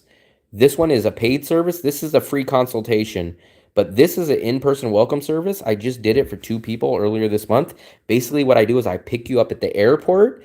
I pay for the transportation. So as soon as you walk out of the airport, I get you right there. If you want to go convert your currency or go to the ATM, I help you out with that. I get you a grab ride from there to the hotel. I make sure you get checked into your hotel. I make sure they don't take your passport. The second day, I take you to go get a SIM card at a non-scammy, non-rip-off place. I give you a tour of the An Thuong neighborhood, and basically answer all your questions. I did that for 2 people earlier this, well, I was going to say this month, but it just was in November, and I am starting to do that now. So if you're interested, check that out. All you have to do is go on to, basically you click here where my profile is, and it says links right there. You click on that, and then literally all my links. The one that I'm talking about, book this one first. It's a 30-minute free consultation. And then if you're interested in the in-person welcome service, you can do that one as well.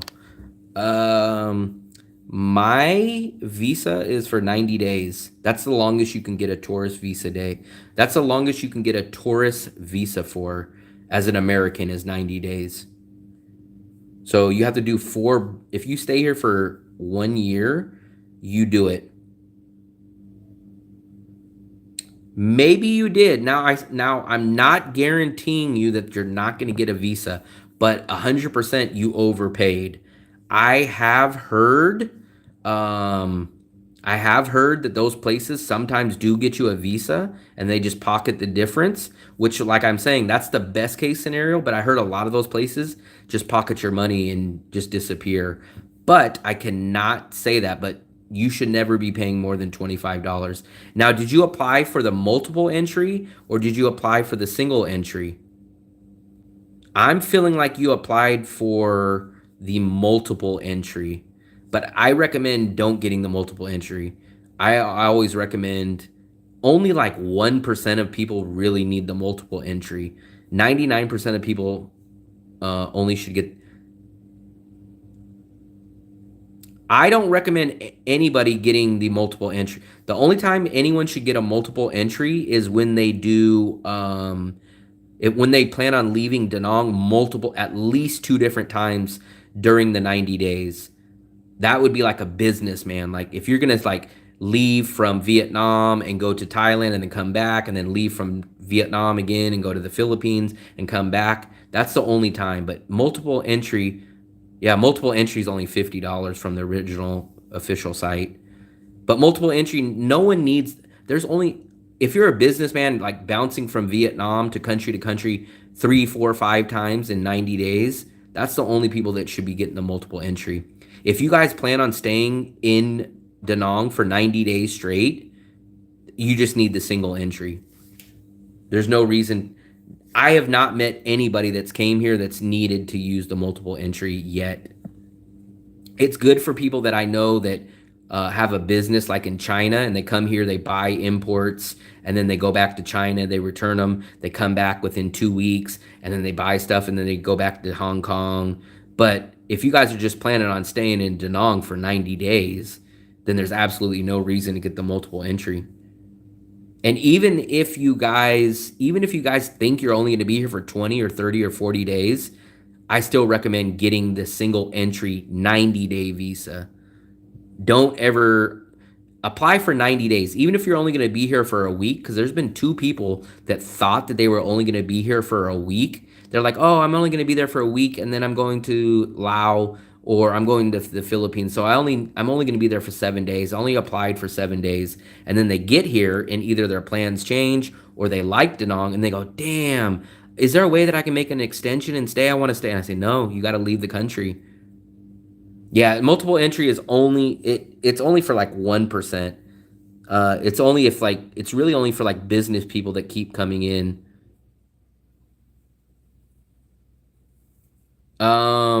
So worst case scenario, so here's even the catch. So let's say that you apply for the single entry 90 days, right? And then all of a sudden on 60 days in, you say, "Oh shit, I need to go to the Philippines," right? Go to the Philippines. That's okay. Your visa is now invalid, but when you land in the Philippines, just apply for another $25 multiple entry and then just wait to get that one in the Philippines and go back. You've still only spent $50 total because you've had two single entry $25 visas. So you're not losing any money extra. So there's no reason to ever get the multiple entry. I think maybe there might be like a rare case where people need the multiple entry, but for most people, 99% of people do not need the multiple entry.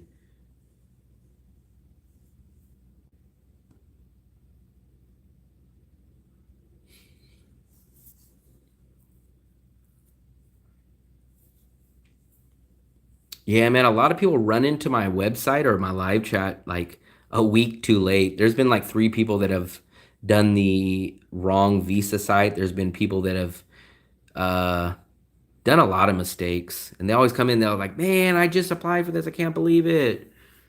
And I'm like, man, you guys should have seen my channel before.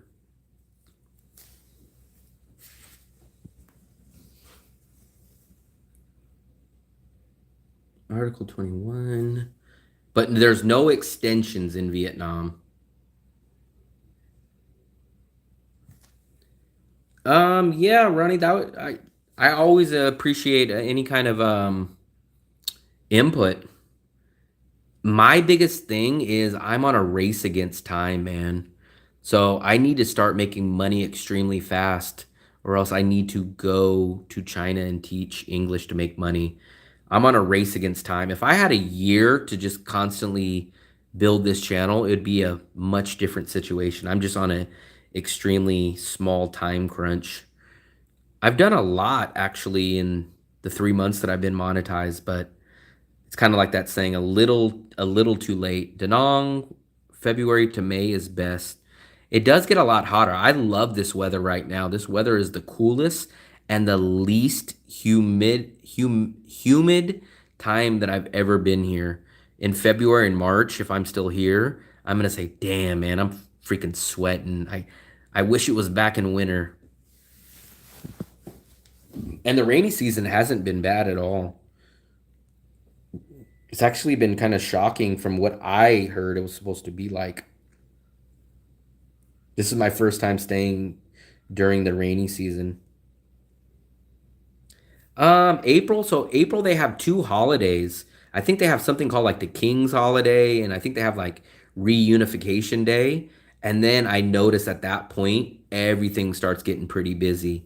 May starts picking up, and then June and July. If you guys are here in June and July, you guys will like it because they have every Saturday they have a firework festival, and it's an international fireworks festival. We watch it from the balcony, so it's shot off down by the Vincom Plaza, and like for example, it'll be like Italy versus China, and it'll be like an hour-long fireworks show. Um, the waves are never huge, but they're not small, but they're never huge. Not too many people surf here, and you can go swimming in here, but it's definitely fine.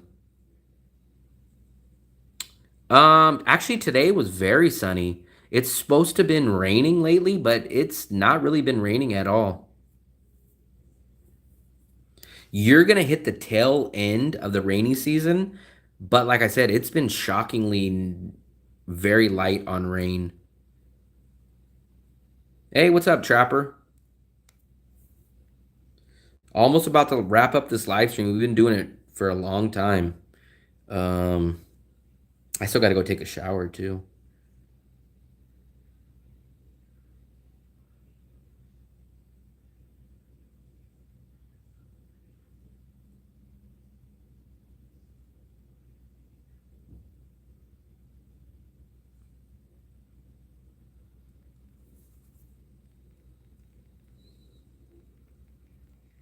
English in China.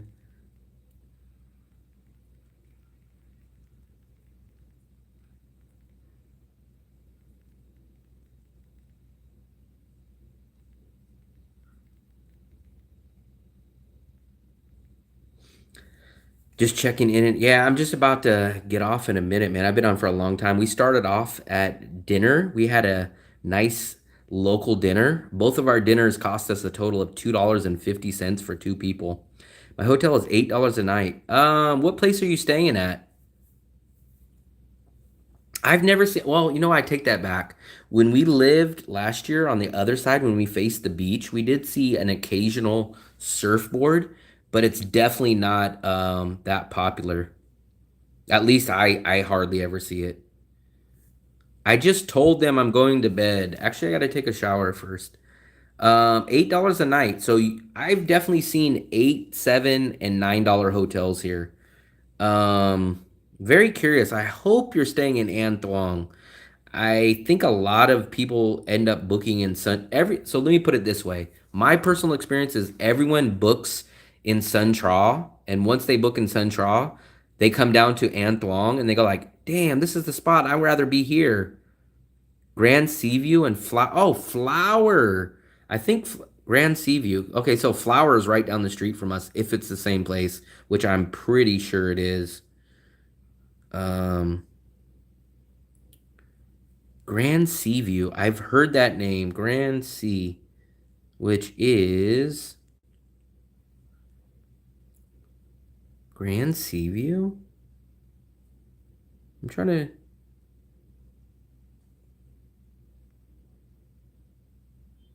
Flower's right down the street. Um, I'm pretty sure it's Flower. I know Flower's about 3 streets down from me. I think it's Flower de Mason Hotel, which is a better area. My phone is fully charged and you're still here. What's wrong with that? I think this is the hotel that you're staying at. I'm pretty sure. Flower is just right down the street. I think it's on the same street. Suntra is more peaceful, but with more peaceful, you guys need to understand there is no western area. Everything's spread out. Everything's much more local. There's no moon milks. So you lose a lot of amenities. Now, if you just want to go out there and just be peaceful and quiet and be alone and basically be camping, that's what you go to Sun Tra for. But every single person I know that's booked Sun Tra and then they come to my area, they go like, "Damn, man, you got so much more stuff here. Like, you guys have the moon milk, you guys have this restaurant. Man, your place is way more livelier." That's exactly what everyone tells me, Kim. Everybody starts off thinking Sun Tra is the area, and then they say it's so boring, like there's nothing there, and then everyone moves. Every single person I've talked to. Yeah, yeah, yeah. No, no. Both of the places you mentioned are in my area. They're like within 5 minutes, Ronnie. Um, Grand Seaview. So Grand Seaview, I think you're right near the pizza place that we used to go to. Yep, this is the place. This is the place right here, Grand Seaview. So we just walked past that earlier tonight. You are exactly where. So you're basically right where the Brazilian buffet is, and you're on the same street or almost the same street as Bikini Bottom. You're exactly in the same boat as me. I refuse to get on scooters. But when you get here, download InDrive instead of app or instead of Grab. You will really like InDrive a lot better. InDrive is about 30% cheaper than Grab. But you're going to be the only thing that I personally don't like about where you're staying is you're going to be in the heart of the pub western area. So you're going to get some karaoke and some drunks there. But some people love it there, but myself, I live about 6 blocks up north from there, which is about 7 or 8 minute walk, and I avoid all that. But you'll see when you get down here. I think you're right near the Brazilian buffet. Then yeah, that's the perfect area for you then. I'm someone that doesn't drink and I don't party or go to clubs, but that's exactly the people that like to go there. Let me see where that Brazilian. I think you're like right next door to the Brazilian buffet. Yeah, you're literally right there. Look, the Brazilian buffet. So I don't remember seeing that hotel, but you have to be right there. You're like right there. Um, I'm definitely gonna tell you to go to Bikini Bottom. That's like maybe a 2 minute walk from you. That's the best burger place. To you. So go to yeah, okay. I'm sure I've walked by it 100 times. I just never have noticed it. Why would one drive for InDrive? I don't know. Like you're asking for them. I think they probably so it's all cash. It's all cash. You can't pay on card, so I'm assuming the drivers get paid more. Breco, I've heard hit and miss about it. Bikini Bottoms, I guarantee if you go to Bikini Bottoms, you'll like Bikini Bottoms. That's the one place I definitely recommend. And it's literally directly across from you, like maybe 3 minute walk. I go there about once a week. I think you'll like Bikini Bottoms better. Go get the burger and the fries there. It's the best tasting burger and at the best price. And I've never had their breakfast, but everybody says Bikini Bottom's breakfast is good. You'll be going probably to the other Moon Milk, which is a really good grocery store to go buy anything from produce to snacks to bread. You'll be going to the other one. I prefer the one that's up about 7 minutes from you, but you'll be near the other one, which is not bad. I never get the Coke. We always bring my water. But I get a burger, a double burger, a double cheeseburger, and the fries, a huge, huge order of fries, and it's 110,000. What else is near you? I would recommend. What else do we go to near? There's a Gordon's Pizza place. All the restaurants I go to are practically behind you instead of in front of you. But you'll like that area. If you drink and you like to be out and have that, that's going to be the area that you'll be at. The Brazilian buffet is kind of expensive though. It's like 16 or 18 bucks. We've never had it. What else is? You're about 2 blocks from the beach.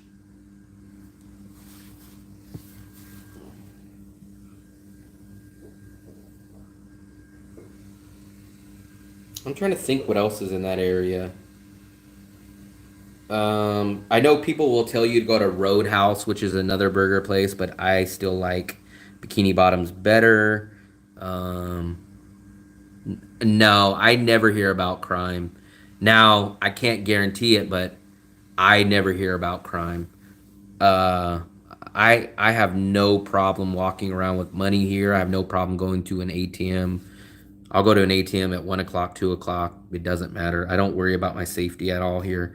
The only the only safety I actually do worry about here is being hit by a scooter crossing the street. But I don't worry about crime here at all. Have you been to a steakhouse? No. No, I haven't. I don't think I have. We have heard about like Olivia's, and kind of feel like I've been to a steakhouse, but or at least a place that offered steak, but I don't think so.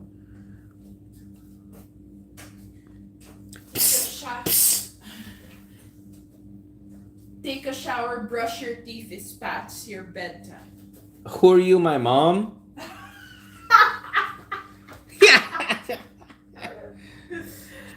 Why did you You do do that that with the with curtains? curtains. Fix it! What curtains? That one! I didn't do nothing. William, fix it! Herbal pizza, man. I'm so upset with herbal pizza because remember we went that night to go get the buy one, get one free, and they said it stopped last month. But to give you guys an update, they do still do the buy one, get one medium pizza for free. So you buy a large, you get a medium pizza for free, but they changed it to only 11 o'clock in the afternoon to 1 o'clock in the afternoon. So for me, I don't eat big lunches. So for me, they still do the deal, but I'm just not going to go eat a huge pizza at 12 o'clock, 1 o'clock in the afternoon. I know, I got to go take a shower anyways. I've been walking today. I don't think I did my 10,000 steps today, though. I felt like I did 10,000, but I guess I didn't. It says I only did 6,000. Shocking.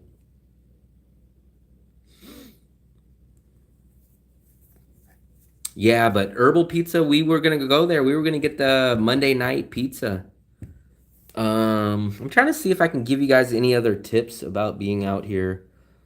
Definitely in drive. If you're not gonna ride a scooter, in drive is gonna be really helpful. But I do walk about 95 to 99% of the time. I walk in this area. That's why I love this area. So people will stay in Suntraw and then they end up taking Grab or in drive all across town to go to the grocery store, to go find this, to go to this restaurant, and they bounce all over. They spend time. And I say, why don't you just stay in the An Thuong area? TP Bank, yeah, so I can't confirm it, but other people do confirm it. The TP Bank doesn't charge, but both times I've went there to pull out money, they've always been out of cash. So I can't confirm it, but everyone else does say that. No problem, givers. I do recommend Moon Milk. You guys, when you guys get here, go to Moon Milk. You got every single person that I've told about Moon Milk or that has came here, they all love Moon Milk is like a cult favorite here once you guys find it. In drive, go to the Dragon Bridge one time. Go to the Dragon Bridge one time in person. See the Dragon Bridge one time. After one time of seeing it in person, you don't need to go again, but go one time. I'm trying to think what else.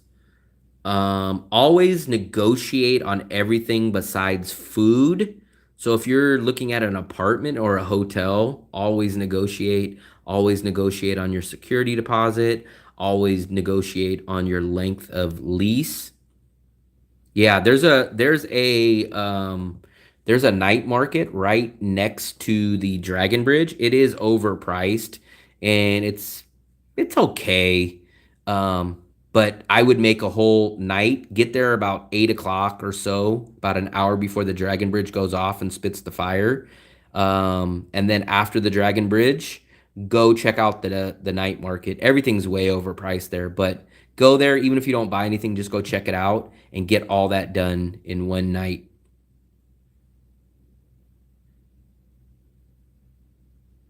Azid, what's up, buddy? So the Traw you guys always see me get the Traw right? Last time we went to the Dragon Bridge and to the night market, they wanted 30,000 for the Traw there. And remember, I get the Traw at the local place for 10,000. I want to find a barbecue cheap place. I don't know if it's cheap though. So there is an official, like an American style barbecue. It's only going to be one street over from you. I think it's called Country Barbecue or something, but I don't think it's cheap. I think it's all right priced, or I'm not sure. The only other kind of chicken or something like that we got was we just got a chicken for $6, a whole chicken. That's what we had for Thanksgiving. $2 street chickens? No. So the chicken that we got was a whole chicken, but it was like 160,000, which is like $6.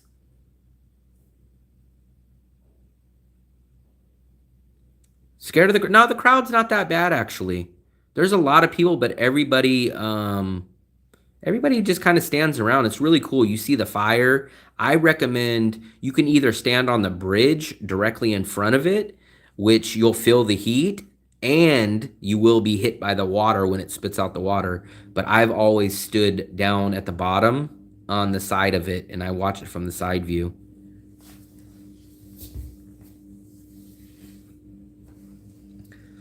December 12th. Yeah, that's actually the day that we pay rent. A lock bridge? I've heard about the lock bridge, but we've never been there. Maybe we'll go there at a certain point, but I think the lock bridge is like where people put the padlocks on there. I used to do that in Europe whenever we would go. So I'm gonna give you my answer. It's funny because we know two personal people from our subscribers in our live chat that have met women here, but I'm gonna give you the basic info that I kind of tell everybody. You're gonna run into two issues here dating. One is gonna be the lack of English, so you're gonna have an English barrier problem, and you're gonna have a cultural problem. And I always bring this stat up when I tell you guys, but I think 75% of Vietnamese women are married by the time they're 25 years old. So the stats are not that good, but at the same time, we know a guy, Jamie. You guys know Jamie. He met a local lady here. We haven't talked to him in about 2 weeks, but he met a local lady here, and I guess he's went on a few dates with her, but we have not got the update since that. So it's definitely going to be harder than an English-speaking Asian country, but it's not impossible. But understand, you're not going to so it's not like the Philippines or Thailand. You're not going to wander on the beach and some Vietnamese lady's going to be in a bikini talking to you. You're going to come here. They're going to be completely dressed. They're going to be in like a white dress or maybe jeans. And they're not going to probably speak much English. And it's just not going to be easy.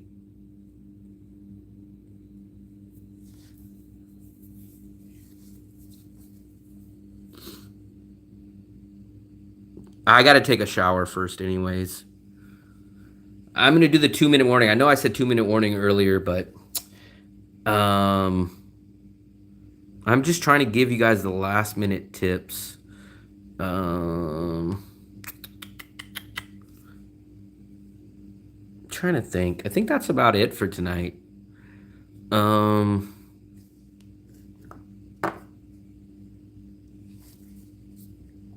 Yeah, you're gonna run into. I'm not gonna say it's impossible, but it's gonna be a lot harder to find it. A lot harder. But like I said, Jamie magically found it easy. So yeah, she found me online. I was a mail order bride. She paid $1 million for me.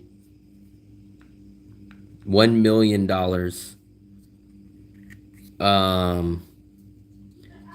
But then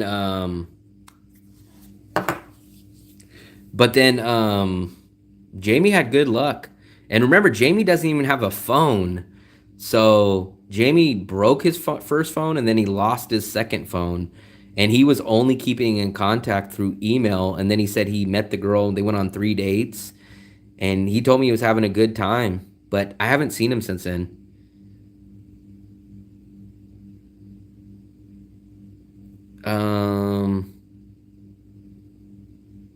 Blue passport? I'm sure lots of countries have blue passports.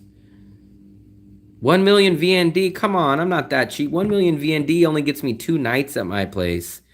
Never. I would never be literally a mail order bride for 2 nights at a freaking hotel. You're crazy. That's way too cheap for me. Maybe, I think France is blue passport. Isn't France a blue passport? My recommendation to you guys, honestly, when people tell me about women, I recommend you guys finding. So many people do it the opposite way. They go lock themselves in the Philippines because they want to meet a girl that speaks good English, and then they lock themselves in a province and hate life and hate the Philippines, but they stay there because of the woman. And I'd tell everybody, find a woman from probably the Philippines and then take her to the better country of living like Thailand or Vietnam.